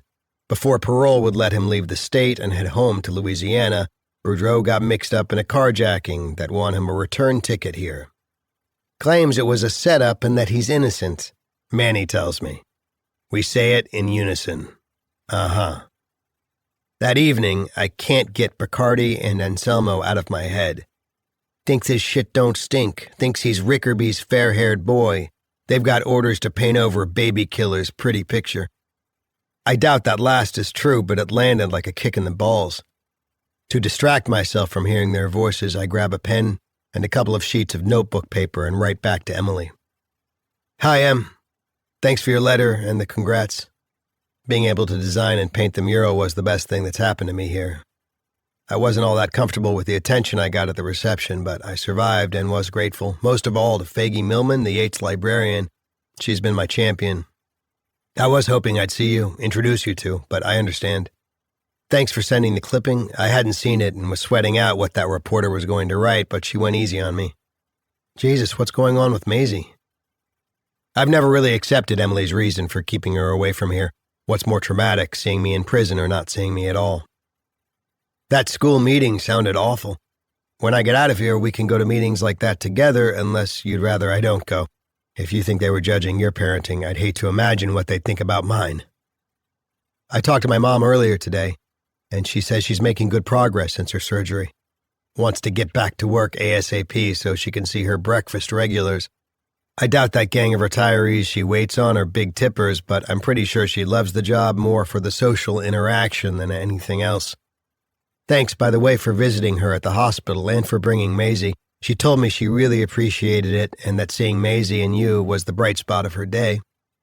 Oh, by the way, at the reception, some art agent who was there told me he was impressed by the mural and that he might have some work for me after I'm out of here. Probably won't amount to anything, but he gave me his card. Okay, it's lights out in a couple of minutes, so I'll end here. I love you, Emily. I fall asleep pretty easily, but an hour later, I'm wide awake and worrying about the future. Not only what's going to happen when they let me out, but also what happens between now and then. The attention I've gotten because of the mural has fanned the flames of Picardi and Anselmo's hatred of me. My pulse starts racing and I move every which way trying to get comfortable. I'm up for an hour or more before I can get back to sleep. I sleep past breakfast, so I missed the first walk to the chow hall under the new buddy system. Manny reports that things went fairly well. Only 2 guys got tickets for non-compliance. His buddy was a new arrival on our tier, a young guy named Austin. What a hunk, he tells me. Green eyes, curly brown hair, and you can tell he's put in some serious time at the gym. I think I'm in love. Yeah, sounds to me like you're in lust. He puts his hand on his hip and bats his eyes. Is there a difference? When I ask how old this guy is, Manny says early to mid-20s. Although he doesn't admit it, my cellie is 54. What's that saying? Hope springs eternal? He brags a lot about the hookups he's had, but come to think of it, I've never heard Manny talk about being in any long-term relationships. Kind of sad, really. The only constant in his life seems to be his sister, Gloria. Later, when we line up for our 10:30 lunch, Manny pushes past me and some of the other guys so he can buddy up with his new heartthrob. I'm at the tail end of the line. They must have run out of buddies because I'm solo, which is fine with me. God, what a day. Sky blue sky. The sun shining on the vivid oranges and yellows of the dying leaves. It's a 5 out of 5 fall day, as they say on the TV weather. Up front, leading the parade, Officer Anselmo yells, "Get the lead out, ladies. The longer you take to get there, the less time I'm giving you to eat." Behind me, his lackey, Goolsby, claps his hand and imitates his mentor. "Come on, gentlemen, let's see some hustle." Picardi usually works the same shift as these two, but he hasn't been around this week. I'm enjoying the respite. Halfway between our block and the chow hall, my eyes land on that ginkgo tree I've noticed before. Its scalloped leaves have turned a brilliant royal yellow.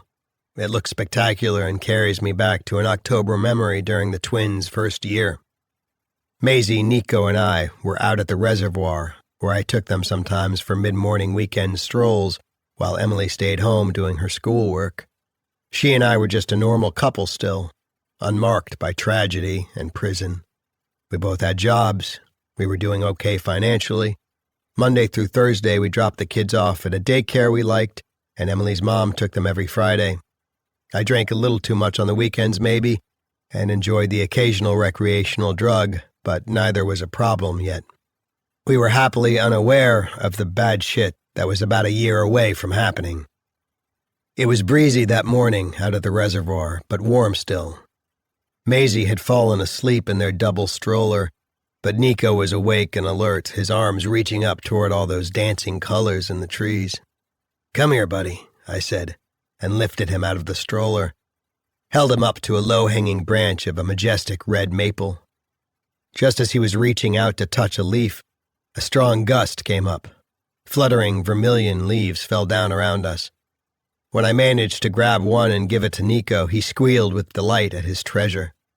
On our way back to the car, I stooped to pick up others for his collection. A yellow elm leaf, the coral burnt orange and scarlet yield from a row of oaks and sugar maples. He clutched, studied, and babbled to his bouquet on the drive back to our house. He was responding emotionally to the palette of colors he was holding. Of the two of them, Nico was the one who was already showing an artistic sense. Had the artistic temperament, too. When Maisie, awake by then, reached over and grabbed at his leaves, he howled in protest and swatted her. "No," I yelled, and they both froze. Then Nico handed his sister two of his treasures. "What are you smiling at?" someone asks, yanking me out of my reverie. What?" It feels like I've just been caught doing something wrong. Boudreau is walking beside me. "Where'd you come from?" I ask him. "I was walking up there with Doherty, but Anselmo sent him back on account of he got a bloody nose. Told me to buddy up with you instead." "How did he get a bloody nose?" I ask. "You pop him one?" "Nah, he was picking it too hard. Didn't mean to spook you just now, but man, you was someplace else. And from that shit-eating grin, I bet you was thinking about some nice piece of ass. Am I right or am I right?" "Guilty," I say. And I do feel guilty, but not in the way he thinks. Do I have any right to enjoy a happy memory of my little boy? Do I need to tamp down recollections like the one I just had to atone for what I did, for the pain I caused? "I knew it, brother," Boudreau says. "I can read people's minds by reading their faces, and your face was saying loud and clear that you was having yourself a poontang memory." Yeah, right, I think. The amazing Kreskin must be shaking in his boots knowing what a powerful mind reader Boudreau is. Entering the chow hall, Boudreau and I get in line behind Lobo, Angel, Manny, and the new guy he's crushing on. Rashawn, the head server, ladles creamed chipped beef onto my tray, slop on styrofoam. One Eye adds a watery scoop of canned peas. The third server, he's not familiar, tops things off with 2 slices of white bread and a powdered sugar donut, cellophane wrapped. As we get off the line, Goolsby points to an empty table like he's the fucking maitre d'. The 6 of us take our seats, lean forward, and start eating as fast as we can. Everyone, that is, except Manny, who can't ever keep his mouth shut, and his new friend, who doesn't know speed eating is advised. "Hey, you guys, this is Austin," Manny says. "He was telling me he used to compete in motocross races when he lived in Florida." "Cool," Angel says. "What'd you ride?" "A Kawasaki KX 250. Lobo wants to know where in Florida he lived. "Grew up in Ocala," he says. "Raced in Tampa before I screwed up my leg during a practice run." "He came up here to go to the business school at URI, Manny tells us. "And get this, he worked part-time for a caterer who did parties at Taylor Swift's beach house in Watch Hill. This past summer, he was a waiter at this big 4th of July party she had, and guess who some of the guests were?" No one guesses. We'd rather eat. "Give up? Nick Jonas, Ryan Reynolds and Blake Lively, Miranda Lambert, Lord." Manny, a teeny bopper in his 50s, is way more excited about the guest list than the rest of us, Austin included. Anticipating Anselmo will cut our mealtime short as usual, I shovel it in as fast as I can. It weirds me out that every time I look over at him, he's watching me. Meanwhile, Manny keeps talking a blue streak. I feel sorry for this Austin guy. I remember when I first got here how Manny overwhelmed me with his advice and mentoring. "Chow's over," Anselmo shouts, maybe 11 or 12 minutes into what's supposed to be our 20-minute meal. All around me, guys stand to obey, stuffing sopped-up bread into their mouths and packaged donuts under their shirts. Austin, whose meal is only half eaten, looks shocked that lunch is over. I spend the afternoon reading another one of the Easy Rollins titles Lester Wiggins recommended. During 5 on the Floor, I see Austin standing by himself, looking a little lost. "About Manny," I tell him. Don't be afraid to tell him to back off. He enjoys taking new guys under his wing, but you don't want to suffocate under there, right? He nods but doesn't smile. Then, speak of the devil, Manny approaches us carrying 2 styrofoam cups. "Coffee, Austin?" he says. "I got instant in these. Come on, I'll show you where the hot pot is." A few minutes later, they're back, neither of them talking or holding coffee. There's a red mark under Manny's eye that looks like it's starting to swell. I don't know for sure what happened, but I think I can guess. When we're locked back in our cell, I ask Manny whether his eye's okay. He says it's fine. Changes the subject by telling me about a rumor he's heard. Bacardi's wife asked him for a divorce. "Maybe that's why we haven't seen him for several days," I say. "He must be taking time off to do some soul-searching." We both laugh at that. 150 pages of Easy Rawlins later, Goolsby yells that it's chow time again. When the doors pop, I see Anselmo at the other end of the corridor. These two must be doing double shifts. "Grab a buddy and line up," Anselmo shouts. Subdued by what's turned into one hell of a shiner, Manny hangs back and partners up with Lobo. Once again, my buddy is Boudreaux. As we head off, he says, "Hey, Ledbetter, the post office is open." What's he talking about? "The post office, man. It's open." He points down at my unbuttoned fly. When I close it up, he nods and says, "Ça c'est bon." I tell him half the time I don't know whether he's speaking English or swamp. He says it's not his fault if we people up the bayou don't talk right. Our 4 o'clock supper is meatloaf, mashed potatoes, canned carrots, bread, and cake. Enough carbs to bloat us up and a sodium level so high we could all have strokes. Austin's at the far end of our table, eating fast and talking to no one. Manny's at the other end. For once in his life, he's not saying much either. An argument breaks out at the table on the other side of the room, but Anselmo shuts it down before fists fly. I find an undissolved protein pellet in my meatloaf, which means there's more cereal than meat in there. I concentrate on the potatoes, bread, and carrots instead, thinking my mom would probably faint if she saw me eating carrots without making a fuss. Boudreaux, seated across from me, keeps eyeing my cake. "Jesus Christ, just take it," I tell him. He makes the grab. When Goolsby yells that time's up, I look at the clock on the wall. He and Anselmo have given us 17 of our 20 minutes to eat. Not bad. Manny, Boudreaux, and I are walking side by side out of the hall when Anselmo tells me to hold up. The other 2 stop too. "There's a salt shaker missing from the table where you guys were at," he says. "You swiped that, Ledbetter?" I tell him no, that there was only an empty pepper shaker where we sat down. "But this wouldn't be the first thing you ever lied about, would it? You know the drill, let's go." "Hey, come on, brother, he didn't take nothing," Boudreaux says. Anselmo gets in his face. "I'm not your brother. Keep moving." The raging Cajun shakes his head and does what he's told.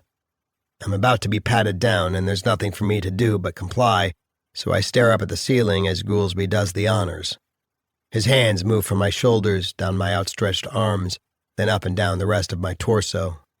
"Step aside, Officer Goolsby," Anselmo says. He pats down the outsides, then the insides of my legs. When he's up around my groin, he clasps his hands together and knuckles me in the nuts. I wince and cough, but force myself not to cry out or double over from the pain. I'll be damned if I'll give him the reaction he wants. "I'm thinking he might have stuck it up his butt," he tells Goolsby. "A lot of these artist types are into that kinky shit. Drop trowel, Ledbetter." Some of my peers are still filing past on their way back to the cell block.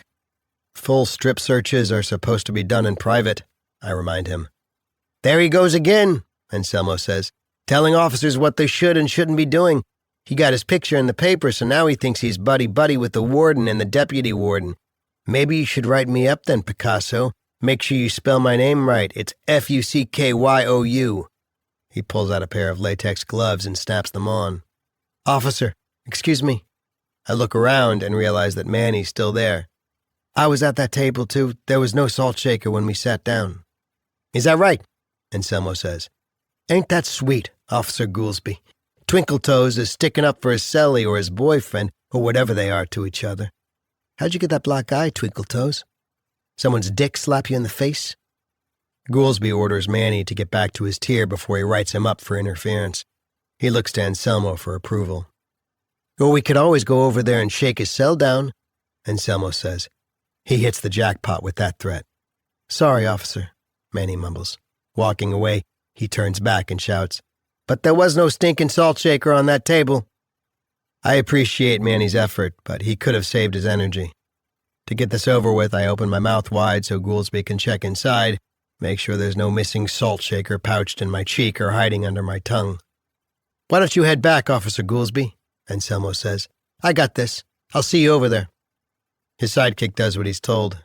Now it's just Anselmo and me. Okay, Ledbetter, you want some privacy? Follow me. He leads me to the door of the walk-in storage room adjacent to the kitchen. Unlocks the door and swings it open. After you, he says. I know in my gut that I shouldn't go in there, but it's not like I have a choice. Anselmo steps in and yanks the pull chain hanging from a bare bulb. The room is cold and reeks of onions. Bushel bags of them are piled on the floor. Towers of cartons are lined up against the wall, labeled cooking oil, powdered eggs, canned tomatoes. Anselmo closes the door behind him. I'd better think fast. Could you leave the door open a crack, officer? I get claustrophobic when... Oh, sure, he says. Opens the door a foot or so, then slams it shut again. That better? Okay, you know the drill. Drop your pants and underwear, then turn around and put your hands on the wall. I do what he says. Now bend over, spread, and cough. I comply. Relieved that this is over, I start to stand up. Hold on there, Picasso, we ain't through yet. Bend over again, spread your ass wider, and cough again.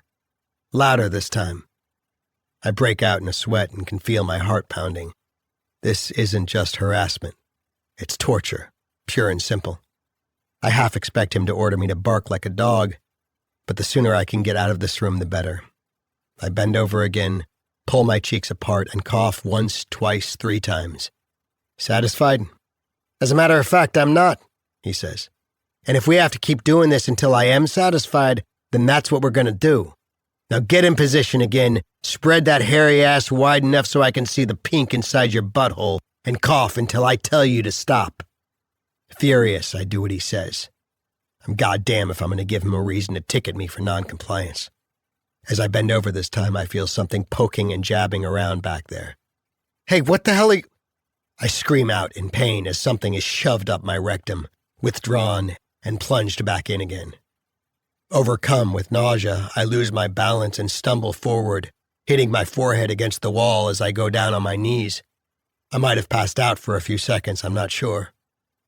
Dazed, I struggle back onto my feet, and as I do, my eyes move from those bags of onions to the weapon he's used. One of those expandable aluminum batons they swing at inmates when a fight turns into a free-for-all. I stare at that thing as he collapses it, picks my shirt off the floor, and uses it to wipe off his weapon before he slides it back into the holster on his belt. Well, looky here, Officer Anselmo. The baby killer's got himself a boner. There, suddenly, stands Bacardi, in street clothes instead of his uniform. He must have been here all the time. You enjoy that, Ledbetter? You want some more? Maybe enough to get you to a happy ending? I shake my head, struggling to speak. You two are going to lose your jobs over this, I finally manage to say. My voice is a croak. Bacardi shrugs. I'm not even here, he says. I'm off until next week. He brings his face so close to mine that I can smell his hair gel.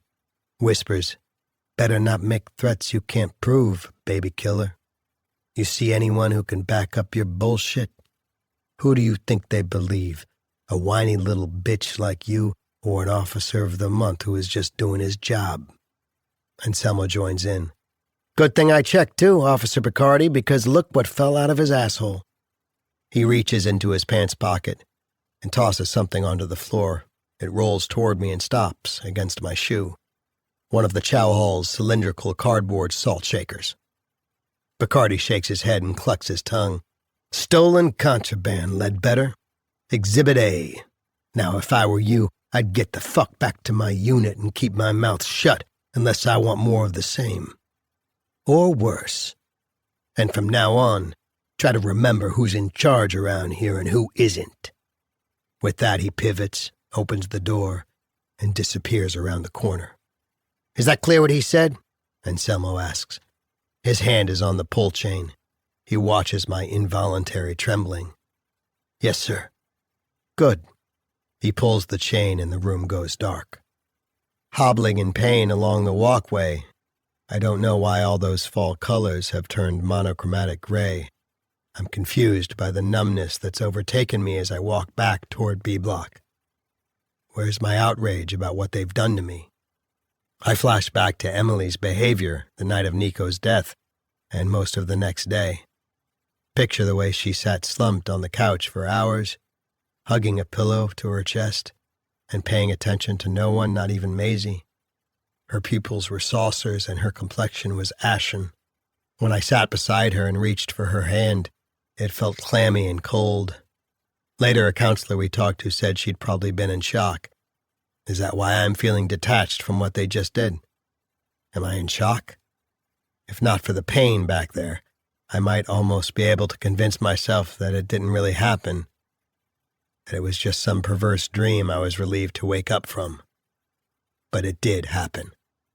They raped me with a state-issued defensive weapon to punish me, silence me, and they must have planned it ahead of time.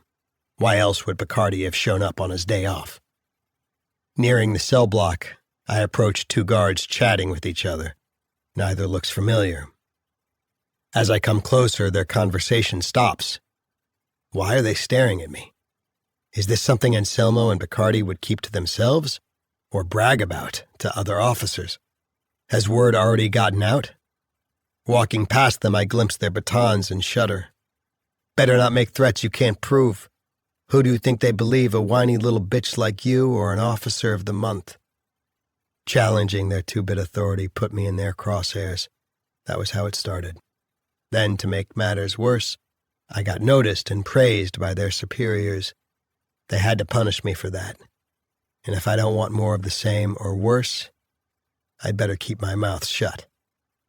Inside the building, I climb the stairs in pain, walk down the hall, and stand in front of our cell door for longer than usual. Mullins is at the control desk. He and I don't have a problem. Why isn't he letting me in? Is he fucking with me too? Has he joined the campaign against me? "Sorry, Ledbetter, didn't see you there," he finally calls. He buzzes me in. Manny looks up from the TV. "Hey," he says. "Hey, you okay?" "Yeah." "They're still hassling you over those turkeys? Why are they keeping that alive?" I shrug. "Well, don't let it bother you, Corbs. They're just idiots. I mean, a missing salt shaker? Give me a break. Those shakers always go missing. If it's not salt, it's pepper." I say nothing, hoping he'll stop. "Hey, what's that bump on your forehead from? Those goons didn't rough you up over there, did they?" Instead of answering, I ask whether he has any aspirin or ibuprofen. "I got both," he says, opens his lockbox and reaches in, pulls out two small plastic bottles and shakes them at me like maracas. "Chills and headaches or achy muscles and minor injuries." I point to the second one. When he tosses the bottle to me, I shake out 3 tablets and swallow them dry. "How hard did you hit your head?" he asks. "No concussion, I hope." Without answering him, I ease myself down onto my mattress and shift onto my side facing the wall. "Can I just say one more thing?" he asks. "If they did rough you up, you might feel better if you talk about it." "Yeah, thanks, Dr. Phil. I'll keep that in mind." He doesn't deserve the snark, but I'm not telling anyone what happened, especially Manny. Gay guys are into that anal stuff, tops and bottoms, butt plugs. And sure, he'd understand the difference between a good time and a sexual assault, but Manny's a talker. The last thing I need to do is second-guess who has or hasn't found out what those sick fucks did to me. And what if it gets back to Anselmo or Picardi that I didn't keep my mouth shut? What kind of fresh hell would they dole out then? Still, I wish I could tell him. Maybe it would make me feel better to let it out. But telling him doesn't feel safe. Well, looky there, the baby killer's got himself a boner. Why had that happened? Why was I participating in my own humiliation? So no, I need to just keep it to myself. Keep crossing off the days on my calendar until I'm out of this place and can pretend it never happened. I skip 5 on the floor. I don't want to be around anybody, guards or inmates. What I do want, what I need, is to stop the nausea and clean myself up. Later, when I hear Mullins whistling as he lopes down the corridor, I call to him, ask whether I can grab a quick shower. I missed shower time yesterday and I'm starting to stink. He unlocks the cell door. Real quick, he says. In and out. I don't want to hear, well, how come you let Ledbetter take one? I thank him and grab my soap, washcloth, and towel. It hurts like hell to hurry down the corridor toward the shower room, but I want to respect his kindness. When I step out of my clothes, the sight of my blood-stained underpants triggers a flash of revulsion. I turn on the shower and step beneath it. The warm water sluicing down my back and between my cheeks feels soothing, but when I try to clean down there with the soapy washcloth, it hurts too much. I have to stop. Watching a string of blood wash down the drain rockets me back to the day I saw Nico's spilt blood on our driveway. Despair hits me so hard that I double over and wait for the vertigo to pass. If there was a God, here's what I'd want to know. Can a man who caused the death of his child ever atone enough to be forgiven? Is absolution even possible?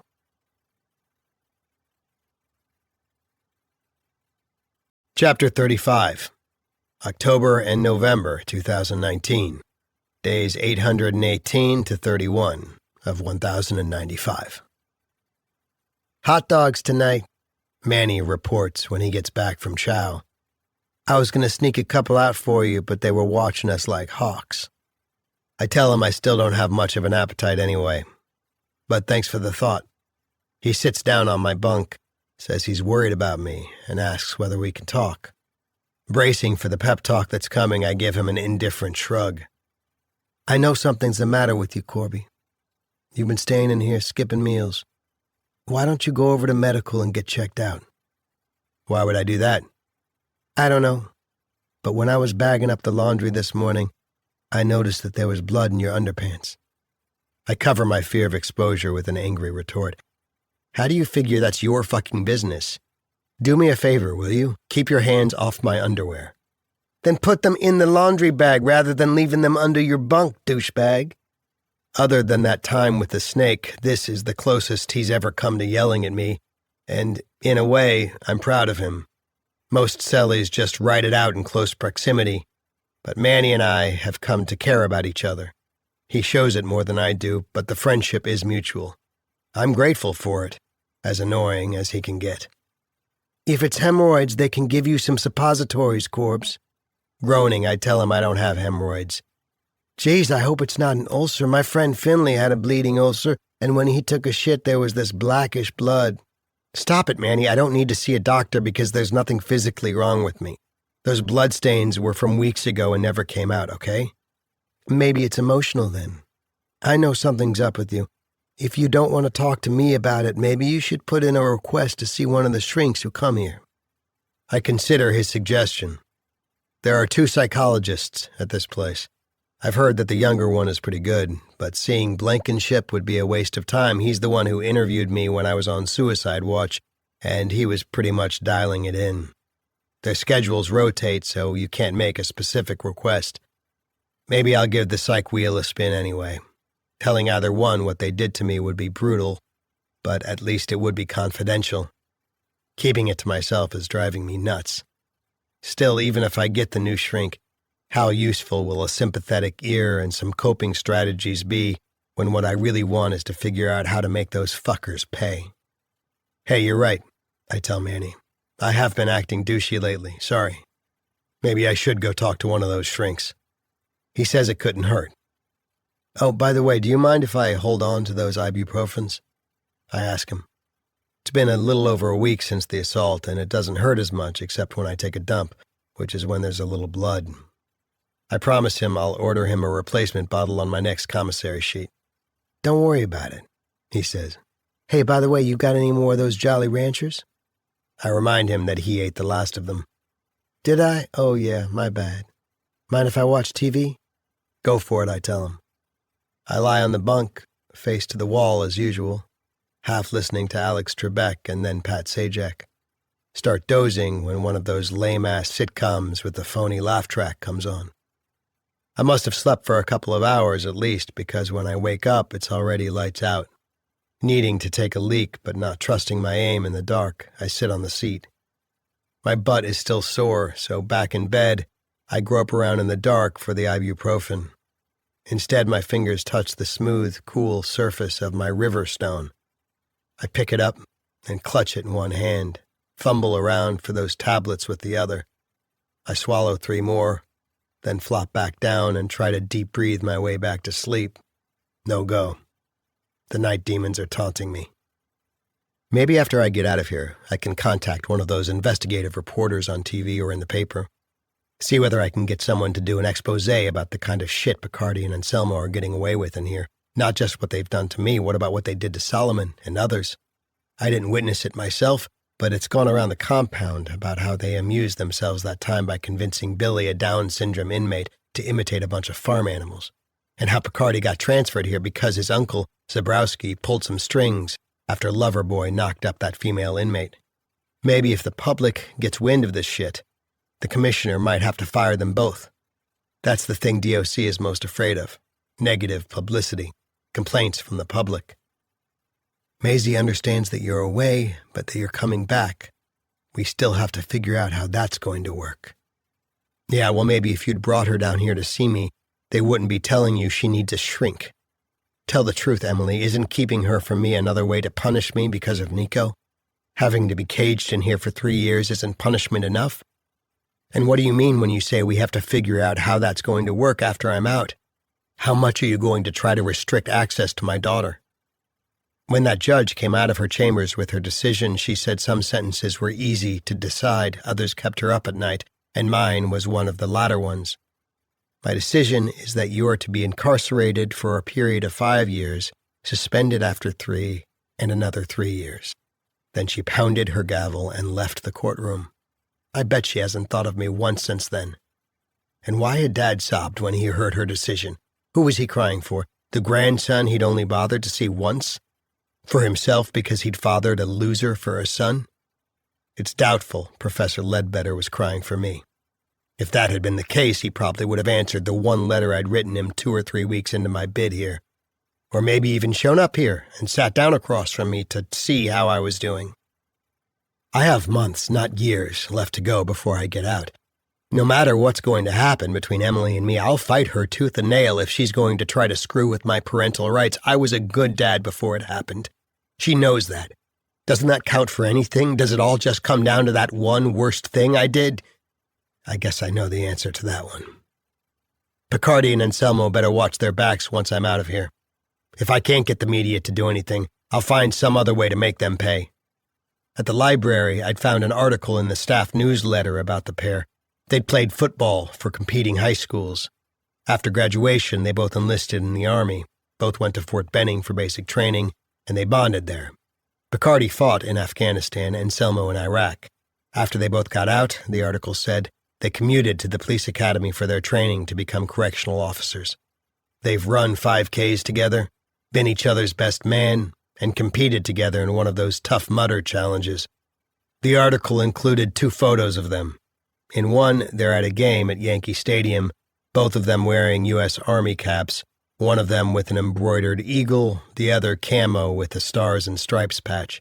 In the second picture, they're caked with mud and baring their teeth for the camera, a couple of self-congratulating Tough Mudders.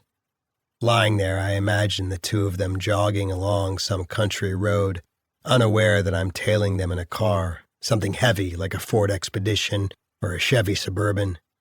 When I'm sure no one's coming, I gun it, passing close enough to scare them both. Then I turn the car around. When I get close enough for them to recognize me, I floor it, aiming right at them. It's a sick fantasy, but a satisfying one. They deserve it. Then I'm stopped cold, realizing who didn't deserve it.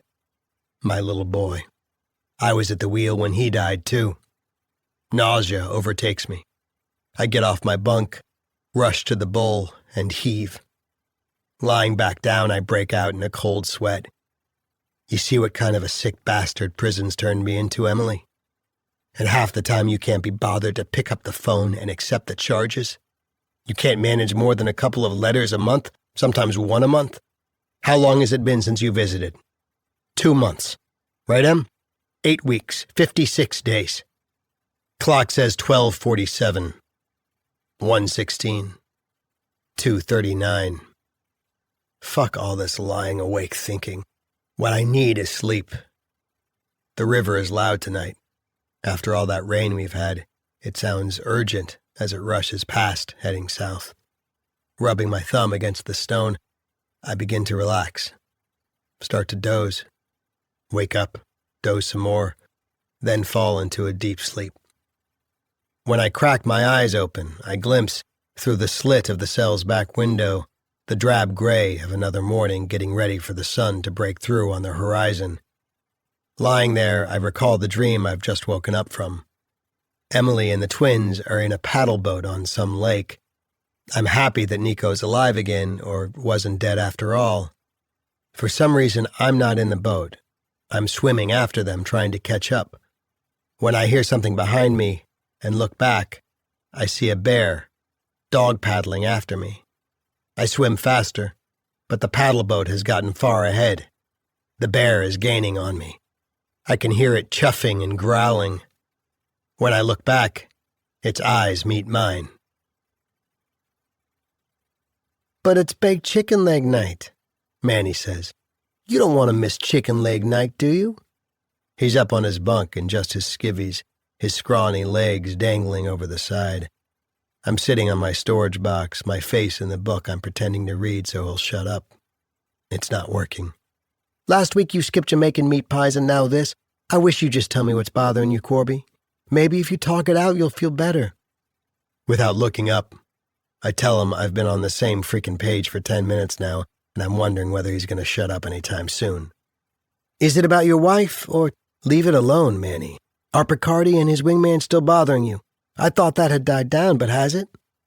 Now he's really pissing me off because he's getting too close to the truth.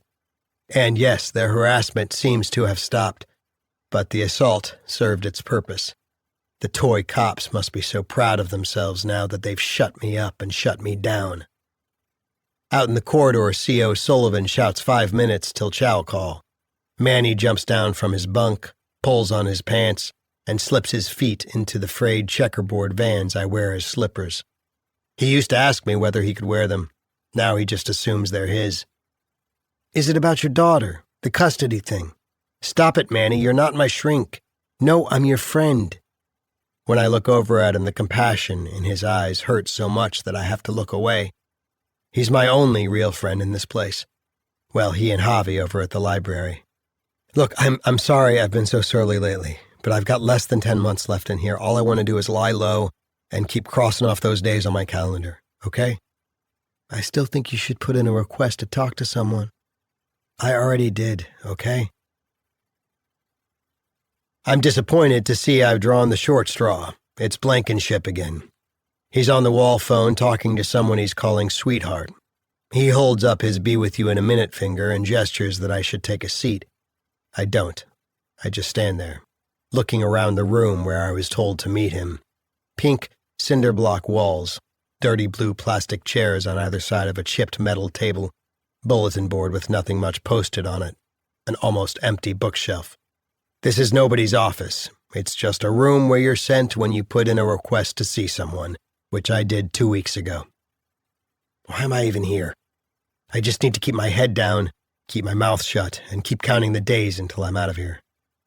That documentary I saw last week about the greatest generation talked about how those guys who had survived the brutality of war came home and kept their memories to themselves. Compared to what those soldiers and sailors suffered, what happened to me is nothing. Blankenship looks different. Better than I remember him looking. Nice suit, matching necktie and pocket square. Looks like he lost some weight. New wife, maybe. Some younger woman who's given him a makeover. Didn't he used to be bald? No, don't book it yet, sweetheart. I know it's a good deal, but the flight's not going to fill up between now and when I get home tonight. This is ridiculous. I signal to him that I'm leaving. Hold on, he says. He tells sweetheart he's got a patient waiting and he'll see her shortly after 5. Adds that he loves her too. As he hangs up the phone, he checks his watch. "Sorry to keep you waiting," he says. "I'm Dr. Blankenship, and you're—" He looks down at the pass I just gave him. "Corbin Ledbetter."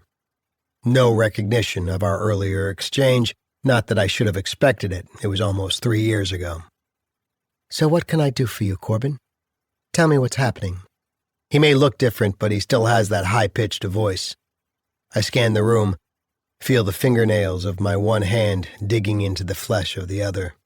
Squint to read the spine of that paperback on the bookshelf. It's Stephen King's The Stand. When I look back at him, I tell him that someone did something to me and it's messing with my head. "Go on," he says. Waits. "If you want me to help you, Corbin, you're going to have to be more specific."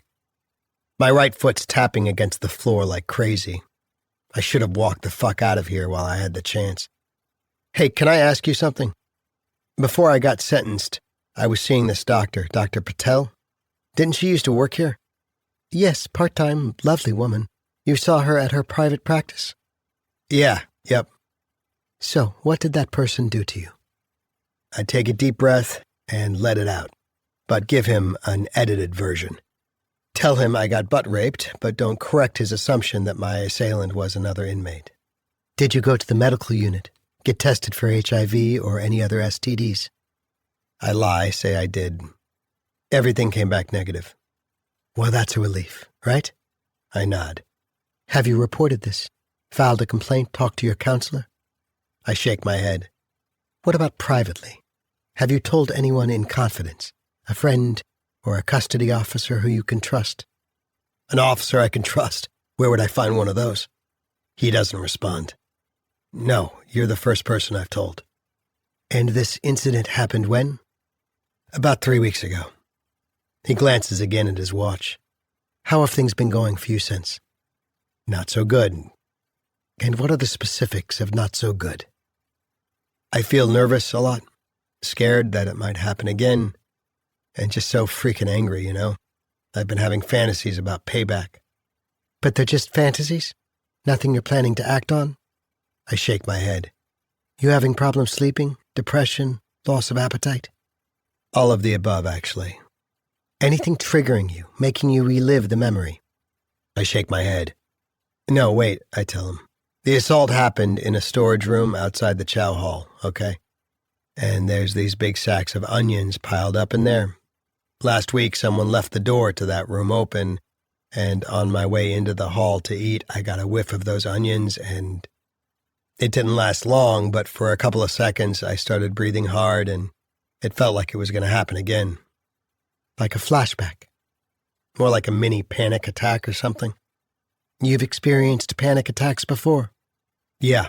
Dr. Patel, when I was seeing her, she gave me these strategies to help me short-circuit them when they're starting. Breathing exercises, grounding exercises. And then after I came here, she wrote me this letter, which, she didn't have to do, but it was really helpful." "And what did the letter say?" "Said a lot of things. Useful suggestions to let me hold on to hope and not get sucked into the black hole of being here." He nods. I don't tell him about the timing of the letter, that I got it right after he sprang me from the observation cell. She was really pushing the mind-body thing, said if I was isolating, which I was, I needed to fight against it. So I forced myself to go to chow instead of skipping meals, started exercising, playing cards in the day room with other guys on my tier. Later on, I got a job on the grounds crew, which was great at first. Fresh air, sunshine, physical work. Pulled me out of my funk, Our supervisor was a good guy, but then they switched supervisors and there were issues. Another check of the wristwatch. He says our time is limited and suggests we focus on the present. "Now, since this incident, I take it you've been isolating again." Interesting that he's calling what happened to me an incident. I tell him I just don't want to be around people, that I feel on edge about everything. Am I going to be attacked again? What's going to happen when I get out of here? How much of my life am I going to get back? When do you get out? I tell him I have less than 10 months. Okay, well, let's see if we can take away some of that stress you're feeling. I'm not sure you're aware of this, but there are protocols available to someone in your situation. Do you know about PREA, the Prison Rape Elimination Act? I shrug. It's a zero-tolerance policy against sexual assaults, a protection for people in confinement facilities, prisons, jails, lockups. Basically, it says that if you report to PRIA that you've been sexually abused, the allegation gets investigated promptly and thoroughly.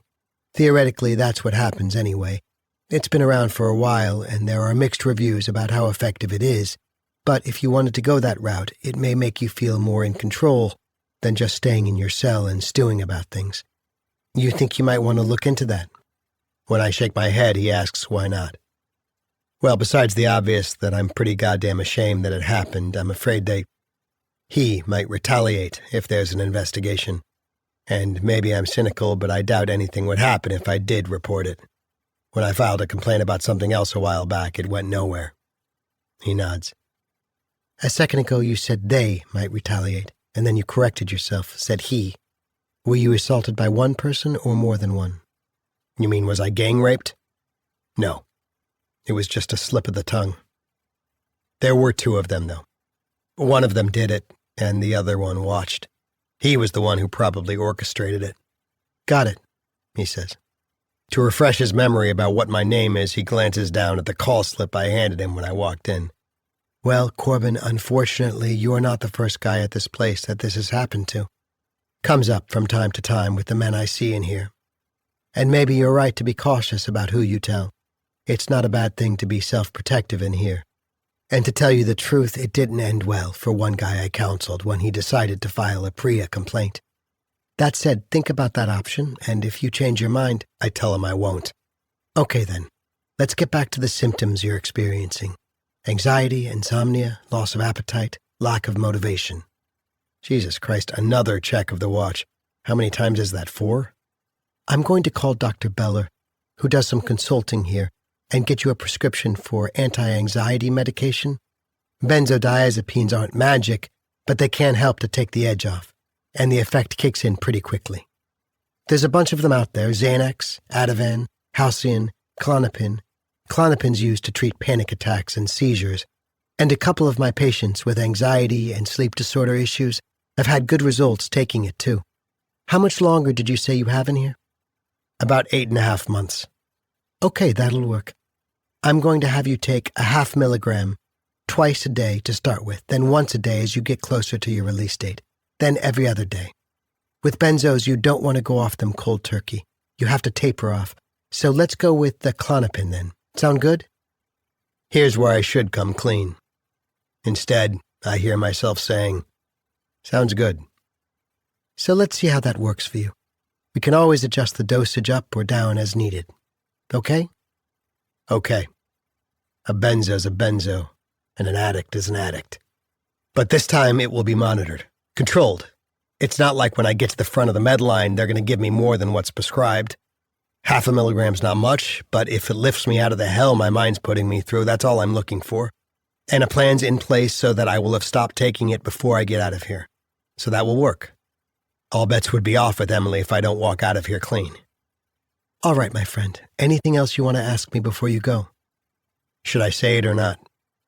No, forget it. I start to get up from my chair. Yes, no. Looks like you've got something on your mind. Too embarrassed to face him, I look down at the floor. Just that, while it was happening, the assault, this doesn't make any sense, but there's one thing I'm confused about. And what is that? I struggle to come out with it. Did you get an erection? Have an orgasm? Is that what's confusing you? My face goes hot. An erection, not... It just happened.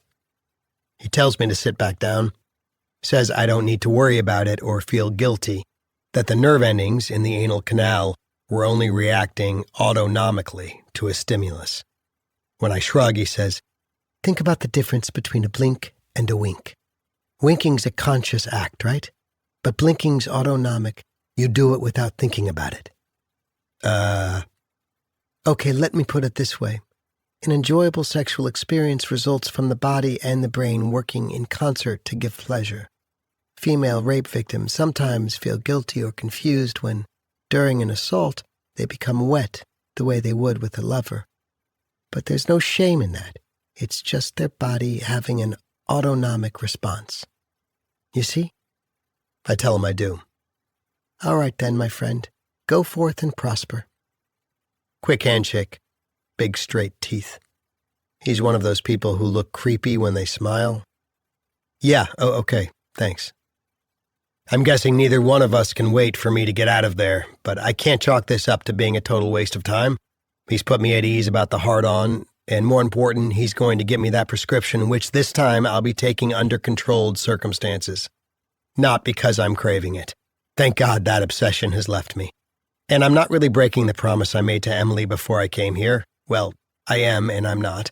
It's just a port in the storm, a way to survive the last months of my bid here before, for better or worse, I'm free.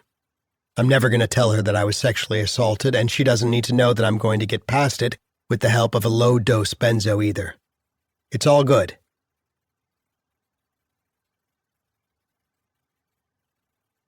Chapter 36.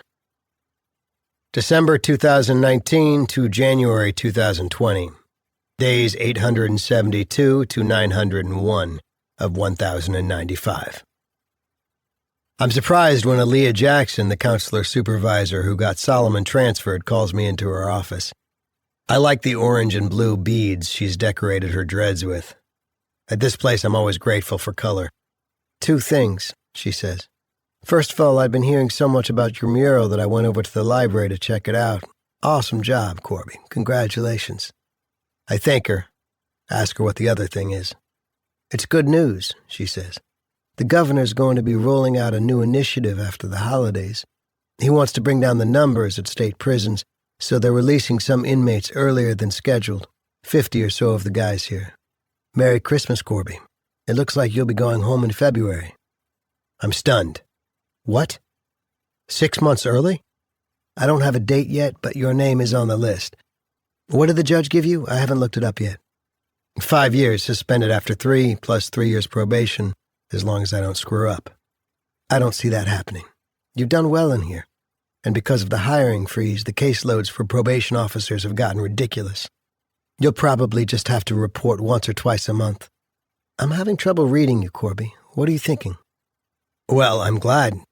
But when you say I'm going home, I'm not sure where home is going to be. Back with my wife and our daughter is what I'm hoping for, but it's up in the air. She went to see a divorce lawyer the first year I was in here, but she never followed through. So that's a hopeful sign, right? Maybe. And then there's the Klonopin. I'll need to wean myself off it earlier now. Not really a problem. Either way, your residence post-prison has to be established before they let you out. So this early release will have to set something in motion. Maybe a reconciliation. I hope so. Later that day, when I call Mom with the news, she starts to cry. Says she's just as happy for Maisie as she is for me. And if Emily lets me come back home, we'll be able to avoid all that visitation stuff. What do you think the chances of that happening are? Silence on her end for 3 or 4 seconds. Then she says she doesn't know. Just don't count your chickens before they hatch, sweetheart. Why is she saying that? Do you know something I don't? No. Emily and I don't discuss what happened in the past or what's going to happen. That's up to you two to figure out. The most important thing is that you'll finally be out of there, and that you and Maisie will... Securus cuts us off. I try Emily's number, which is stupid because she's going to still be at work. Hello? Oh, she is home. The canned spiel kicks in. This call originates from a Connecticut correctional facility. Press 1 to accept the charges. Which she does. No, Maisie's not sick, she says. She's still at school. The water heater sprung a leak, and I had to be here when they came to replace it. They're working on it now. I give her the news that I'm getting out 6 months earlier than I thought, and that my residency has to be established before they release me. I don't want to pressure you, Em, but it's more urgent now. When she asks me what the exact date is, I tell her I don't know yet, sometime in February. My counselor's going to let me know, but at the rate things happen around here, it could be... Use your mother's address, she says. I assume she'd be okay with that. Yeah, but wouldn't it make more sense if I moved back in with you and Maisie? I could take her to school and pick her up, bring her to her after-school stuff, make dinner, make your life easier. No, that's not happening. It would just be for convenience's sake. I can sleep on the couch. No. 1 2-letter word, and that's it. Because? Because you can't expect to walk out of there and pick up where we left off before everything happened. You've been in prison for 2.5 years, Corby. You've changed, I've changed, and it would be too overwhelming for Maisie. Don't get me wrong, I want you back in her life, and she's going to want that too, but it has to happen more gradually. You're going to file those divorce papers, aren't you? I didn't say that. I mean, there was no rush before, but now that I'm getting out— Look, Corby, she says, you're an addict, and your substance abuse has cost us all a hell of a lot. She's saying it without saying it. It cost her Nico. And to tell you the truth, when Maisie needs to go someplace, I can drive her myself like I've been doing. Meaning she won't risk our daughter's safety if I'm at the wheel. I go someplace else for a couple of seconds because it hurts to listen to how my offer has scared her, triggered her. When I tune back in, she's saying she believes me when I say I've stayed clean and sober since I've been in prison, but for the record, I got clean before I got here, and except when we were in lockdown, I've hauled my ass to meetings once or twice a week. Which is really good, and I'm sure it hasn't been easy. But once you get out, you're going to have a lot more access to drugs and alcohol. I'm past all that. The obsession has left me. Then I'm happy for you. Happy for Maisie, too.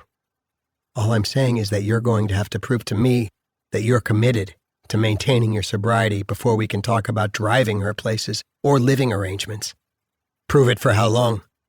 Well, let's say a year. Which doesn't mean that you and Maisie can't— You shopping around for someone else, Em? Swiping right to find my replacement? I can hear myself being an asshole, but I'm not yet sorry I said it. Still, why am I arguing against the case I'm trying to make?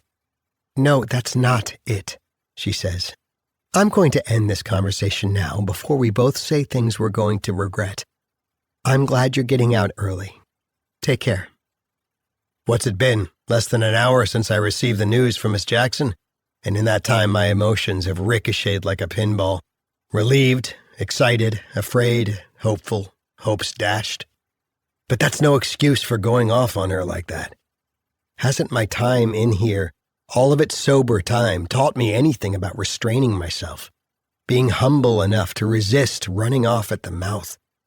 It says in the big book that humility is the bedrock of recovery. Manny says, I'm going to miss you, but I'm happy for you, Corbs. Can I give you a hug? Probably not, I tell him. He gets that hurt look of his, so I tell him that when I leave, I'm not going to want to take a lot of the shit I've accumulated. Like what? He says. I know what answer he's looking for. Well, for one thing, my TV. He breaks out in a big grin. It's taken me a while to figure out that Manny's commissary account, which his sister Gloria funds, doesn't allow for many extras. She can't make much as a nighttime cleaner in a couple of office buildings, but Manny seems to think his and his sister's ship is going to come in once that uncle kicks the bucket and they inherit his motel. That's probably wishful thinking, since it's on some secondary road in Jersey close to where Palisades Amusement Park used to be. From time to time I hear him singing their old radio jingle, Palisades has the rides, Palisades has the fun, come on over.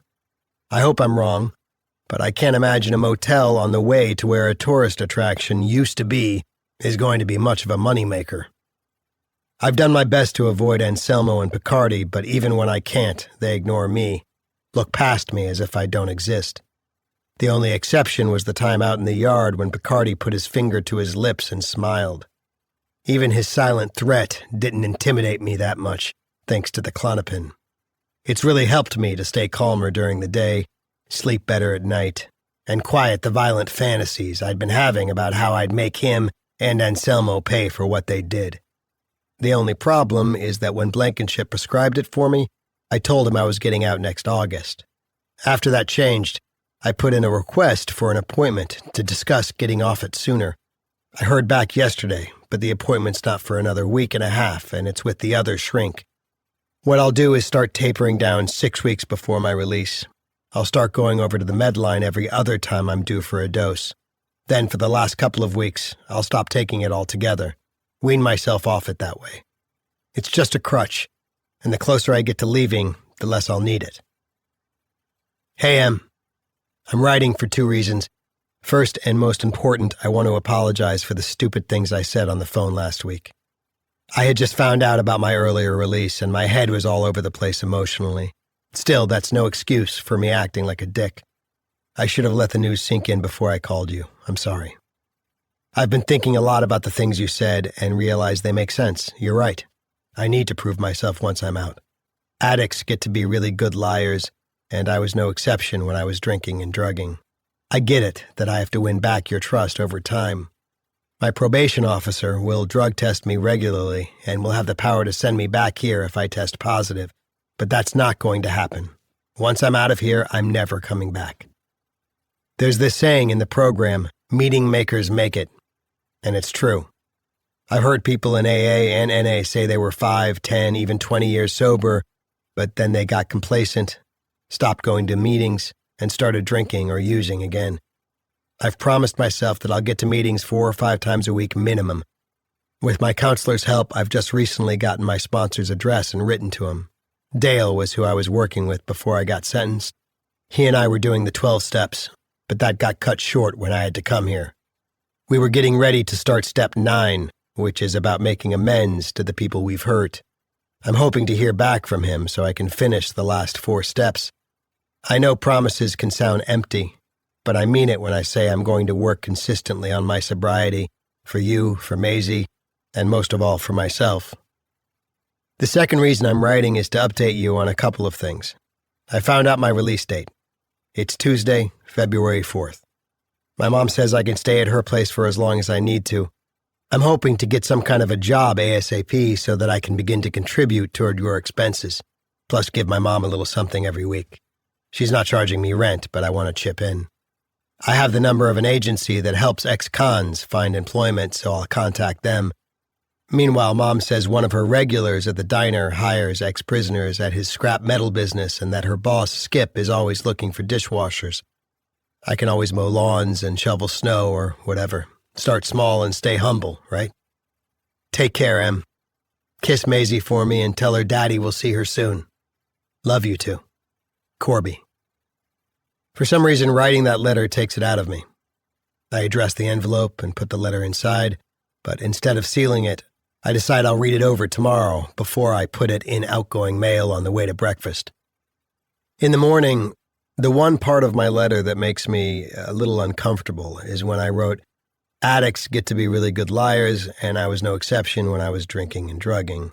I get it that I have to win back your trust over time. When I was drinking and drugging, past tense, but I'm taking a benzo again.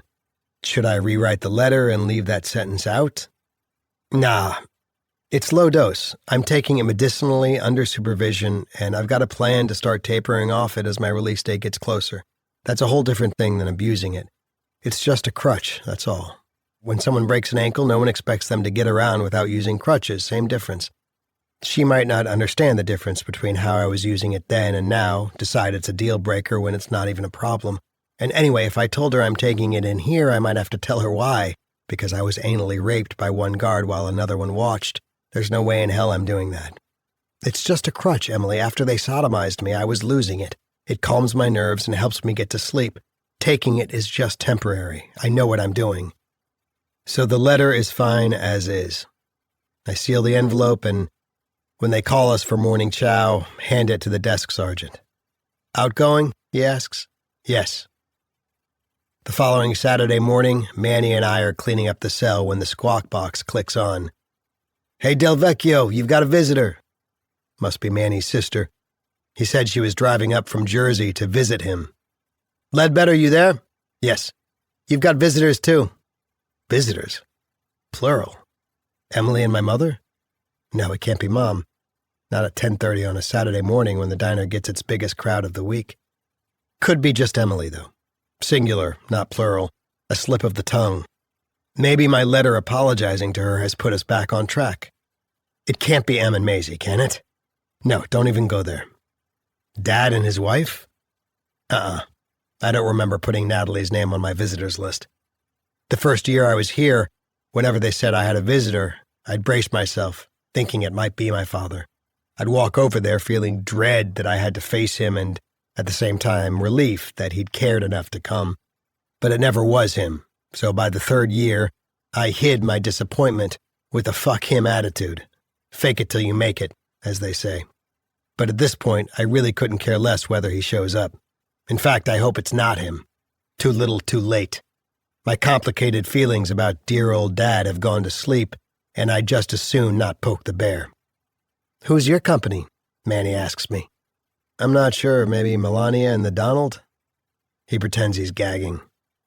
Entering the visiting room, I recognize the pair of guards up there on the platform, the same two who were on duty the day Solomon had that meltdown, and they pulled him out, kicking and screaming, and made the rest of us leave. Goatee guard looks like he's put on a little weight. Butch has grown her crew cut out into a modified afro. Per the usual protocol, we have to be seated before they let the visitors in. Goatee goes over the rules: a brief embrace and a quick kiss, no tongues. Everyone's hands up on the table where the guards can see them.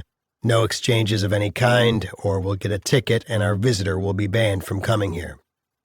Here come the troops, passing by the Sally Port window. Then the steel door grinds open and they're in. I recognize Cornell's wife and grandson from earlier visits.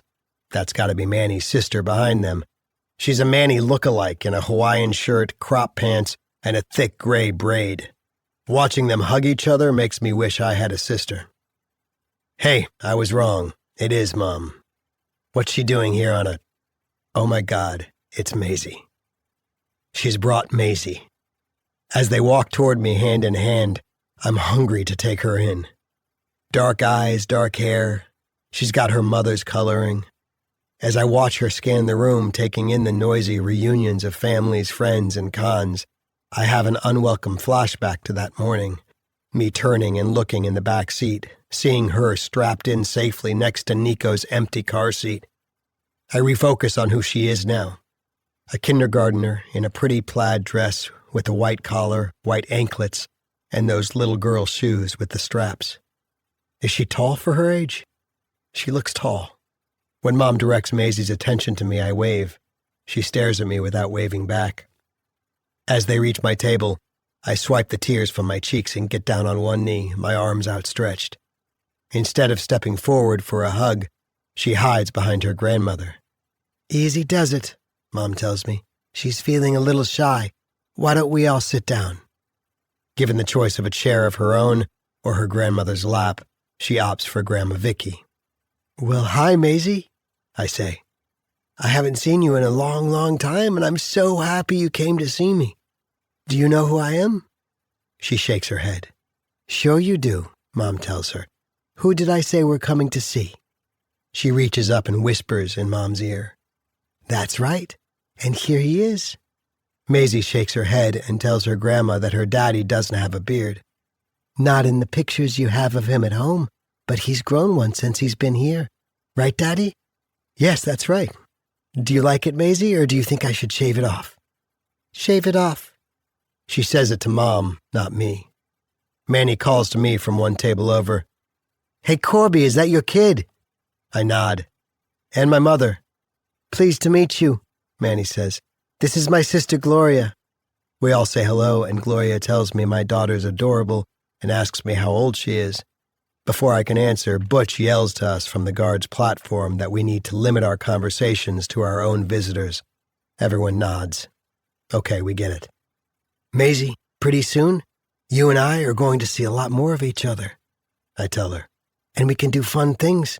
Maybe go to Iconic Park so you can swing on the swings and climb on the monkey bars." "Can Grandma Vicky come?" she asks. "If she wants to. Would you like to come with us, Grandma?" She says she would. "What about my mommy?" "Oh, sure, she could come too. And maybe after the park, we can get ice cream or go to McDonald's. Do you like Happy Meals?" Ignoring my question, she says, "That man is a pirate." Confused, I follow her pointing finger to the end of the table. She means Mick, a guy on the tier below ours who, for the sake of his visitors, is wearing a patch over his dead milky eye. When Mom reminds her it's not polite to point, Maisie takes a hold of one of her braids and starts twisting it around her finger. A nervous habit, I suspect. Am I making her nervous? "Grammy, are we going soon?" she asks. Mom tells her they just got here. For close to 3 years, I've imagined this reunion with my daughter. From across the room, she would see me and run to me. We'd hug, not wanting to let each other go. All those drawings I'd been sending her would have worked their magic, keeping her memory of me alive and intact. But this is nothing like that. She's wary of me. It's understandable. I've been gone from her life for so long, but it's painful too, and it's hard not to resent Emily for keeping her from me. Does she have any memory of me at all? Hey, Maisie, do you remember the song we used to sing at bath time? The wheels on the bus go round and round. She says she knows that song from school. Oh, okay. So how's Mr. Zebra? Is he still your favorite stuffed animal? Who's that? She says. My favorite is Monk Monk. Mom is saying something to me in silence, but I'm unable to read her lips. I decide to go for broke. Maisie, don't you remember me? Without looking at me, she shakes her head and starts that braid twisting again. I look up at my mother.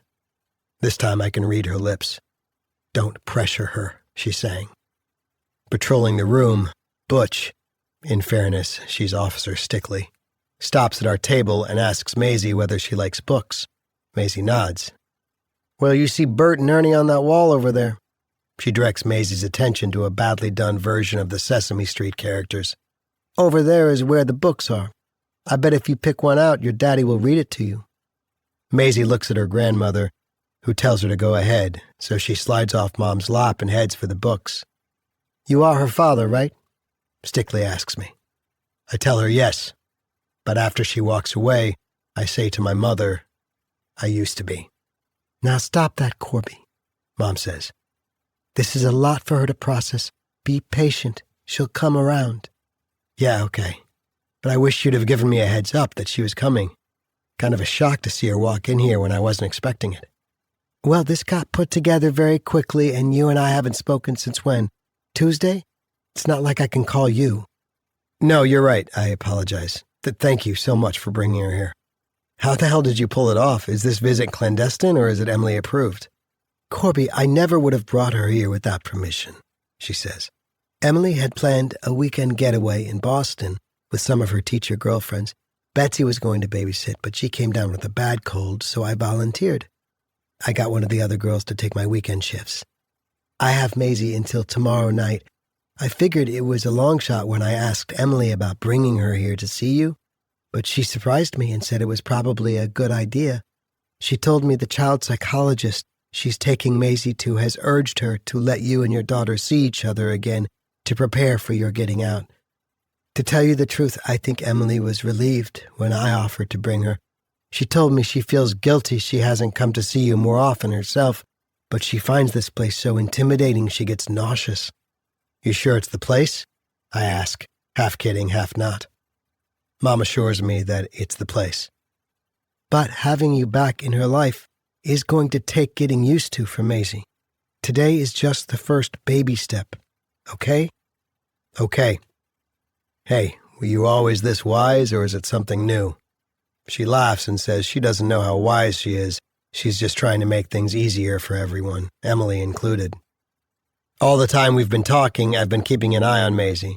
I know most of the other guys who are here. We're all from B Block, and I haven't had a problem with any of them. But I know Jorge was a gangbanger, Lou's doing time for doing his girlfriend's underage daughter, Sal's here for human trafficking, Gallagher scammed 2 different widows out of their life savings.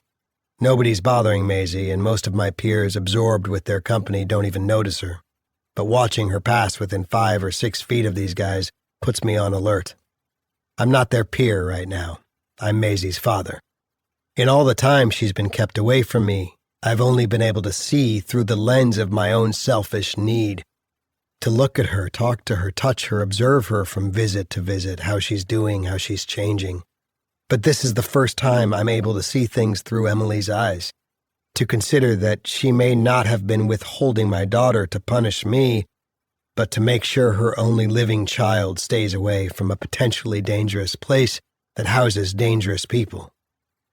Maisie returns with 2 books. Curious George Goes to the Zoo and something called Pinkalicious. She's also carrying a tattered and stained stuffed bunny. Emily would shudder at the thought of Maisie holding the thing, but I take my cue from Mom and let it go. Which book do you want me to read first, Maisie? I ask. She chooses Pinkalicious, but says Grammy has to read it, not me. All right, Mom tells her. I'll read this one, and your daddy can read you Curious George. Maisie doesn't look thrilled with this plan, but she doesn't object. When it's my turn to read, I reprise my performance as the funny daddy the twins used to love, hamming it up with over-the-top animal sounds and exaggerated responses to Curious George's hijinks. Maisie is poker-faced during the first few pages, but by the end she's giggling in spite of herself. After that, and for the rest of our hour together, she's a little more friendly and talkative. At one point she says directly to me, You know what? No, what? I'm going to a princess party at Michaela's house. I tell her that sounds like fun, ask her whether she's going to dress up like a princess. Yep, and guess what else? What else? I have a pet monkey. A real one. Mom gives me a discreet head shake. Wow, that's cool, I say. What's its name, Curious George? No, she's a girl monkey. Is her name Betsy? Mom tried to suppress a smile. No, silly, that's my grandma's name. Your grandma?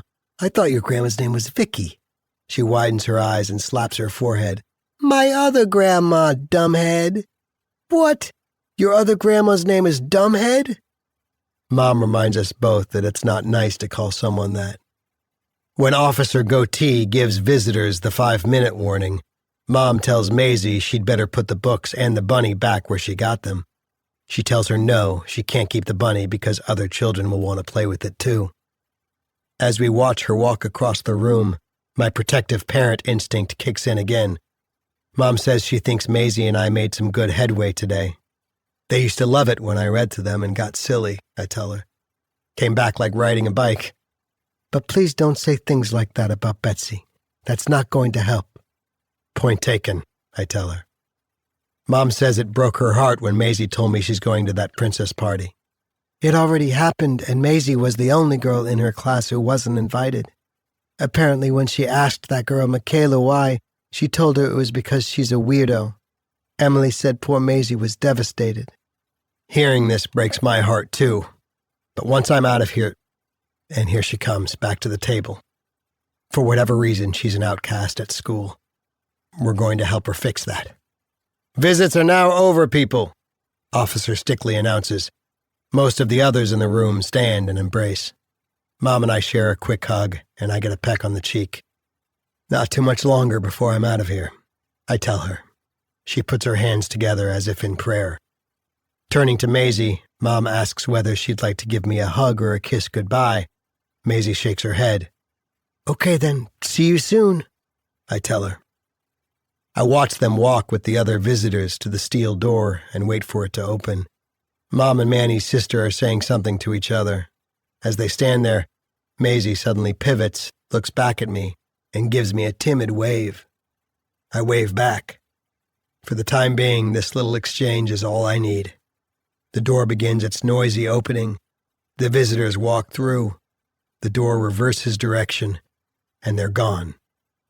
Dismissed from the visiting room, we line up to be strip searched. Thinking about what Anselmo and Picardi had planned when I was led into that storage room for a strip search, I break out in a sweat, begin to shake. I'm desperate to hold on to my daughter's visit, the sound of her giggling, her braids, the joy of that surprise wave. But it's being snatched away from me as the ugliness comes back. I smell the onions, feel the surprise pain of it, the humiliation. When I'm next in line to be searched, I walk toward the CO. A few minutes later, I'm outside, walking back to B with Manny.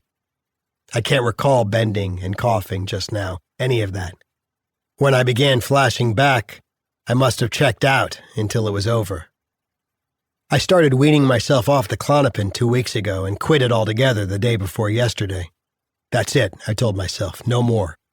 But I'm feeling so rattled by the strip search that after chow, I get the okay from the CO at the control desk, head over to the medical unit, and get in line.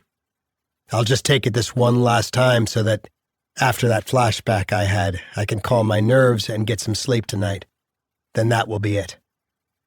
Dear Emily, I'm writing to thank you for giving the okay to let Maisie visit me with my mom. For the past almost 3 years, I've appreciated the pictures and updates you've sent me, but seeing her in person was magical. Sometimes when I think about that hour she and I had together last Saturday, I almost wonder if it really happened. I love her so much, Em. Maisie's visit has gotten me thinking about our future, yours and mine, and the difference between the fantasy of what I've imagined happening and the reality of our situation. My gut tells me you're leaning towards going forward with the divorce. It kills me to write this. Please know that. But I think I could admit to myself now that, other than legally, our marriage ended a while ago. That day on the phone when I was pushing for a reconciliation, you said that whatever was going to happen, you wanted me to still be in Maisie's life. I've done a lot of thinking about that, and especially since her visit, I realize that's the most important thing. And you're right that my re-entry into her life should be gradual until she feels comfortable with me and you're comfortable that my recovery is rock solid. There's a skinny little window at the back of my cell that looks out onto the visitors' parking lot. In the time I've been here, I've sometimes witnessed through this window the reunions between some guy who's just been released and the families and friends who meet him and drive him away. For the past almost 3 years, I've imagined the day when I walk out of here, and now it's close to happening. My mom is going to pick me up, and if it's okay with you, before we go back to her place, I'd love to see you and Maisie either at the house or someplace where we can go for lunch or whatever. I hope that's not too much to ask, and if it is, I'll understand. You can let my mother know if it's okay with you. Thanks for considering it. Love you, Corby.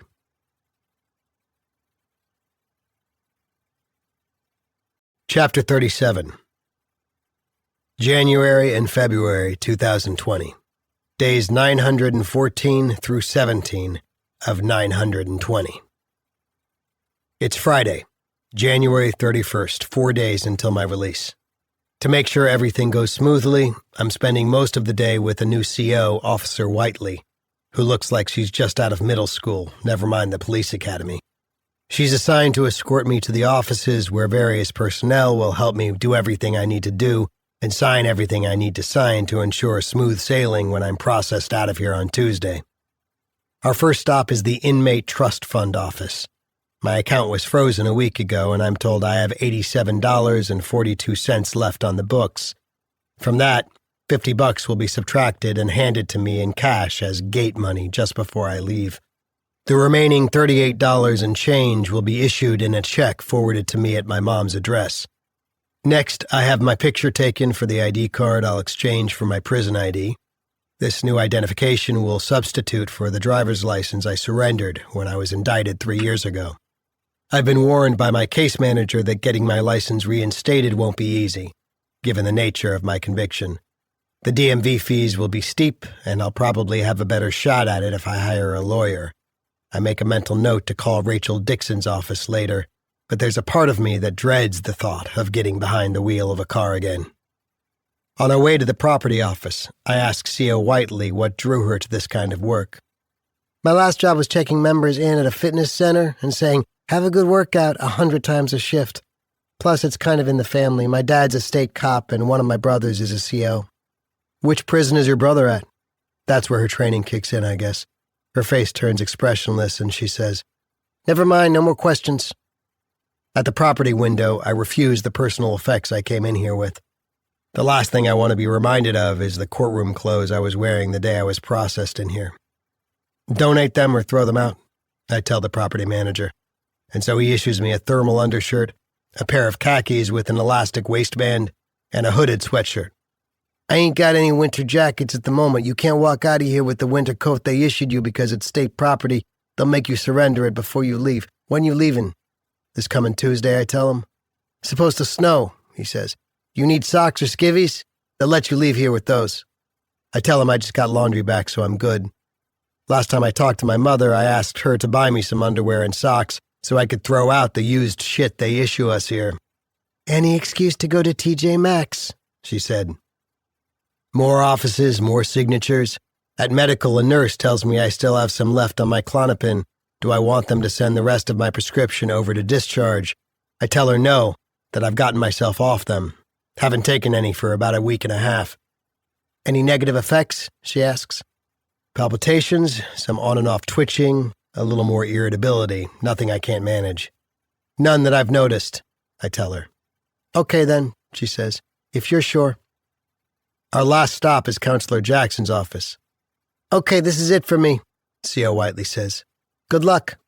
Same to you, I tell her. Hey, do me a favor, will you? She says officers don't do favors for offenders. Okay, I was just going to ask that you don't let this place make you cynical. I put my hand out to shake hers, but she refuses the gesture and walks away. I figure she could go either way after she's here a while, become one of the decent ones who remember we're human beings, or one of the ball busters who has to keep reinforcing the message that we're scum and they're in charge. Something I've observed in the time I've been here is that a lot of the female officers are chameleons. They'll treat you reasonably one shift and go hard-ass on you the next, depending on who their shift partner is. For whatever reason they chose this work, women have to manage two groups of men, the prisoners and their fellow guards, including the ones who try to test them by making sexual remarks, and the ones who assume this is no job a woman should be doing. Counselor Jackson wants to know how I'm feeling. I shrug, tell her my head's all over the place, but I'm mostly happy to get out of here. Understandable, she says. Is someone picking you up on Tuesday? I tell her yes, my mother. Good old Mom, huh? Let her know she should be here no later than 8:30, but that she'll probably have to wait a while. Depends on how many others are getting processed out. And as you've probably noticed, nothing at this place moves too fast. Believe me, I've noticed. See if you can speed things up when they make you warden here. She laughs and says, Oh God, don't wish that on me. Here, don't lose this. She hands me a card with the name and contact info of my probation officer and tells me I need to check in at his office within 48 hours of my release. I'm given a CT-DOC discharge packet that contains information about transitional services and how to access medical insurance. I ask her to describe what happens on D-Day. Sure, she says. They'll get you up early, probably have you take a shower and get dressed. They will already have issued you a couple of garbage bags for the stuff you're taking home, so you should pack the night before. Make a list of everything, then an officer will escort you over to A&D and put you in a holding cell with whoever else is leaving that day. They call you up one by one, check the stuff in your bags against the list you made, give you a P-test to make sure you're leaving here clean, and ask you a bunch of questions to make sure you're really you, not someone who's trying to sneak out of here instead of you. Seriously? Did that ever happen? Once, I heard. I guess it was all over the news, so they're super careful not to let it happen again. Anyway, just before they discharge you, you hand in all your paperwork and they give you your release documents. You'll get your new ID and your gate money. Then an officer will unlock 3 or 4 doors. When you pass through the last one, you're on the outside, a free man again. A free man. Wow, is it really going to happen? It is, she says. You ready for it? I tell her I'm more than ready, but the truth is I'm on edge, too. The routines at this place can be mind-numbing, but what happens after I'm out and my days are unstructured? What if I can't get a job or get my license back? I ask Jackson whether I can use her office phone to call my attorney about having my driver's license reinstated. She nods, gets me an outside line, and hands me the phone. Attorney Dixon is no longer practicing here, the receptionist says. Would you like to make an appointment with Attorney Stives? She's taken over the practice and has all of Miss Dixon's files. No, that's all right. Thanks anyway.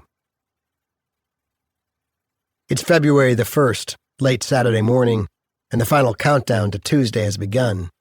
Manny's sitting on my bunk, and I'm kneeling in front of my open storage box, conducting the great cellmate giveaway. I've already promised my sweats to Pacheco, my Timberlands to Angel, and my blanket and knit hat to Lobo, who's always bitching about how cold he is. But to Manny go the rest of the spoils, whatever he wants to claim. He's already taken possession of my TV, writing with a Sharpie, "Property of M. Del Vecchia," on both sides of the thing. How about these? I ask, holding up my checkerboard Vans. They're kind of frayed and there's a hole in the toe. Manny gives me a thumbs up. He's probably warned them more than I have. Earphones? I can always use an extra pair. Plastic bowls? Fuck yes, one of mine's got a crack in it. Stamped envelopes? Sure, I ran out last week and I owe my sister a letter. What about a half-empty tube of toenail fungus cream? Why not? Giving away all the commissary shit I've accumulated is against the rules officially. You're supposed to haul it all out of here whether someone else could use it or not. But for me, part of the joy of getting out of here is giving it to him, and really, who's going to check and say, "Hey, isn't that Ledbetter's anti-fungus cream?" It's one of the stupid rules here that begs to be broken, and I'm just 72 hours away from saying so long to all the stupid regulations at Yates fucking CI. Zatarain's? Which kind, blackened or Creole? Creole. All right then, yeah. Like he's doing me the favor. He also says yes to 2 rolls of toilet paper, half a bottle of shampoo, a 3-pack of Slim Jims, a barely used deodorant stick, my rubber shower shoes, an unopened package of smoked almonds, and a fingernail clipper. The only things he declines to take possession of are the Come to Jesus books my Aunt Nancy has sent me. It's not that I don't appreciate her thoughtfulness, it's just not the kind of reading I'm drawn to. Guess that's my father's influence, but at least I'm not as judgmental as he is about religion. It still strikes me as weird that one sibling becomes a holy roller, the other an avowed atheist who thinks believers have been duped. I take the 6 books out of the box, spread them end to end on my bunk, and read the titles. The Sacred Soul, Find Your Way Back to God, When Jesus Speaks, Are You Listening? Chicken Soup for the Prisoner's Soul, Christian Awakenings to the Glory of God, and The Whole World in His Hands. At first I consider just tossing them, but then I decide I'll donate them to the library. They're still brand new, and some of the born-again dudes in here might want to read them. I want to say my goodbyes to Mrs. M and Javier anyway, and return that book I've had forever, Native American Genocide. Goolsby's at the control desk. Rather than giving me a hassle because I hadn't already put in a library request, he okays my going over there. "You're out of here pretty soon, aren't you?" he asks. I tell him yes, Tuesday. "Good luck then. Go to the door and I'll buzz you out." I'm halfway down the corridor when Goolsby calls me back. Hanging up the phone, he says the mailroom just called, wanting to know whether I was still in custody. "I told them you were here until Tuesday, so they asked me to send you over there before they close for the day. Go see what they want before you go to the library." The system here is that inmate mail gets sorted, inspected, and sometimes opened and examined before it's sent to the blocks, where it's distributed to each tier's control desk, then shoved through the traps of our cell doors, so I have to ask Goolsby where the mailroom is. "Same building you're going to," he says, "in the basement." It's a happy surprise when I get to the mailroom and a familiar face appears at the window. "Lieutenant Cavagnero, wow, I didn't expect to see you here." "Didn't expect to be back until a month ago," he says. "I can't get around like I used to and was filling out my paperwork to retire, but then Rafferty left and this position became available.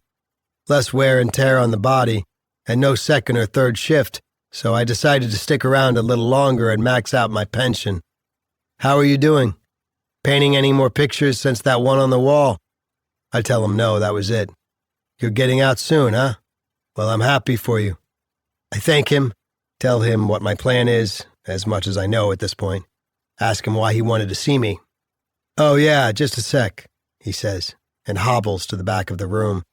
It's good to see him again. Reminds me that some of the COs around here are good people just doing their job. When Cavagnero comes back, he's shaking his head. He's holding a beat-up envelope. "Gotta apologize for getting this to you so late," he says. "Rafferty, the guy I replaced, nice enough guy, but he left this place a mess. Me and my workers took some time reorganizing things, moving the shelves and tables, and this showed up jammed behind the cabinet over there. When he hands it to me, I read the return address. It's from my father. The cancellation stamp says August 31st, 2017. That would have been my 4th or 5th week here, around the time when I was thinking about how I could end my life. It would be too heavy duty to open and read it now, so I thank Cavagnero, stick the letter in one of the books I'm donating, and head toward the stairs. I'm curious about what he had to say back then, but I'm not sure I want to find out. A part of me wishes his lost letter had stayed lost. Climbing to the top floor, I recall what he looked like when the judge sentenced me, the way he, of all people, was the one in tears. At the library, I say goodbye to Javier first. We shake hands, and when he pulls me in, we share one of those quick, back-patting embraces that even the macho men in here find acceptable. "Stay strong out there, hombre," he says. I tell him to do the same in here. We make a promise to reconnect after he gets out, maybe grab a meal and go to a meeting together. Mrs. Millman is in her office. While I wait for her to come out, I place my book donations on the circulation desk and read the sign she's posted. Beginning February 18th, the hours when inmates may use this library will be limited and may fluctuate. "What's up with this?" I ask when she comes out to the desk. She shakes her head and says it's about cost cutting. The librarian at McFarland is leaving and they're not replacing him. I'm told I now have to divide my time between 2 libraries and cut the hours at each by 50%. Oh, and the new materials the superintendent promised us? They've cut his budget too, so that's kaput. Sometimes I don't know why I bother. I tell her it's because we need her. Ask her whether she's going to take on the other library plus this one. "I'll try it for a couple of months," she says. "And if it's too much, I'll retire so that Howie and I can hang around the house together and drive each other crazy. But that's enough about my tale of woe. I want to hear about you." I tell her I'll be living at my mother's place and spending as much time as I can with my daughter, and that I'm hoping to get a job, maybe 2, so that I can contribute toward Maisie's childcare and pay my mom a little toward expenses. I may be able to get my driver's license back eventually, but for now, I'll have to figure out the bus schedule and get a hold of a used bike. She says her son's old Schwinn is just taking up space in their garage and I'd be doing her and Howie a favor by taking it off their hands.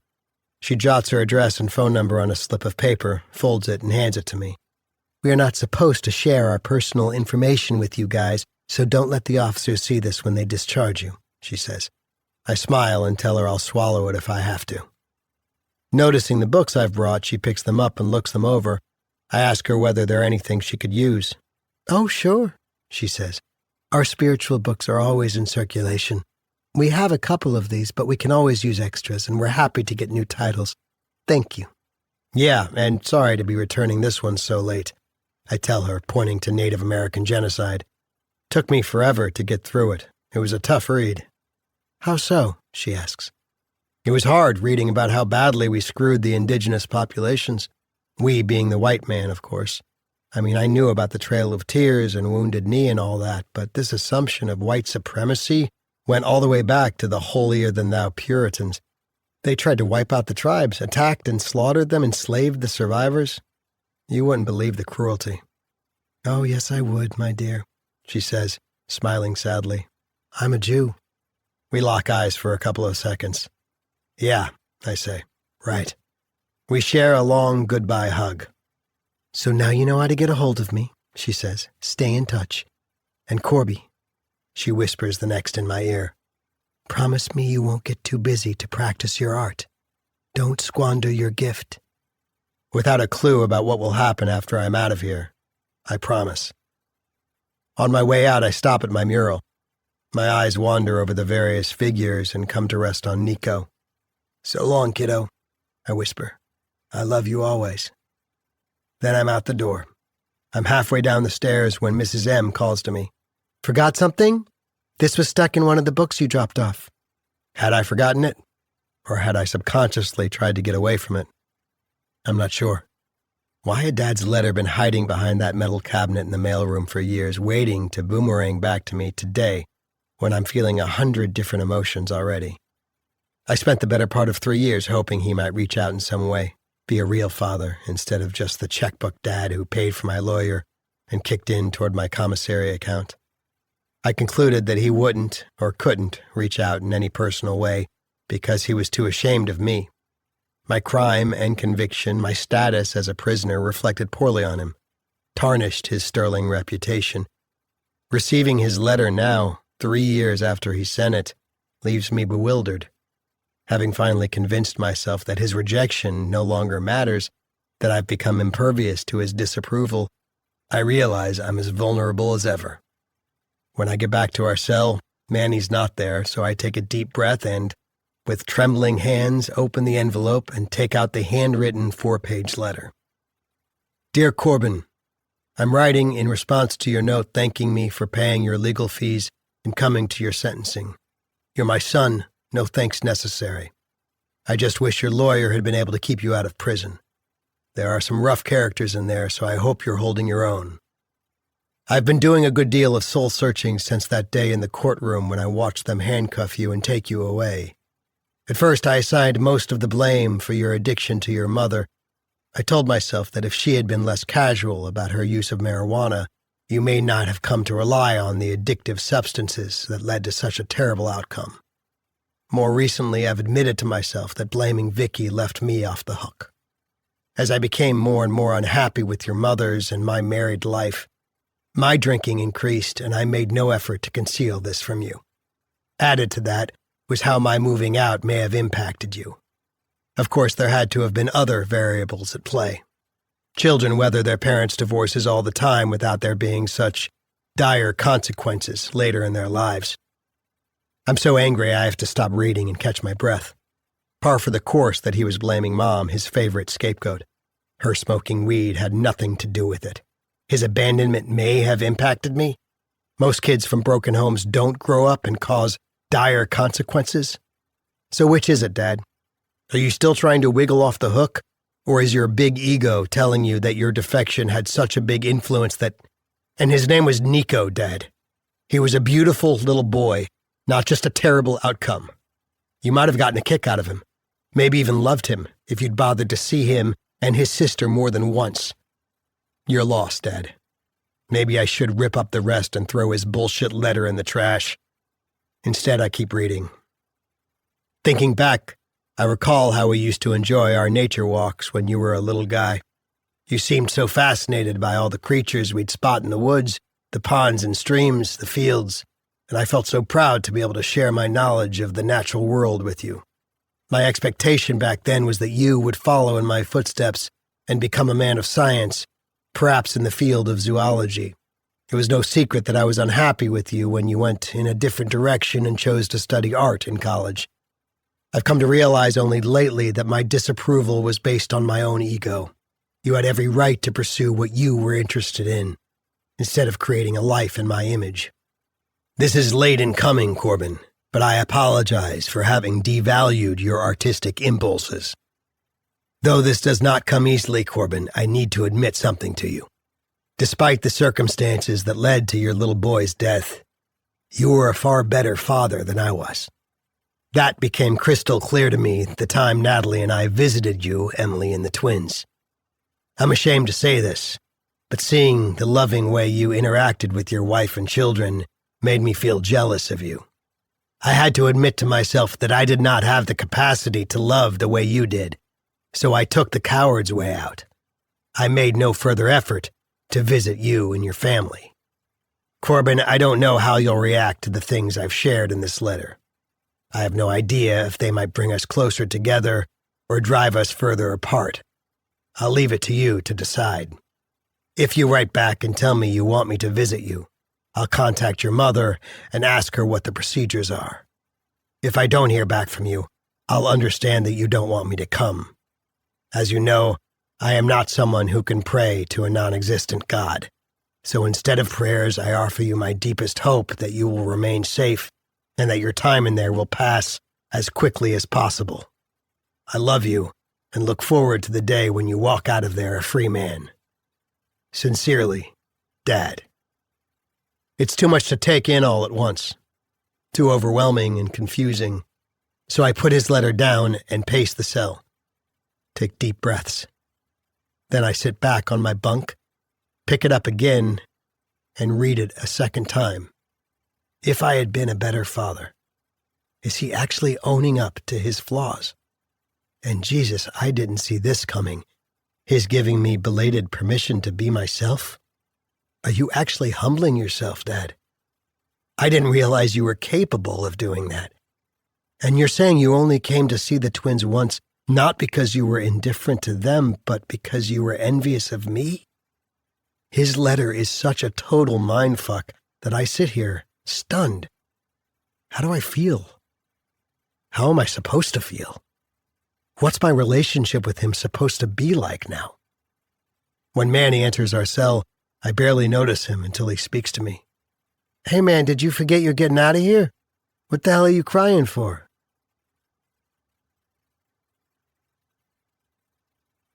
Chapter 38.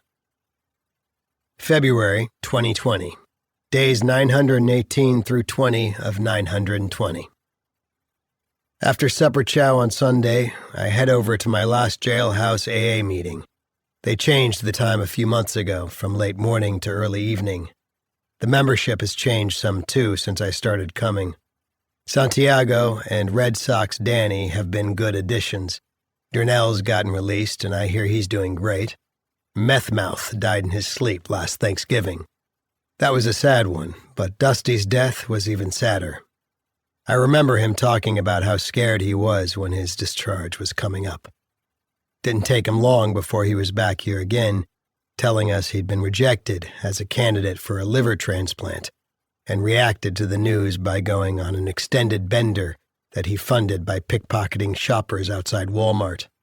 There was a yellow cast to his skin now, and nobody wanted to sit next to him because he had keto breath. He ended up in the hospice here and died last month without any of the inmate tributes that the most popular backdoor parolees get. Frank is chairing today's meeting. I think back to when he first came in and what a know-it-all he acted like. He's still not one of my favorites, but he works a good program, and his shares are usually worth listening to. Of all the things I've heard in here, something Frank said that first day he showed up has been the most useful. That having hope was never going to hurt me, but having unreasonable expectations could clobber me and start me drinking and drugging again. I remember trying to get away from him because I was like, who is he to give me advice? But what he said stuck with me, and the more I thought about it, the more I realized that what he said was true. Knowing the difference between hope and expectations has helped me ever since. At the end of the meeting, I say goodbye and thank everyone for keeping me sober. "Same," someone says. "We'll miss you, man. Have a ginger ale on me." When we hold hands and say the Serenity Prayer, I'm standing next to Frank. At the end, he gives my hand a squeeze and says, "Good luck out there in the Wild West." Walking back to my housing unit, I think about how I've spent 2.5 years romanticizing what freedom was going to feel like. One of the emotions I hadn't expected to feel was survivor guilt. How many times had Lester Wiggins been denied a sentence modification? Why had they even refused to grant him a merciful release when he was close to the end? Why do I deserve to walk out of here and move on when I ended Nico's life when he was only 2?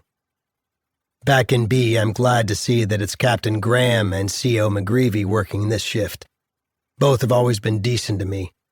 I tell them that tomorrow's the day I get out of here, and the captain says, "So we heard. Some of your friends are waiting for you in the rec room. You guys got 1 hour, that's it, so go on, get." I do what she says and walk into what turns out to be my farewell party, organized by Manny and okayed by Graham and McGreevy. Most of the guys on our end of the tier are here. Pacheco, Angel, Doherty, Boudreau, and the new kid, Jesse. They give me an embarrassing round of applause, and to stop them, I put my hand up like a traffic cop. Refreshments-wise, they've pooled their commissary resources: teriyaki beef jerky, chocolate chip Pop-Tarts, buffalo chicken nuggets, spicy pork rinds, mini Hershey bars, Gatorade, and Royal Crown Cola. With the help of a hairdryer and a paper bag, Boudreau's made string cheese and chili with beans nachos. It's a frickin' feast.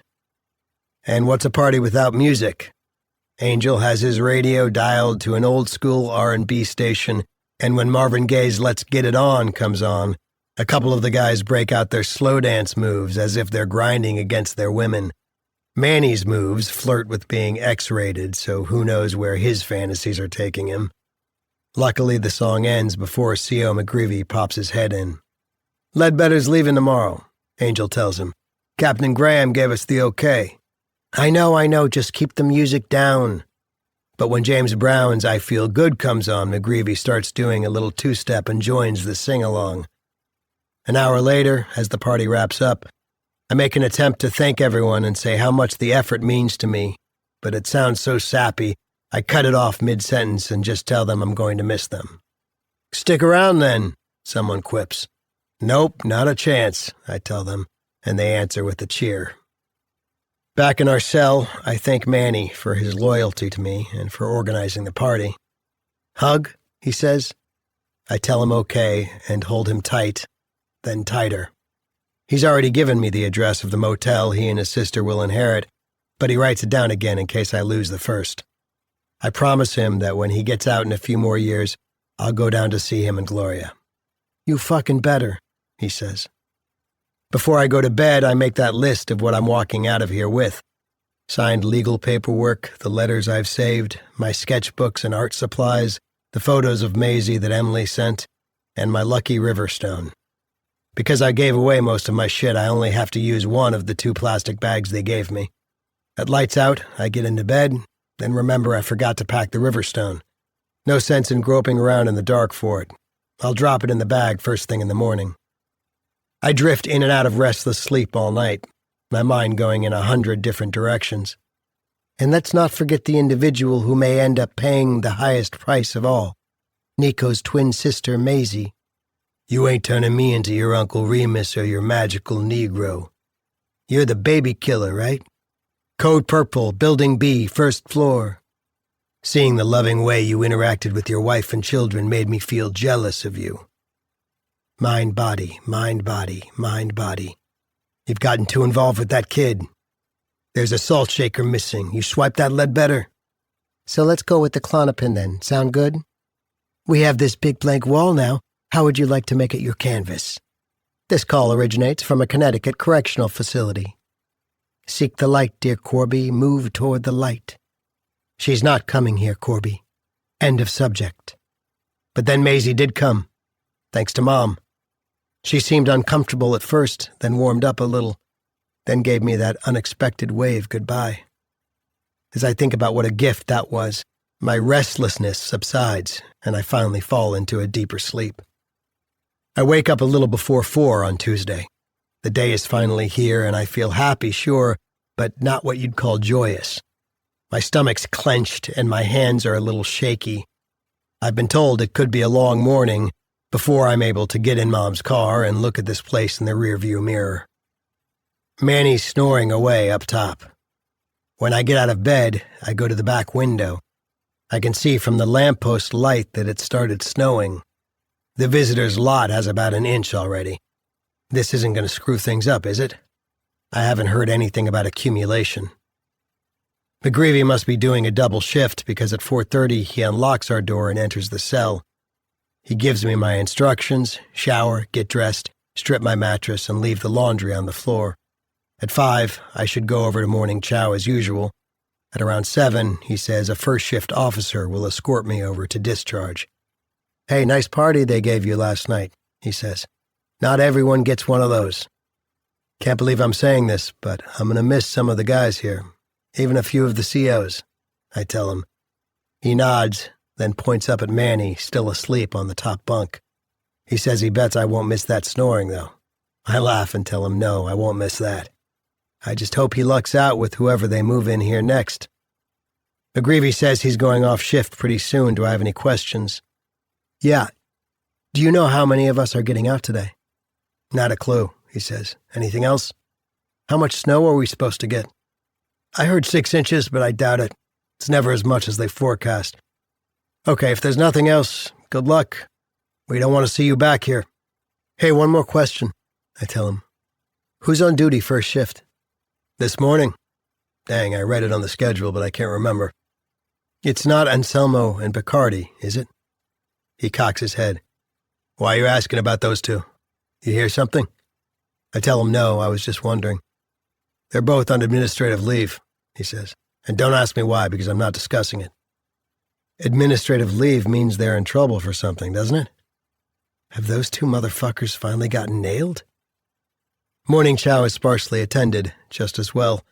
I'm too jumpy to keep up my end of a conversation. I eat with my head down, grateful that this will be my last gummy oatmeal and powdered egg breakfast I'll have to swallow. Reason enough not to screw up and have to come back here. Maybe one day this week I'll go into work with Mom and order one of those California omelets with avocado and bacon. Maybe ask Skip about a dishwashing job while I'm at it. Gotta start somewhere. Leaving the chow hall, I try to listen in on a conversation two guys in front of me are having. I miss a lot of it, but one of them says he heard 3 female guards filed a joint complaint. The other one says he heard the whistleblower was keeping track of all kinds of shit. They've got to be talking about Bacardi and Anselmo. Manny's awake when I get back, but for once he doesn't have any intel about why those two are in trouble. Could be 100 different things, he says, including whatever happened that night Anselmo gave you shit about stealing the salt shaker. He's fishing, but I don't take the bait. All I tell him is that Bacardi showed up unexpectedly that night. So they double-teamed me. He stands there, waiting for me to say more, but I don't. I'm taking my humiliation with me when I walk out of here and never saying anything to anybody. Whatever those two have gotten nabbed for, I hope they both get shit-canned, but it's not going to have anything to do with me. At 7:15, Manny puts me through another of his sentimental goodbyes, then leaves for his job at data processing. 15 minutes later, my escort arrives right on time. It's Polakowski, one of the older guards. "Ready?" he asks. I grab my plastic bag of stuff, but tell him to hold on a second. Go to the back window and look out. It's stupid. Mom's not supposed to get here until 8:30, but maybe she's come early because of the snow. Nope. No cars, no tracks. When Polakowski unlocks the door, I leave the cell without looking back. But we're only about 10 steps down the corridor when an announcement comes over the PA. Because the morning count hasn't cleared, all movement through the compound is suspended until further notice. But that doesn't mean me if I'm getting discharged, does it? I ask Polakowski. I'm starting to panic. Sure it does, he says. I've got to lock you back in, but take it easy. It should clear pretty soon. It doesn't. Half an hour goes by, then 3/4 of an hour. My nerves are electric and I can't stop pacing, can't stop checking the empty lot. Why does it have to snow today of all days? Then there she is. And my God, here comes Emily too. The doors of both cars swing open and they get out, hug, talk. Maisie's running circles around her mother and grandmother, catching snowflakes on her tongue. It's real now. I'm getting out of here and Emily and Maisie have come to meet me. My eyes are stinging as I blink back tears. I think I've done more crying in this place than I've done in my whole life before I got here. The count clears a few minutes later, but the walk over to the main building where I'll be discharged is so slow it's torture. Bad knees, Polakowski says. All that jogging I used to do back in the 70s, and this snow is slippery, so I gotta move slow. Could have retired 2 years ago, but me and the wife are raising a grandson and my retirement won't cover all the things he needs. He doesn't say why the kid's parents aren't raising him, and I know not to ask. When we enter the building, Polakowski leads me to the holding cell and locks me in with 2 other guys who are getting out. Then, with a weary sigh, he plops down on a metal folding chair by a door marked Discharge. Coincidentally, I recognize one of the guys I'm waiting with. He and I rode to Yates chained to each other on that hot August afternoon back in 2017 when we were both processed in. He has no recollection of me. Good. That ride's not something I feel like reminiscing about. The other guy keeps letting them rip, and it's stinking up the cell. Where the fuck's the Febreze when you need it? Jesus, how long have we been waiting here? 15 minutes? 20? Why is nothing happening? The other 2 don't seem like they're in any particular hurry to get out of here, but my mind is racing and I can't sit still. When I call over to Polakowski and ask him what's taking so long, he shrugs and tells me to just relax. Relax? I've been putting up with DOC's hurry up and wait shit for 2.5 years, and I'm champing at the bit to get free of it. So fuck you, Polakowski. And fuck the fucking Department of Correction, too. Finally, from the other side of the door, someone shouts, Abraham! Polakowski struggles himself off his chair and unlocks the holding cell door. Luckily, Abraham's the farter. Polakowski lets him out and unlocks the discharge door, and whoever's processing us out asks Abraham for his full name and date of birth. Maybe I'll be next. 15 minutes later, I hear, Holloway. Shit, I'm number 3 out of 3. Figures. I feel bad for Emily, Mom, and Maisie. They've already had a long wait, and it's not over yet. I have no idea how much more time has passed when they finally call my name. Polakowski delivers me to the 2 COs working the discharge counter. One of them's a young bodybuilder type like Picardi. Officer Ostertag, according to his name tag. I've never seen him before. The other is Stickley, a.k.a. Butch, the guard from the visiting room. When I hand over my bag, she dumps everything onto the counter and starts checking items against my list. Ostertag third degrees me to make sure I'm the real me, not someone who's trying to bust out of here. In the middle of answering his questions, I spot a folded newspaper at the end of the counter. One of the headlines says, Yates Correctional Officers Under Investigation. When Ostertag catches me looking at it, he grabs the paper and shoves it under the counter. Then he hands me the exit clothes and laceless sneakers they sent over from property. Pointing to the bathroom door, he tells me to take off my uniform and that when I'm down to my underwear, he'll search me. After that, I can change into the civvies they've provided. And you know the drill, he says, handing me a pea cup.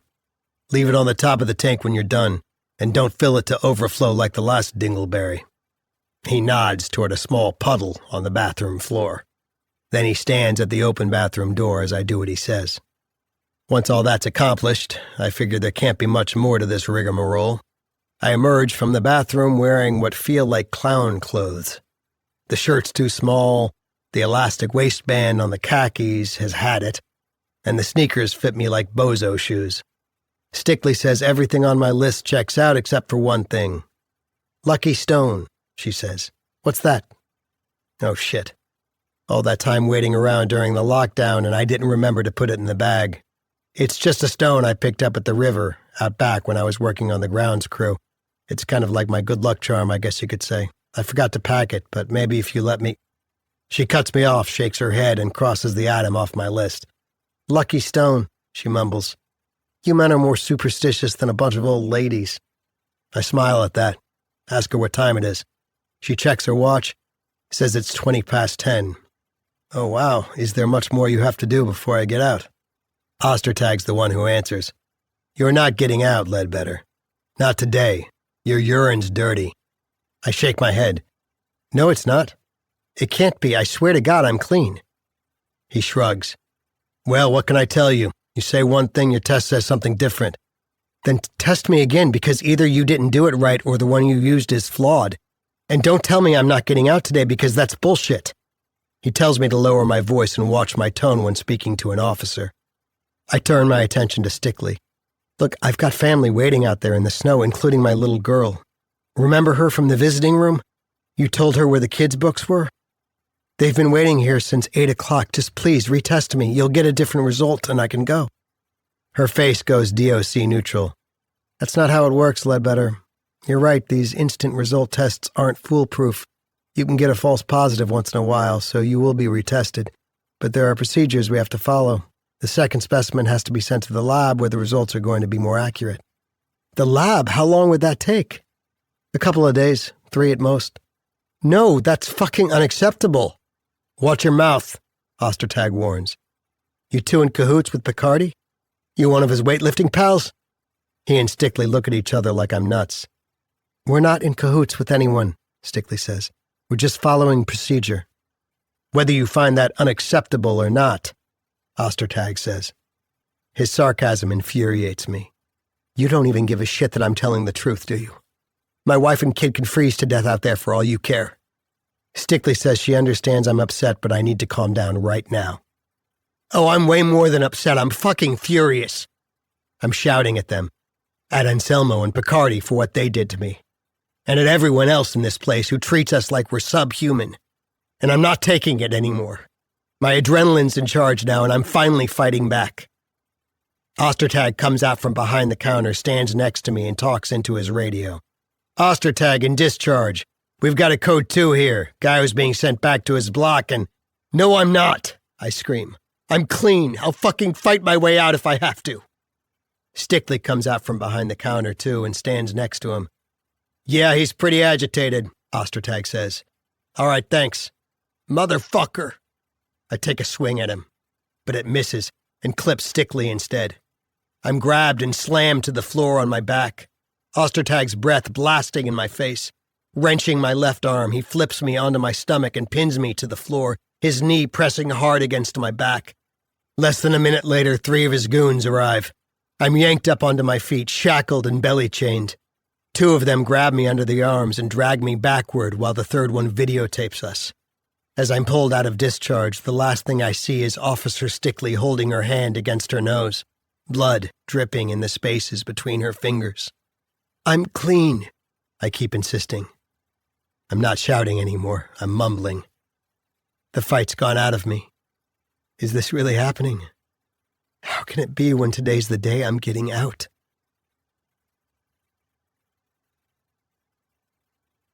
Chapter 39. February 2020.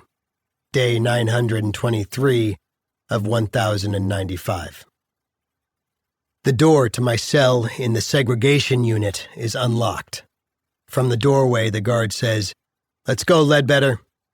I'm groggy, sleep-deprived. My balance is off. Unable to eat, I've been dry-heaving whenever the nausea overtakes me. "How long have I been in here?" "You got questions, ask your counselor. And you'd better not pull any stunts like you did in discharge. You're in enough trouble around here. Come on, get moving." It dawns on me who he is, Officer Garcia. When he worked at B Block, he was one of the more affable guards. Not now, not with me anyway. His contempt is coming through loud and clear, and I get it. That swing I took missed one of his fellow officers and hit the other one, a female guard no less. From now on, I'll be on the shit list of just about everyone who works in custody. Outside, the sun against the snow is blinding. I'm a little unsteady on my feet, and my back still hurts from being slammed against the floor. I'd ask him whether we could slow down a little, but I know what the answer would be, so I force myself to keep up. Inside B Block, instead of leading me up to the 3rd floor, he walks down the hallway of the 1st. I ask whether they're moving me. "No idea," he says. "Your counselor wants to see you. That's where we're going." When I enter her office, Jackson gives me the once-over and tells me I look like hell. "Yeah, I'm pretty sure I stink, too. How long was I in seg?" 72 hours, she says. "So it's Friday?" "That's right. Friday, February the 7th. You know, Ledbetter, I still can't wrap my head around it. Why would you sabotage yourself when you already had 1 foot out the door?" Shame and fury ripped through me again. Because in my head I already had both feet out the door. My family was waiting for me in the parking lot. Had been waiting for a couple of hours by then. I jumped through every hoop, signed everything they told me to, answered all their questions. All that had to happen was for them to open the gate and let me walk out, so when they said they weren't letting me out because I had dirty urine, I thought they were fucking with me and I lost my shit because I knew I was clean. Except you weren't, Corby. Your test results came back from the lab yesterday afternoon and confirmed that you had benzodiazepine in your system. I shake my head. Not possible. I hadn't taken anything in 2 weeks. 14 days, I kept track. Okay, back up, she says. You have a history with benzos. Why were you taking them? I can't tell her the real reason, because of what those 2 did to me in that storage room. I'd been feeling anxious, okay, having trouble sleeping, so I saw Dr. What's-His-Name and he gave me a prescription for Klonopin. Dr. Blankenship, she says. When I spoke with him yesterday, he didn't seem to know you had a drug problem. Why didn't you tell him? Because he didn't ask. I look away from her disapproval, then look back. The circumstances were totally different than before. I was taking them temporarily under regulated conditions, standing in the med line twice a day, then once a day, then every other day. Then I stopped taking them. It was all under control. There are other kinds of medications that address those symptoms, Corby. Why didn't you request something non-addictive? I don't know. Klonopin was the first one he suggested, so I just went with it. And the way it was going to be dispensed, it's not like I'd be able to abuse it. There's plenty of opportunity around here to go that route if you want, which I didn't. I just needed to deal with my anxiety and get some sleep. What? Why are you looking at me like that? I can't decide if you're trying to convince me or yourself. We stare at each other for the next several seconds, No words between us. Okay, moving on, she says.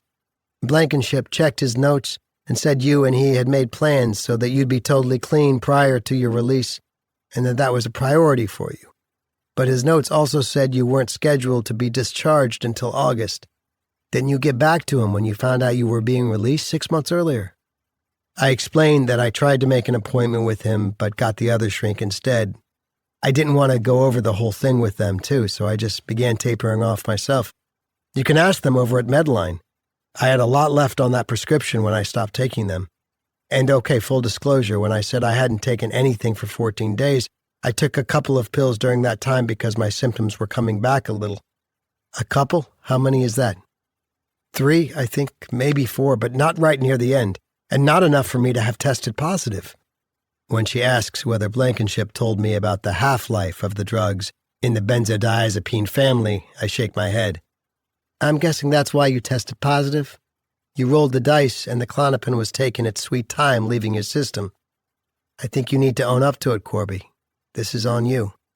I turn away from her, which makes me a fucking loser, doesn't it? For almost 3 years, I've tried so hard in here to get better, to be better. And now, because there might have been a trace of something in my system, I'm staying stuck in here on a technicality and everyone's going to assume the worst. Well, Corby, the thing is, my wife's probably saying to herself, our son's death wasn't incentive enough for him to stay clean, and now I'm probably going to lose my daughter too because I flunked a fucking pee test. It's not about the pee test, she says. That could have been straightened out in a few days. This is about assault and battery. You took a swing at one officer and broke the nose of another. Jesus, her nose got broken? In 2 places. She needed realignment surgery and will be on medical leave for a couple of weeks. Oh man, she didn't deserve that. She's actually pretty decent. Okay, so it's a given that they're revoking those 6 months they gave you for early release. You have to serve the rest of your sentence.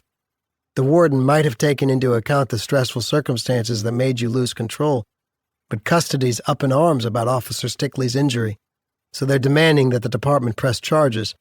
That will most likely mean you'll be sentenced to more time in here. I'm afraid to ask, but I need to know. How much more time? She shrugs. 6 more months? A year? I don't really know. If you're represented by a lawyer, they might negotiate. Reduce a year down to 9 months, say. I'll do what I can, but it's out of my hands. I'm really sorry, Corby. I shrug. Well, like you said, it's on me. She says she has a few pieces of good news for me. They were going to move you to D Block, but I checked, and your bunk in B hasn't been reassigned yet, so I made a call and you'll be going back there. You've told me you and your bunkie get along, and I assume some of the others on your tier will be sympathetic about what happened. At least you won't have to deal with strangers in a different building. Yeah, good, I tell her. Thanks. What's the other news? She says she knows I had issues with Officers Anselmo and Picardi, but you won't have to deal with them anymore. They've both been fired. Fired or suspended? I asked. Suspended at first, fired yesterday. Another officer blew the whistle on them for abusive treatment of some of the inmates and sexual harassment of some of the women who work here. The whistleblower was smart enough to collect evidence and get statements. I've heard arrests may be coming, too. When her phone rings, she answers it, and while she's talking, it hits me that what's happened this week is the opposite of what was supposed to happen. Picardi and Anselmo are out of here, but I'm not. Win the battle, lose the war. But if those 2 sociopaths get arrested, I could probably help them get convicted if I opened my mouth about what they did to me. But there's no way in hell I can talk about that.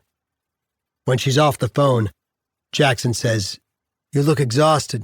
Come on, let's get you back to your block." I see Angel on the stairs heading down while I'm going up. He's wearing the Timberlands I gave him when I thought I was getting out of here. As we pass each other, he says, "Tough break, brah." I nod without managing to look him in the eye. I guess the word is out. When we pass 3 guards chatting on the landing, I hear one of them say, "Someone ought to break his nose." "Don't listen to that stuff," Jackson says. "You're probably going to get a lot of it for a while, but don't react. Just tune it out." Easier said than done, I tell her. Climbing the next flight of stairs in silence, I imagine the other me, the Corby who didn't sabotage himself. He's been out of Yates since Tuesday, enjoying his freedom. Maybe taking a hike out by the reservoir or catching a movie on Netflix. When we get to the 3rd floor, I see Polakowski, the CO who escorted me to discharge 4 days ago, sitting behind the control desk. "Boy, you really stepped in it, didn't you?" he says. I don't respond. Officer Sullivan and Pratt are there too, and I feel the chill from both of them. Jackson says goodbye and promises she'll check in with me soon. Officer Sullivan says nothing when he walks me down to my cell, unlocks the door, then locks me back in. Manny's up on his bunk, looking so sorry for me I feel like punching him in the head. "Hey," he says. "Hey, I heard you were in Seg. How you doing?" "I'm great, Manny, just great." "How the fuck does he think I'm doing?" "What else have you heard?" "That when they said you weren't getting out, you flipped out and assaulted an officer. Why wouldn't they discharge you?" I have to look away from his pity. Dirty urine. "You?" He shakes his head. "That's bullshit." "It's not. But let him think whatever the fuck he wants to." "Why didn't you tell him? There are other kinds of medications." "This is on you." The truth fills me with such self-loathing that I grab the one chair in our cell and whack it hard as I can against the locked door. Do it again and again and again until the plastic cracks down the middle. Manny's down from his bunk, pulling at me, shouting for me to stop it. "You just got out of Seg. If they hear this racket down at the desk, they could come down here and haul your ass back there." When I throw the chair against the wall, it ricochets back at me, clipping my left ear. Manny puts a hand on my shoulder and tells me to calm down. "Don't fucking touch me," I warn him. Pulling away, I grab the wastebasket and hurl it at the back window, sending crap all over the place. Spotting the empty storage box under my bunk, I yank it out and kick it so hard that I twist my ankle, screaming out in pain. Manny stands there and says nothing. As soon as my adrenaline spike subsides and my breathing slows down, the exhaustion kicks back in. I flop, face first, onto my sour-smelling, sheetless mattress and fall asleep. When I open my eyes again and lift my head, I ask Manny how long I was out. "A few hours," he says. "You were flailing around at first and arguing with someone, but it came out like gibberish. I figured you might be cold, so I covered you up. You calmed down after that." "Thanks. Isn't this the blanket your sister sent you?" "Well, Amazon sent it, but she ordered it. Yeah, last Christmas." I noticed that the shit I'd strewn all over the floor is back in the wastebasket, and the cracked chair is upright. I apologize about the tantrum and for wrecking the chair. 3 days in the hole when you thought you were getting out of here? No wonder you went nuts. Pitching that fit wasn't about being in Seg. It was about how my self-sabotage has landed me back here with him for who knows how long. But let him assume what he wants. I stand, fold his blanket, and put it back on his bunk. "Thanks for the loan," I tell him. "Sorry about the chair." "That's okay. You can still sit on it if you're careful, Corpse. Leans to the side a little, but it should be okay for a while. Hey, did you hear about Anselmo and Picardi?" I tell him I heard they got fired, but I don't know the details. "They were being investigated for months by a CO from another facility who was working undercover." "No shit. I'm surprised the Dep warden didn't intervene and save his nephew's ass like before." "I heard he tried to, but the warden wasn't having it. The mole had uncovered too much of their shit. Physical abuse, psychological abuse. They'd target the weak ones and threaten them with what would happen if they said anything. Like when they found out you'd complained about Picardi pepper spraying those turkeys. They gave you a hard time too, but you got off easy." I flash back to what happened in that storage room. "You enjoy that, Ledbetter? You want some more? Better not make any threats you can't prove, baby killer. You see anyone who can back up your bullshit?" And what happened because of that assault and the threats they made if I were to say anything. "Benzodiazepines aren't magic, but they can help to take the edge off, and the effect kicks in pretty quickly. They got hit with sexual harassment charges too," Manny says, "making comments to the female guards about their sex lives, posting dick pics inside one woman's locker. When I ask him whether anyone knows who the mole was, he says, 'Yeah, it was Goolsby. Seriously? Man, he had me fooled. Fooled those two dumb fucks, too. They treated him like he was their newbie in training. I heard Goolsby wasn't even his real name. They transferred him the hell out of here as soon as he blew the whistle in case there was retaliation. You know what happens to snitches at this place. Yeah, but I have a feeling there was no love lost between them and most of the other guards. And from now on, try to remember who's in charge around here and who isn't. I tell you one thing, though. If those two get convicted and end up having to do time, I hope they send them here. They'll get what's coming to them. Compliments of all the guys they've fucked with in one way or another. I'd join that team myself. I get up and hobble over to the toilet to take a leak. My ankle's aching and swollen from when I was kicking my storage box. Manny notices and gets me a couple of Tylenol from his stash. I tell him I lucked out when it comes to cellmates, and it makes him smile. "Fuck yeah," he says. He opens his mouth to say something else, then closes it again. I tell him to spit it out, whatever it is. "No, I'm just really sorry about what happened to you, Corpse." It didn't happen to me. I made it happen. When they told me I wasn't getting out, I shouldn't have started swinging. Yeah, well, don't beat yourself up too much. Half these guys here would have reacted the same way if they had the rug pulled out from under them like you did. But how many would have broken a CO's nose? Well, there's that, he says. I just wish I knew how my family's going to react when I try to explain what happened. Pointing to our back window, I tell them I saw them standing in the snowy lot, waiting for me. I don't know if someone went out in the cold to tell them I wasn't getting released or if they finally just gave up and left. They? I thought just your mom was picking you up. Who else was there? Emily and our daughter. I guess they planned it as a surprise. Oh, Jesus, Corby, he says. He goes to the back window and looks out, shaking his head. Then he pivots. Hey, before I forget, I got something of yours. He opens his storage box, rummages around in there, and takes out a piece of paper folded up like a packet. I didn't know if you meant to take these when you packed your stuff. They were both under your bunk. I figured I wasn't going to see you anytime soon, but I didn't want to just throw them out. When I unfold the paper, my river stone falls out. He'd wrapped it in the other thing I'd left behind, the printout of that poem Mrs. M gave me, the one about the Bruegel painting that had triggered my idea for my mural.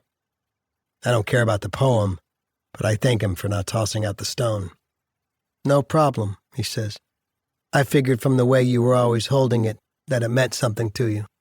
I wrap my hand around the stone and squeeze. Means hope, I tell him. Back when I was on the grounds crew, I left my post one time and snuck down to the river out back. I used to listen to it on nights when it got quiet in here, but I wanted to see it too, watch it flow past this place. And before I snuck back, I pulled this little stone out of the water as a keepsake or whatever. I promised that one day I'd move past this place too. As he looks at me and listens, I can see that something's just dawned on him. Hey, wait a minute, he says. You know how, in your mural, you painted some of us floating down the river? Was that supposed to be like an escape or something? More like a liberation, I tell him. I set you guys free. From the corridor, C.O. Kratt calls us to supper chow. My stomach's growling, but I can't handle going over there, being glared at by the guards, and getting the third degree from whoever's at my table. Not to mention having to choke down the prison slop I thought I was done with. Meanwhile, that other Corby is probably sitting down to a steak right now, medium rare, with sautéed mushrooms and my mom's scalloped potatoes. I need to call her tonight to let her know I haven't had a full-blown relapse if that's what she thinks. I also want her to know that I'm owning up to my mistake. Mistakes, plural. Letting that doc prescribe me Klonopin and throwing that punch. Poor Mom. This has got to be hard on her. And Emily, too. I wonder how she explained it to Maisie when I was a no-show. I need to assure her that even though I let my guard down about the benzos, I'm committed to my recovery and plan on keeping that commitment when I'm finally out of here. When Manny gets back from eating, he asks whether I mind him turning on the TV so he can catch the news. Have you heard about that virus that's going around? The one in China? I heard something about it last week, but it's not like you can watch TV and sag. Why? What's going on? It's spreading, and it's killing people, he says. 1,000 deaths worldwide, and now there's a big breakout in Italy and another one on some cruise ship. But nothing here in the States, right? Wrong. There are 15 confirmed cases, mostly out on the West Coast. The TV's all staticky, but when Manny fiddles with the coat hanger antenna, a press conference comes into focus. Some old guy in a lab coat is at the podium. Trump, Pence, and several sober-looking expert types are standing behind him. I ask Manny to turn up the volume. When Trump takes the mic, he says the coronavirus is very much under control in the U.S. Looks like by April, in theory, when it gets a little warmer, it miraculously goes away. He looks over his shoulder, acknowledging the guys behind him, then continues, "The scientists in charge have been working hard and they are very smart. When you have 15 people infected and the 15 within a couple of days is going to be down close to zero, that's a pretty good job we've done." Did he just congratulate himself for accomplishing something that hasn't happened yet? I ask. Doesn't exactly inspire confidence, does it? Manny looks worried. He says he lived through it once and can't believe it's happening again. You were around back in 1918? Jesus, you're even older than I thought. Not funny, he says. I'm talking about HIV. For all his gabbing about everything else, Manny's never said much about his life during the AIDS crisis, and I've never asked. But now I want to know. He says he was 17, a busboy at a pizzeria, when he began having sex with a closeted assistant manager at a Sherwin-Williams store in the same plaza. Billy was 31, and he had his own apartment. My pop kept threatening to kick me out for being a homo, so I told him I'd save him the trouble and moved in with Billy. He was sweet to me, and he didn't charge me for rent or food and beer, but he started saying how he loved me and how I was his boyfriend, and it kind of freaked me out. I was young and horny, and more into dancing and drugs and the pickup sex available at the clubs. I was basically just using Billy. He'd go clubbing with me sometimes, but he didn't like the way I'd go off with other boys, and I didn't like him telling me what I should and shouldn't be doing. We broke up at about the time HIV started being a thing on the news. Reminds me of what's happening now with COVID. Older people waking up to how scary it might get, and younger ones thinking, keep the party going because nothing's going to happen to them. Tears are welling in his eyes. He folds his arms across his chest and looks out the back window. I can tell his memories are hitting him hard. I was young, so I figured I was immortal. This gay disease I kept trying not to hear about was affecting older queers. Wear a condom, no thanks. That would be like eating a candy bar with the wrapper still on. Me and my fake ID were looking for pleasure so safety could go fuck itself. He grabs some toilet paper and wipes his eyes, blows his nose. This one guy, Hamish, who used to make the rounds at the clubs, mid-20s, built like a god. Everyone wanted to fuck Hamish. Then he kind of dropped out of the scene. But one night while I was delivering pizzas, I passed him on the street and got a reality check about what AIDS could do to a person. He had these purple blotches on his neck, and he'd lost maybe 50 pounds. The virus had turned him from a god to a walking skeleton. That scared me enough to start being more careful, getting tested, making sure I had Trojans on me. I'd still take risks once in a while, but for the most part, I got way more cautious. And then I started having to go to the funerals. Guys who were maybe 4 or 5 years older than me. But to this day, Corby, it doesn't make sense that Billy became infected and I didn't. I heard he was sick, but when he started calling and leaving messages, I wouldn't call him back. The last time he tried to get a hold of me, I answered thinking it was someone else. He said he was in the hospital with pneumonia. He told me in this whispery voice that he was scared. Could I come see him, sit with him, and maybe just hold his hand? There was still a lot of confusion about how, besides sex, you could catch it. I promised I'd come, but I didn't. And then he died. And to this day, I haven't forgiven myself for that. And for surviving when I was the one who should have died, not Billy. I don't know. Maybe I loved him, too, in a way. Or maybe I didn't. But he was the closest I ever got to a guy I was fucking loving me. I don't say anything for a while. Can't think of what I could say. He turns off the TV and says he's scared that this new virus is going to spread like HIV. If it comes here, we'll be sitting ducks the way they pack us in. I don't think I can go through it again. I thank him for telling me about Billy. Thanks for listening, he says. He climbs up to his bunk. Neither of us says anything more. On evening break, I go down to the phones, intending to call Mom. Instead, I push the buttons for Emily's number. She picks up on the third ring. I wait out the recorded spiel about where the call originates from, and blah, blah, blah. If she hits 1 and decides to talk to me, I have a chance that she might listen to my explanation. Hello, Corby, she says. Oh, hey, thanks for taking the call. I wasn't sure you would. I only picked up because I need to tell you something. I'm through. I can't do this anymore. Don't call here again. Yeah, but if you'll just let me explain, I think I can. You can what? Give me more excuses? Tell me more lies? I mean it, Corby. I'm done. If you call me again, I'll change my number. Listen, you can't just cut me off. She's my daughter. And he was my son, you bastard. You killed my son. Click. What she's just said, and the way she said it, the hatred in her voice, knocks the wind out of me. Her inability to forgive me has always been there, under the surface, since the day he died. And now she thinks I didn't get out because I'm using again. I put my hand out and grab the wall to regain my balance, my other hand still clutching the receiver. Hey, dude, you through yet? Someone else might want to make a call, too. I turn and face a new arrival on the tier, an acne-scarred punk who's begging for an attitude adjustment. I'm tempted to smash the receiver against his pockmarked face. Instead, I slam the phone back on its cradle. It's all yours, loser, I tell him. As I walk away, he challenges me. Loser? Why am I a loser? You're here, aren't you? We're all losers here. When I get back to our cell, Mandy's asleep. I keep trying to unhear Emily telling me she's done with me, that she'll change her number if she has to. Am I going to have to fight her to get visits with my daughter? I will if I have to, if they'll even grant them to me. How has everything gone so wrong so quickly? I'm pissed, sure, but more than that, I'm scared. What's the point of sobriety if this is where you end up? Lying on my bunk, I keep shifting around because I can't get comfortable.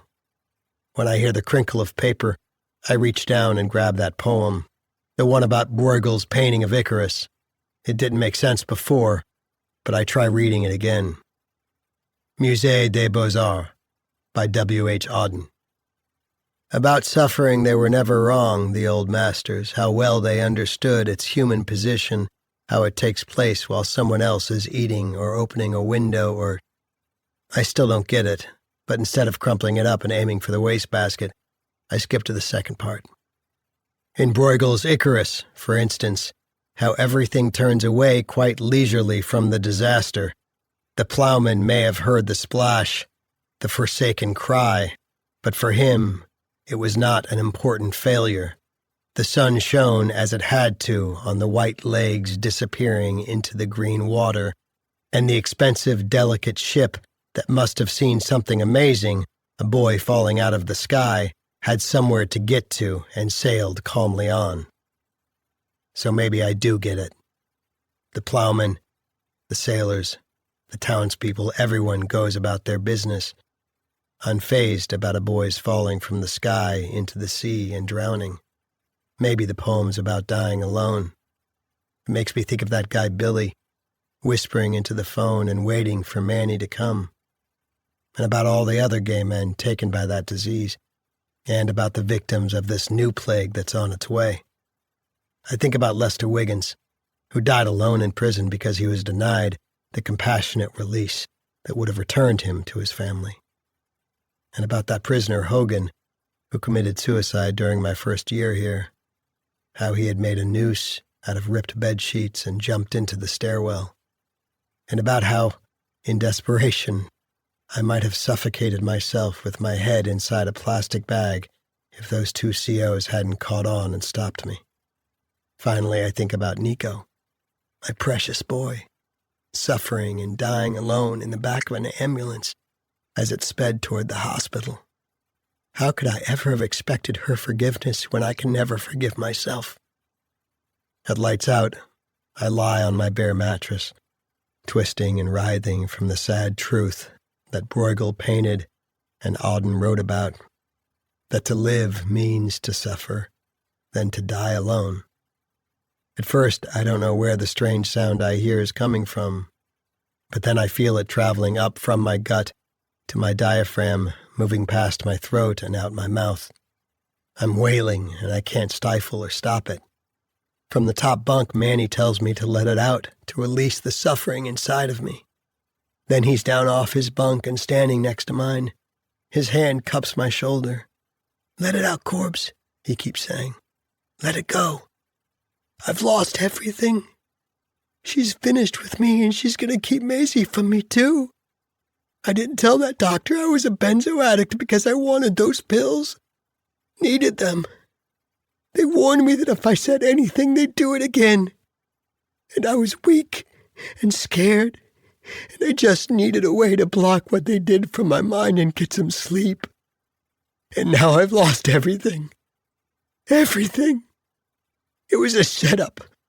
And Selmo rammed that aluminum baton into me, and Picardi came out of nowhere and laughed. They raped me, Manny. They fucking raped me."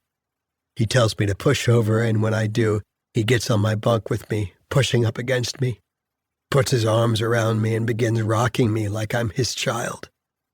"You're not alone, Corby," he says. "I'm here. You're not alone."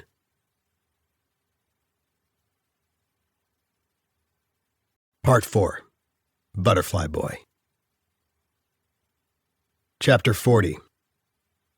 Dr. Patel, June 2020. Bina, darling, time to wake up, sleepyhead. Oh. I open my eyes and there's Vikram, already up and dressed. I am back in the living world. What would you like for breakfast? I'll make it for you before I go. Just tea and toast, please. With ghee and lemon curd? Yes, that would be lovely. When he leaves our bedroom, I try to bring back the strange dream I just had. But the details are leaving quickly. I reach over to Vikram's night table for the cover of the DVD we watched last night. Monsters Ball, it says.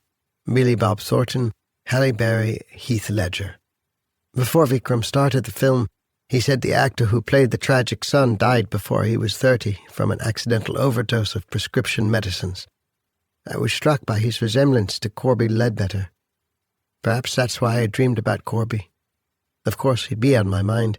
I learned just yesterday that he died in prison, a victim of the coronavirus. When I join Vikram at the breakfast table, I tell him about my odd dream.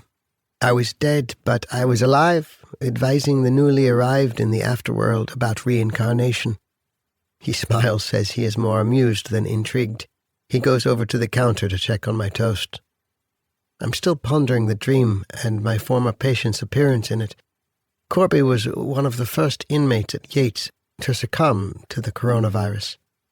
Faggy Milman told me yesterday there have been 4 more deaths at the prison since then, I tell Vikram. The men there live in such close proximity that, until the vaccines they're developing become available, they're terribly vulnerable. As we all are, Vikram says. He looks at the clock, eats his last spoonful of egg, then stands and says he'd better get going. His university students are all on Zoom now, but he still likes to go to his office. He kisses my forehead and says he'll return the DVD to the library and take out another on his way to work. Any requests? He asks. These are such sad times. Maybe a comedy. I'll look for one, he says. Wear your mask if you're going out. Don't forget. After I hear him drive off, I pour myself another cup of tea and go to the back window. One of my favorite things about our house is the view from here, the way our yard slopes down to the tall grass and then to the marsh, where all manner of animals and birds gather. Last year, when our grandson Rajesh came to stay with us, it was springtime. He scooped up tadpoles from the water and caught frogs. It took some time to convince him that they are the same, that one becomes the other. A large bird in flight catches my eye. Ah, a great blue heron, a male, I think. Perhaps the father of the family we watched last year. He's carrying a stick in his bill, probably preparing a nest for his mate and their young that, Later in this season will hatch, be fed, and defended against predators, then fledge and fly away. Vikram likes to observe these creatures' habits with his binoculars. Last season he saw one of the chicks fall from the nest, presumably to its death.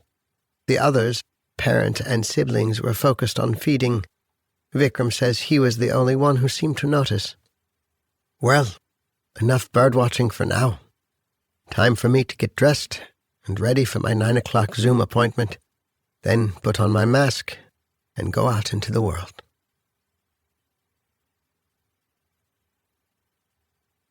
Chapter 41. Emily, June 2023. The letter arrives in a stack of other mail, a J. Jill catalog, the electric bill, pleas for donations to politicians and the Red Cross, and Maisie's Highlights magazine. The envelope is addressed in pencil, and the sender lives at a place called Phoenix House in New Britain. The cancellation stamp across the face of Chief Standing Bear says it was mailed the day before yesterday. The letter, also written in pencil, is littered with cross-outs and smudges. Dear Emily, I hope it's okay to call you by your first name. I'm a better talker than a writer, so sorry if this letter has a lot of mistakes. My name is Manuel Della Vecchia, Manny for short. Corby and me were bunkies at Yates CI for almost 3 years. Maybe he mentioned me. First of all, I'm sorry for your loss. I know it's late to say that, but I didn't know how to reach you while I was on the inside. I hope you and your daughter are doing good. I saw her in the visiting room once when she came with Corby's mother. She looked so cute. I'm living at a halfway house until parole says I can leave the state. They have a computer in the office here that we can use. I got your address off of Google. I hope we can meet somewhere and talk. Corby's death hit me hard. I have things I need to tell you about that you might not know. I feel like I owe it to him. I also have a few things of his that I would like you to have. We could meet here where I live, or I might be able to get a ride to your house if that's more convenient, easier. Or I could meet you at the West Farms Mall. I work at Cinnabon there and get off at 4 p.m. If you want to get together and talk. The main number at Phoenix House is 860-229-5240. Have them ring the second floor. The phone's in the hallway, so it might be a while before someone picks up. Say you want to speak to Manny in room 4. I hope to hear from you soon. Yours truly, Manny D. My first thought is, there's no way I'm letting him come here. I don't want to meet him at his group home either, or drive to West Farms for that matter. Although I could do a little shopping, something I haven't done since before the pandemic. Do I even want to hear what this guy has to say or see what he wants to give me? I've struggled for more than 2 years to move on from Corby's death, and things have been going so well with Brian that I've accepted his proposal. Brian's easygoing, owns his own business, doesn't drink more than a beer now and then. No children of his own, but he and Maisie have really hit it off. And because his wife died unexpectedly, he understands about grief and the complicated feelings about moving on. Meeting with Corby's cellmate at this point might be like reopening a wound that's finally begun to heal. I'm leaning toward not calling him. Still, when I reread this letter, I'm touched by it. Manny says he's not much of a writer, which I can tell from all the mistakes, crossouts, and smudges, where he's erased things and written over them. That effort is what moves me. What does he need to tell me? How many times in the past 2 years have I thought about our final conversation when I told Corby not to call me again? By the following week, my anger and disappointment had subsided, and I was ready to talk again. But he didn't call. He took me at my word. And then he got sick and died. No more words exchanged between us. So maybe I should meet with this Manny guy. Who better than his cellmate to fill in the gaps about what happened between the day I hung up on Corby and the day he died? Over the next few days, I go back and forth. My mother is against my getting in contact with him. Why upset the apple cart? But Brian says that hearing him out might be better than wondering what he was going to tell me. So I phoned the number he gave me and asked them to ring the second floor. When someone picks up, I ask to speak to Manny. You're talking to him, he says. We agree to meet at the mall on Saturday after his shift is over. I'm nervous driving to Farmington, wondering now whether I should have taken Brian up on his offer to come with me. When I get there, I pull into the Nordstrom garage where I've parked before. Unlike the other times I've come here, there are plenty of spaces to pick from, partly due to online shopping, no doubt, but partly, I'm guessing, the result of people's coronavirus hangovers. I have a mask in my purse in case I need to put it on, but if Manny's not wearing one, I won't either. Our plan is to meet at the central court seating area on the lower level. I see several shoppers chatting with one another and one middle-aged man sitting by himself at a small table. Emily? He's short, rounded, wearing his work clothes. Tan cap, tan apron over an aqua golf shirt. He says he recognizes me from the pictures Corby had. Thanks for coming, he says. Hug? His arms are extended, so it would be awkward to refuse. He smells like cinnamon. Have a seat, he says. There are 2 paper cups on the table and a large manila envelope. Are you a tea drinker? He asks. I drink tea in the afternoon. I got you one too. Is chai okay? He seems nervous, and I am too. I tell him chai is perfect. We sip our tea and exchange pleasantries. When he asks how Maisie's doing, I show him a recent cell phone picture. Getting big, he says. His thin hair, strawberry blondish, looks dyed. He's wearing clear fingernail polish and a stud in one ear. Do you want something to eat, a scone or something, a muffin? I shake my head. What I want is for us to cut to the chase. What's in the envelope? I ask. He pulls out a pencil sketch on legal-sized paper. Corby drew this, he says, when he was getting ready to paint his mural. In the drawing, 3 boys, 2 of them black, 1 white, are tossing stones in the water. All 3 are smiling. The boy in the hoodie looks like that innocent kid down in Florida who was shot and killed by the neighborhood vigilante. He did a bunch of those practice drawings, 15 or 20 of them. I forget what he called them. Studies, I tell him. Yeah, studies. After he finished his mural, he started tossing them in the trash. I grabbed this one and another one that had me in it floating down the river in an inner tube. I kept that one for myself, but I thought you should have this one. I don't know who the other 2 are supposed to be, but the white kid was at Yates for a while. He had killed some dogs at a dog pound. Solomon, I say. I saw him once when I visited. He was giving his stepmother a hard time, causing such a ruckus that the COs pulled him out kicking and screaming. Then they made the rest of us leave. Yeah, that kid was mental. And he was a real pain in the ass, too. Excuse me, pain in the butt. But I had to hand it to Corby. He took him under his wing because the kid was getting bullied. But then the bully started messing with Corby, too. I used to tell him, Corbs, don't stick your neck out too far over that kid, or it's going to get whacked. It's not like you're his father. But it went in one ear and out the other. Anyway, I don't know how he did it, but Corby got the kid transferred to a mental hospital so he didn't have to stay stuck at Yates. It's news to me that Corby went out on a limb for Solomon, but it doesn't surprise me. He hated bullies. I've always suspected his motivation in trying to stop people from being picked on was connected to his father's treatment of him when he was a kid. And who knows why, as Manny says, he stuck out his neck to defend Solomon. Maybe he was trying to atone in some way for Nico's death. I thank Manny for the drawing, slip it back in the envelope, and remind him that in his letter, he'd said he needed to tell me things I didn't know. His face turned serious. Well, first of all, Corby talked about you all the time. He loved you very much. I loved him too, Manny. Still do. But things got very complicated. You mean after your son died, he says. Corby never talked much about it, but I could tell the guilt he felt never let up. I'd hear him crying down there on the bottom bunk, sometimes even when he was asleep. He told me once that he was never going to forgive himself for the pain he caused you. I look away from him, look back. We were having problems before Nico's death, too. For whatever reason, I'm sharing this with someone I've just met. I keep going. When he lost his job and became a full-time dad, he assumed it would be temporary. We both did, but when he couldn't find another job in his field, he became depressed, anxious. He had trouble sleeping.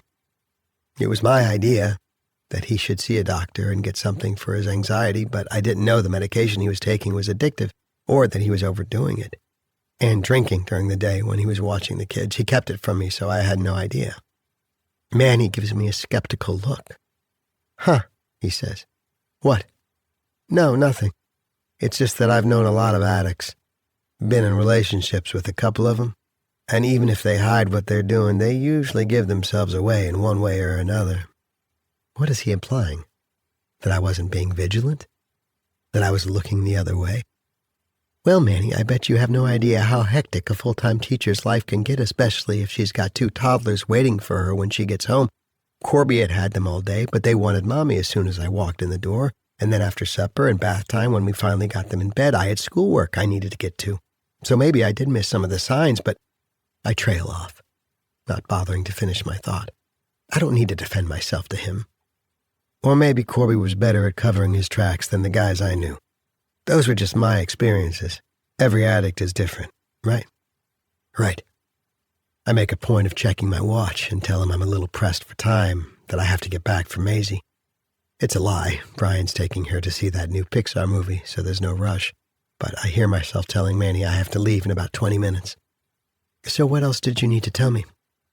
Momentary loss of eye contact. Fidgeting. Then he looks straight at me and says, I can see how you'd assume that flunking the piss test meant he'd started using again. And when he tried to explain why his urine was dirty, I can understand why you'd think he was bullshitting you. Addicts lie. There's no arguing that. But he was clean and sober the whole time we were bunkies, I swear to God. He went to meetings a couple times a week, and he was always reading that big book that's like their Bible. When he went ballistic, because they wouldn't let him out, and got carted off to SEG, as soon as they let him back to the tier, he said he needed to call you and explain why he flunked that test. And when he came back to our cell, he told me how your conversation had gone south. It wiped him out, Emily. It was tough to see how much pain he was in after he made that call. But don't get me wrong, I can appreciate why you'd had it. Why, if you thought he was using again, you told him not to bother you anymore. But he had a prescription for that medication he was taking. If they had let him out when they said they were going to, he wouldn't have lost it so bad. And if that hadn't happened, he'd be alive today. I really believe that. We're both in tears now. Manny excuses himself, gets up, and walks over to the Starbucks counter. He's right. It was a horrible misunderstanding, and I'd give anything to be able to take back that last conversation we had.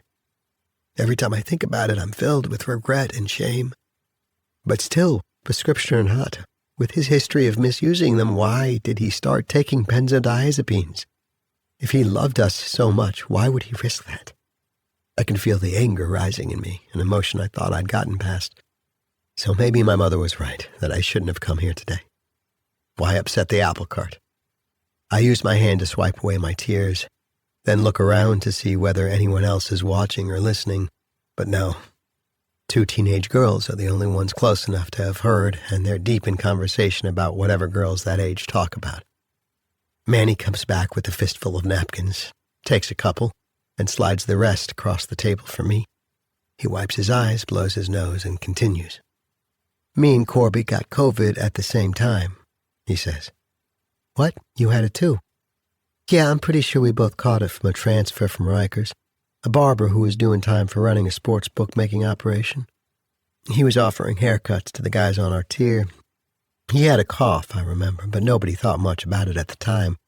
But less than a week after he got here, they sent him to the hospital and he never came back.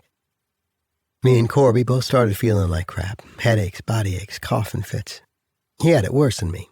Lying down made his coughing worse, but he was getting so weak, he had a hard time sitting up. Sometimes after lights out, I'd hear him gasping for air, and then he'd go quiet. Too quiet, you know? So I climbed down from my bunk to make sure he hadn't, well, you know. And I could hear other guys on the tier coughing, too. 3 or 4 of us had gotten haircuts from that guy. I guess he was one of those super spreaders. When he asks me whether he should stop, I shake my head. This is why I came here. So after some of us got sick, they put the whole place on lockdown. They closed the chow hall and staff started delivering meals through our tray traps. If you asked them if there were any breakouts on the other blocks, they wouldn't answer you. Everything was hush-hush, which made it harder. I didn't have any taste or smell, but I ate a little to try and keep my strength up. Corby was too sick to eat. He was crying out a lot from the pain, but he kept trying to tell me something. I couldn't understand much of it, but I caught something about the river out back. After a while, he got so frustrated that I couldn't get what he was trying to say that he just closed his eyes and stopped talking. That night, he got worse.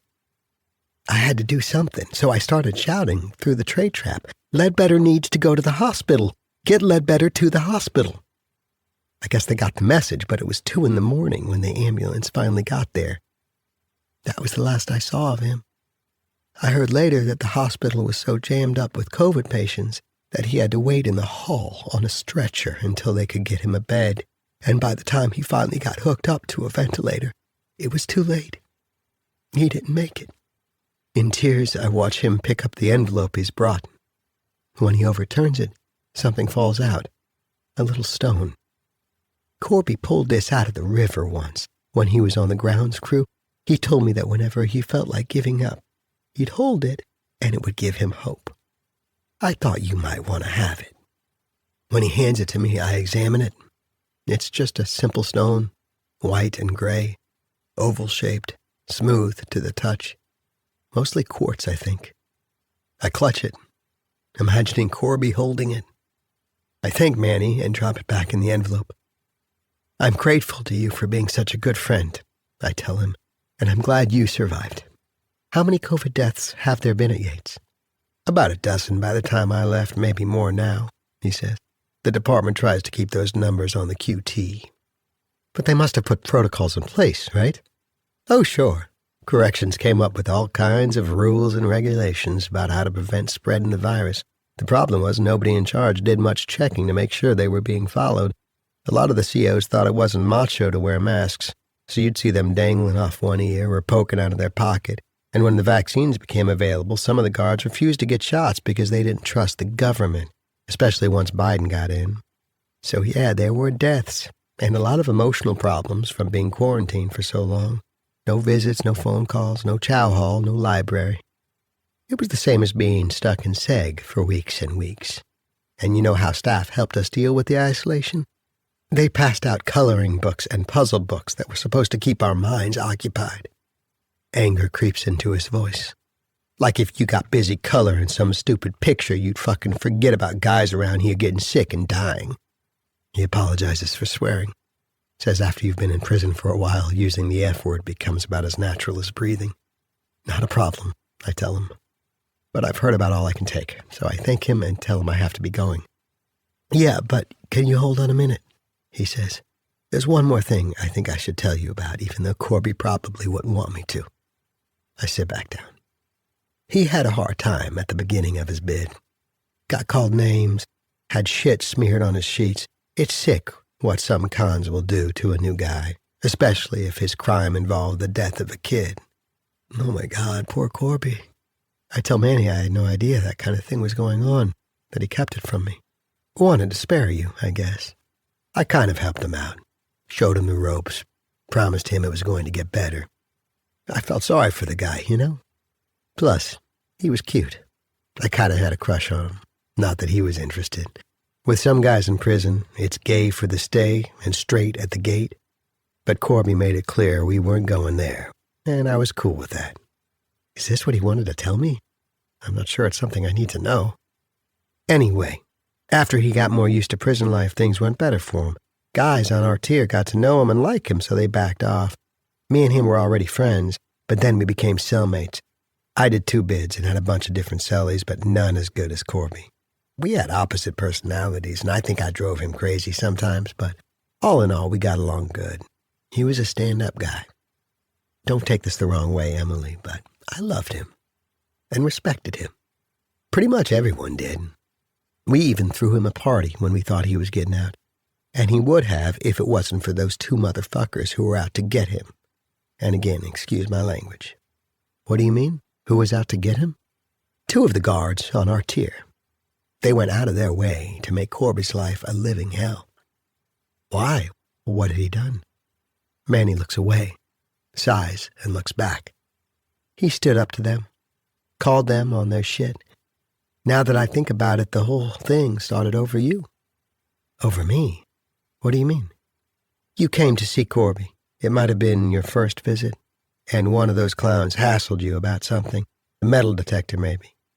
I nod, recalling the incident. He was harassing me. I forget his name, but Bacardi. And when he finally let you into the visiting room, you were pretty shaken, is what Corby told me. The next day, he got on Bacardi about it. Told him he'd better not ever treat you like that again, and that was all it took. See, Bacardi and his wingman Anselmo were bullies. And when Corby stood up to one of them, that made him their enemy. I tell Manny I remember asking Corby to just let it go. Well, he wasn't able to do that. He had to defend your honor, I guess. But that was just the first thing. See, Anselmo and Bacardi were doing all kinds of shit, but keeping it under the radar, or so they thought. When Corby was on that work crew, he caught them abusing some wild turkeys that were roaming nearby, pepper spraying them for fun, and he tried to blow the whistle on them about that. And about Solomon, too. Like I said, those two liked to bully the weakest ones in the herd, and because the kid was too screwed up to defend himself, Corby defended him. They hated him for that. So things went from bad to worse. They kept needling him, goading him, waking him up in the middle of the night to scare him. One time they put a snake in our cell, but that bothered me a lot more than it did Corby. It sounds so cruel, but so childish. Yeah, but then they went way over the line. Did something really bad to him. What? Maybe I shouldn't. I mean, it explains why he started taking those benzos. Are you sure you want to know? I'm not sure, but I tell him I am. This is why I've driven here. Well, okay then. We were leaving chow one night, and Anselmo stopped him, accused him of swiping a salt shaker off the table. Everyone knew it was bogus, but it gave Anselmo an excuse to strip search him. In private. Bacardi was off that day, but he was in on it. He was there. Did they beat him up? I ask. Not so anyone would be able to see, he says. They wouldn't risk that. But they found a way to humiliate him and shut him up. And it changed Corby. The poor guy was nervous, depressed, couldn't sleep. He became afraid of them, so he'd stay in our cell if they were on duty together. That was why he started taking those meds, which is why when he was due to get out, he failed the drug test. What are you saying, Manny? Why was he afraid? He bows his head, doesn't look at me. At Yates, the COs carry defensive weapons, pepper spray, batons, so they can stop fights, control a crowd if a riot breaks out. And batons? You know, like the billy clubs cops used to carry. Except these are metal rods that extend to about 2.5 feet in case they need to start swinging. What? Did they beat him with one of those? No. They strip searched him. Then they made him bend over and raped him with it. Sodomized him. My stomach heaves. I have to get away before I lose it. Excuse me, I tell Manny, standing abruptly. Are you all right? You said you needed to know, but... I rush past stores and kiosks until I find a restroom.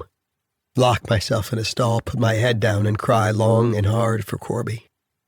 When I'm finally able to stop, I go to the sink and splash cold water on the puffy red face in the mirror. I leave and Manny's standing there waiting for me. You forgot this, he says, handing me the envelope. I managed to thank you, but I need to get in my car and drive away from here. It caught up with them eventually, Emily, he says. Not what they did to Corby, but they were pulling stuff with other guys, too. They both got fired, then they got arrested. Corby knew about that, at least. I just wish he had lived long enough to know they're both doing time now. One in upstate New York and the other in Massachusetts. And if word's gotten out about the crap they were pulling at Yates, they better watch their backs 24/7. It's spontaneous. I reach out and touch his cheek, and he puts his hand over my hand. I tell him I really have to go. Yeah. Hey, listen. After they let me leave Connecticut, I'm moving back to Jersey. Me and my sister inherited a motel from our uncle. It's just over the GW Bridge in Fort Lee. If you're passing through and you want a place to stay, you're welcome anytime, free of charge. Okay, thanks. I start walking fast toward the Nordstrom exit. It's on Route 9, close to where Palisades Park used to be. Oh, okay.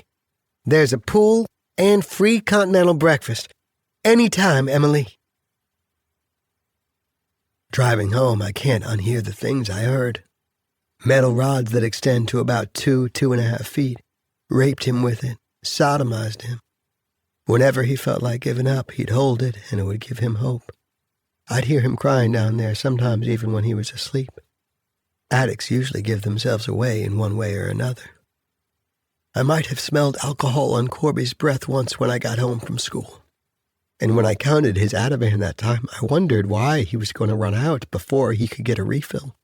But he was so touchy about everything by then, I figured I'd monitor the situation instead of saying something and getting into another fight. So maybe there were signs. Maybe he was giving himself away, waiting for me to notice. When Corby's remains came back from the crematorium, his mother and I agreed to divide his ashes, half to her, half to me.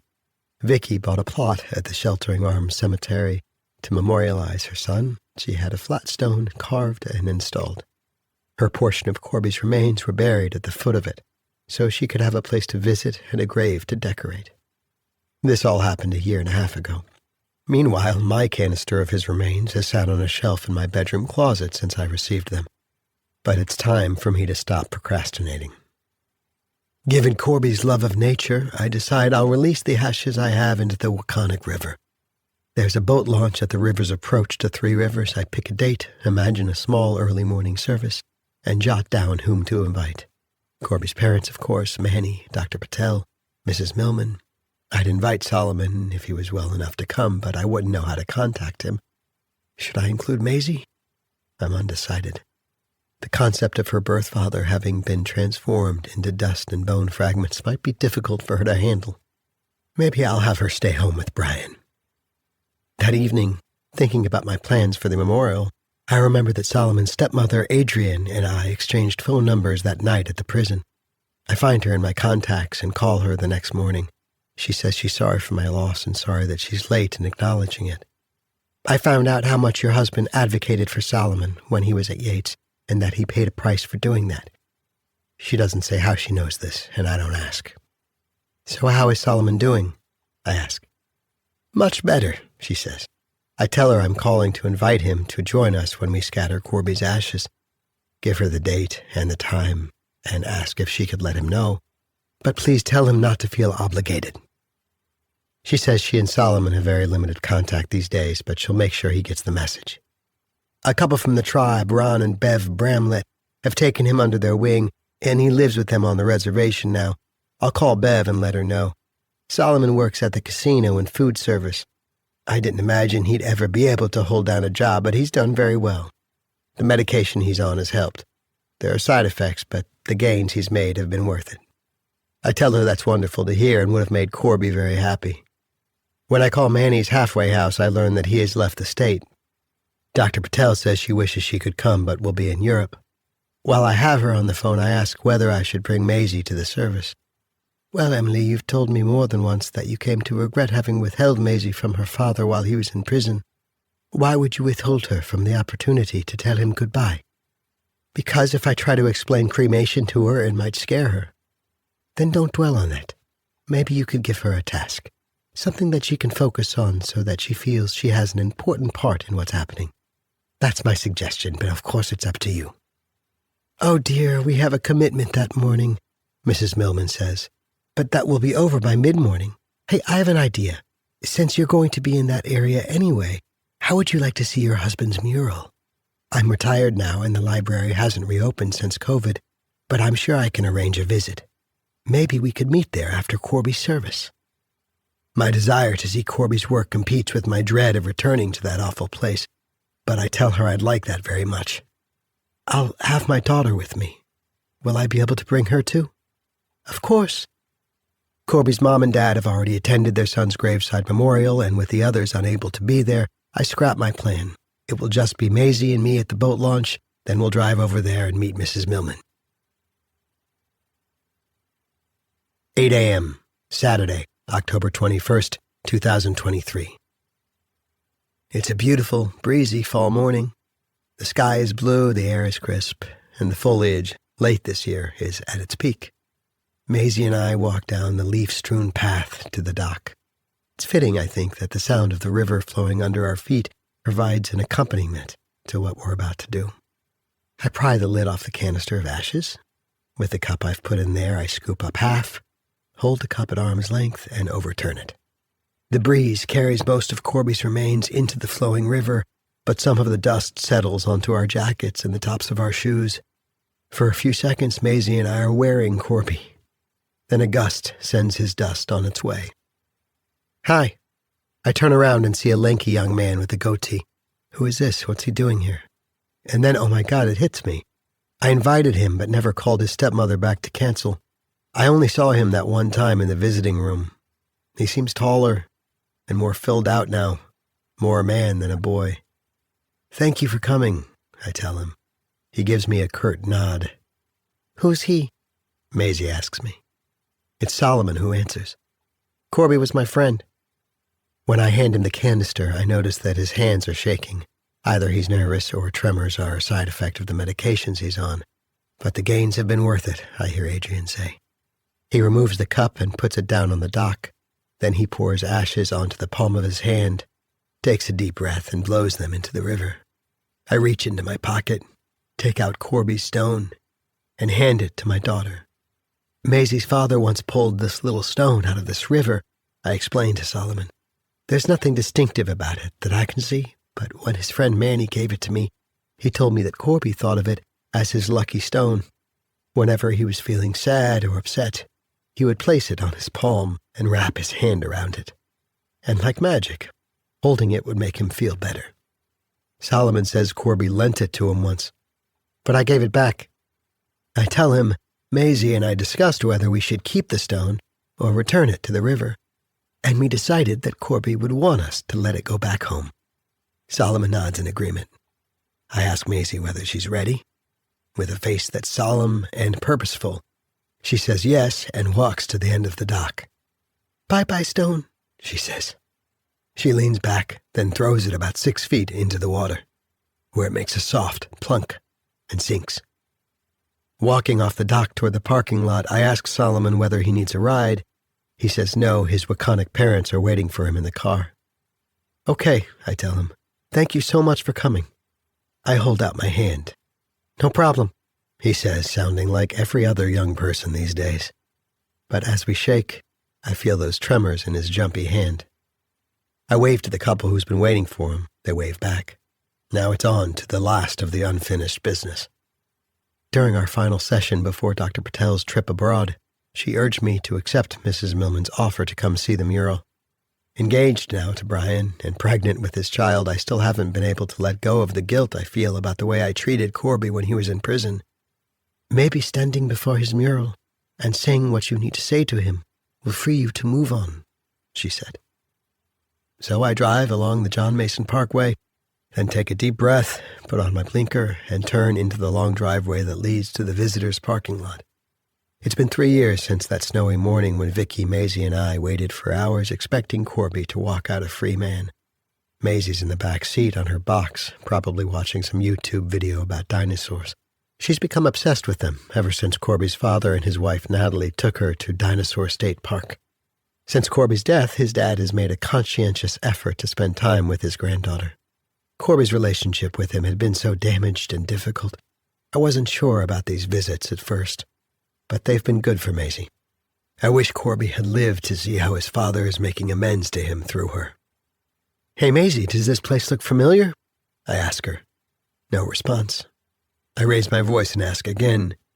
She looks out the window at the imposing brick buildings behind the surrounding fence and shakes her head. Oh, wait, she says. This is where my first daddy used to live. It's a prison, right? That's right. I hold my breath, worried that she might ask me why he lived here. I'll tell her when she's a little older, when she wants to know, but not now.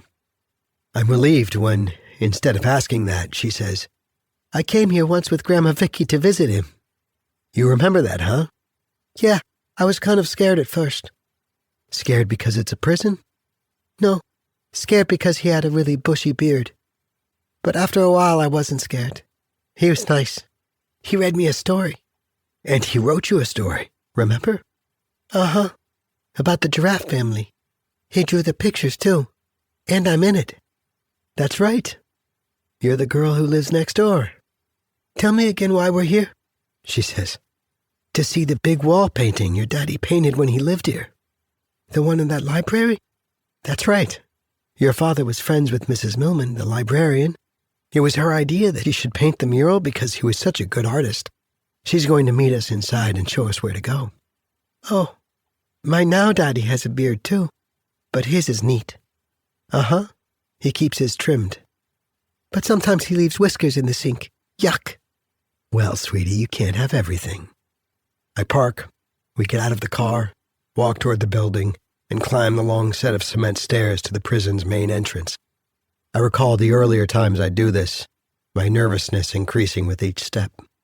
Mrs. Millman has beaten us here. She's waiting for us just inside the building. She smiles and tells Maisie she's pleased to meet her. I'm excited to share your father's mural with you and your mother. Would you like to see it? Maisie says she does. Well, come on then. Follow me. I've gotten us VIP clearances so we can avoid the usual rigmarole. Having worked here for over 3 decades has gotten me that much clout at least. She waves to the guard behind the counter and he waves back. Apparently, as VIPs, we get to sidestep the metal detector. Thank God for that. I recall that bleak room where I waited my turn to pass through the metal detector. I panicked when I couldn't figure out what kept triggering it. Halfway up the stairs, I ask Mrs. Millman how long she's been retired. Since the start of the pandemic, she says. They've been dragging their feet about hiring my replacement and reopening the library. But I'm going to keep bugging them until they do. It's a crime that these fellas don't have access to reading materials. As we reach the second-floor landing, the baby gives me a sharp kick and my oof gets Mrs. Millman's attention. Someone's very active today, I tell her. When she asks how far along I am, I tell her 7.5 months. Turning to Maisie, Mrs. Millman asks whether she's hoping for a little brother or a little sister. I wanted a brother, but it's going to be a girl, Maisie tells her. And I bet you're going to be a great big sister, Mrs. Millman says. Maisie shrugs and says she doesn't know yet. I worry less about my daughter than I did before when I was getting calls from school about her disturbing behavior. Brian has had a stabilizing influence on her, and they're genuinely fond of each other. But she's the odd girl out with the kids in her class and the girls across the street whose parents bought the McNally's house. Brian says he thinks it bothers me more than it does Maisie, that some kids are content not to run with the herd. She has made one friend at school this year, a boy named Rory, but he's pretty eccentric too. When we enter the library, Mrs. Millman turns on the lights and points us toward Corby's mural. I'll leave you alone with it, she says. Take your time. We stand before it, neither of us saying anything for a minute or more, our eyes moving up and down, back and forth. It's almost as if it's casting a spell. Maisie's the first to speak. Hey, are those pterodactyls? When I see what she's pointing to, I tell her, no, I think those are blue herons. But I wouldn't be surprised if pterodactyls were their ancestors. Ancestors would be like their great-grandparents, right? Well, in this case, more like their great-great-great-great-great-grandparents. Wow, she says, cool. Mrs. Millman rejoins us, carrying a photo of the painting that was, she says, Corby's inspiration for the mural. The artist was Peter Bruegel the Elder, a Renaissance painter who lived during the 16th century. Most of his peers were painting commissioned portraits of courtiers and other prominent people, but Bruegel's subjects were commoners, peasants at work or play. This one's called Landscape with the Fall of Icarus, although the boy's death is curiously understated. When she points to it, I can see what she means. Maisie butts in to ask whether this library has any dinosaur books. A couple at least, Mrs. Millman says. Come with me and we'll have a look. Let's give your mom a little alone time with your father's painting. I don't know what Dr. Patel has told her, but I think Mrs. Millman gets the gist of why I'm here. Thinking of Dr. Patel's advice, I speak softly, privately. Corby, I'm here. I've come to see your mural. Saying it rather than just thinking it somehow seems necessary. I feel so moved by what you've created. I can almost see you working on it, bringing it to life day by day, section by section. I come closer, focusing on the brush strokes, following them with the tips of my fingers. Doing this makes me feel closer to him than I did during those awkward hugs in the visiting room. I recognize that it's you in the foreground, looking down from some higher spot at those men floating down the river where we released your ashes this morning. I choke up, wait, and then go on. One of those men in the inner tubes looks like it might be Manny. I see Maisie and me on a path that runs alongside the river, and native women and men going about their lives like those peasants in the painting Mrs. Millman said inspired you. Oh, there's Mrs. Millman wading into the water with Dr. Battelle near those 3 boys who are skipping stones. When I met with Manny, he gave me a study you did of those boys. I had it framed and hung it in the hallway between Maisie's bedroom and mine. Hours until my voice cracks. I reach into my pocket and pull out a tissue, wipe my eyes, my nose. I could never bring myself to scatter your ashes until today, Corby. But this morning I was finally able to release you. I dread saying the next thing, but why am I here if I don't? Corby, I'm so sorry for your suffering. Not only for the horrible way your life was taken from you by the virus, but also for all the ways you suffered having to bear the responsibility for Nico's death. I take another deep breath and will myself to continue. The truth is, I bear some of the responsibility for our tragedy, too. I sometimes smelled alcohol on you when you slept next to me, and I knew you were taking more of those pills than you should have been. I wish I'd confronted you instead of telling myself that things would be okay again once you found another job. I wish I had been a better wife. In the time you were here, I regret that I only managed to visit you so rarely, and never with Maisie, even though I knew how badly you wanted to see her.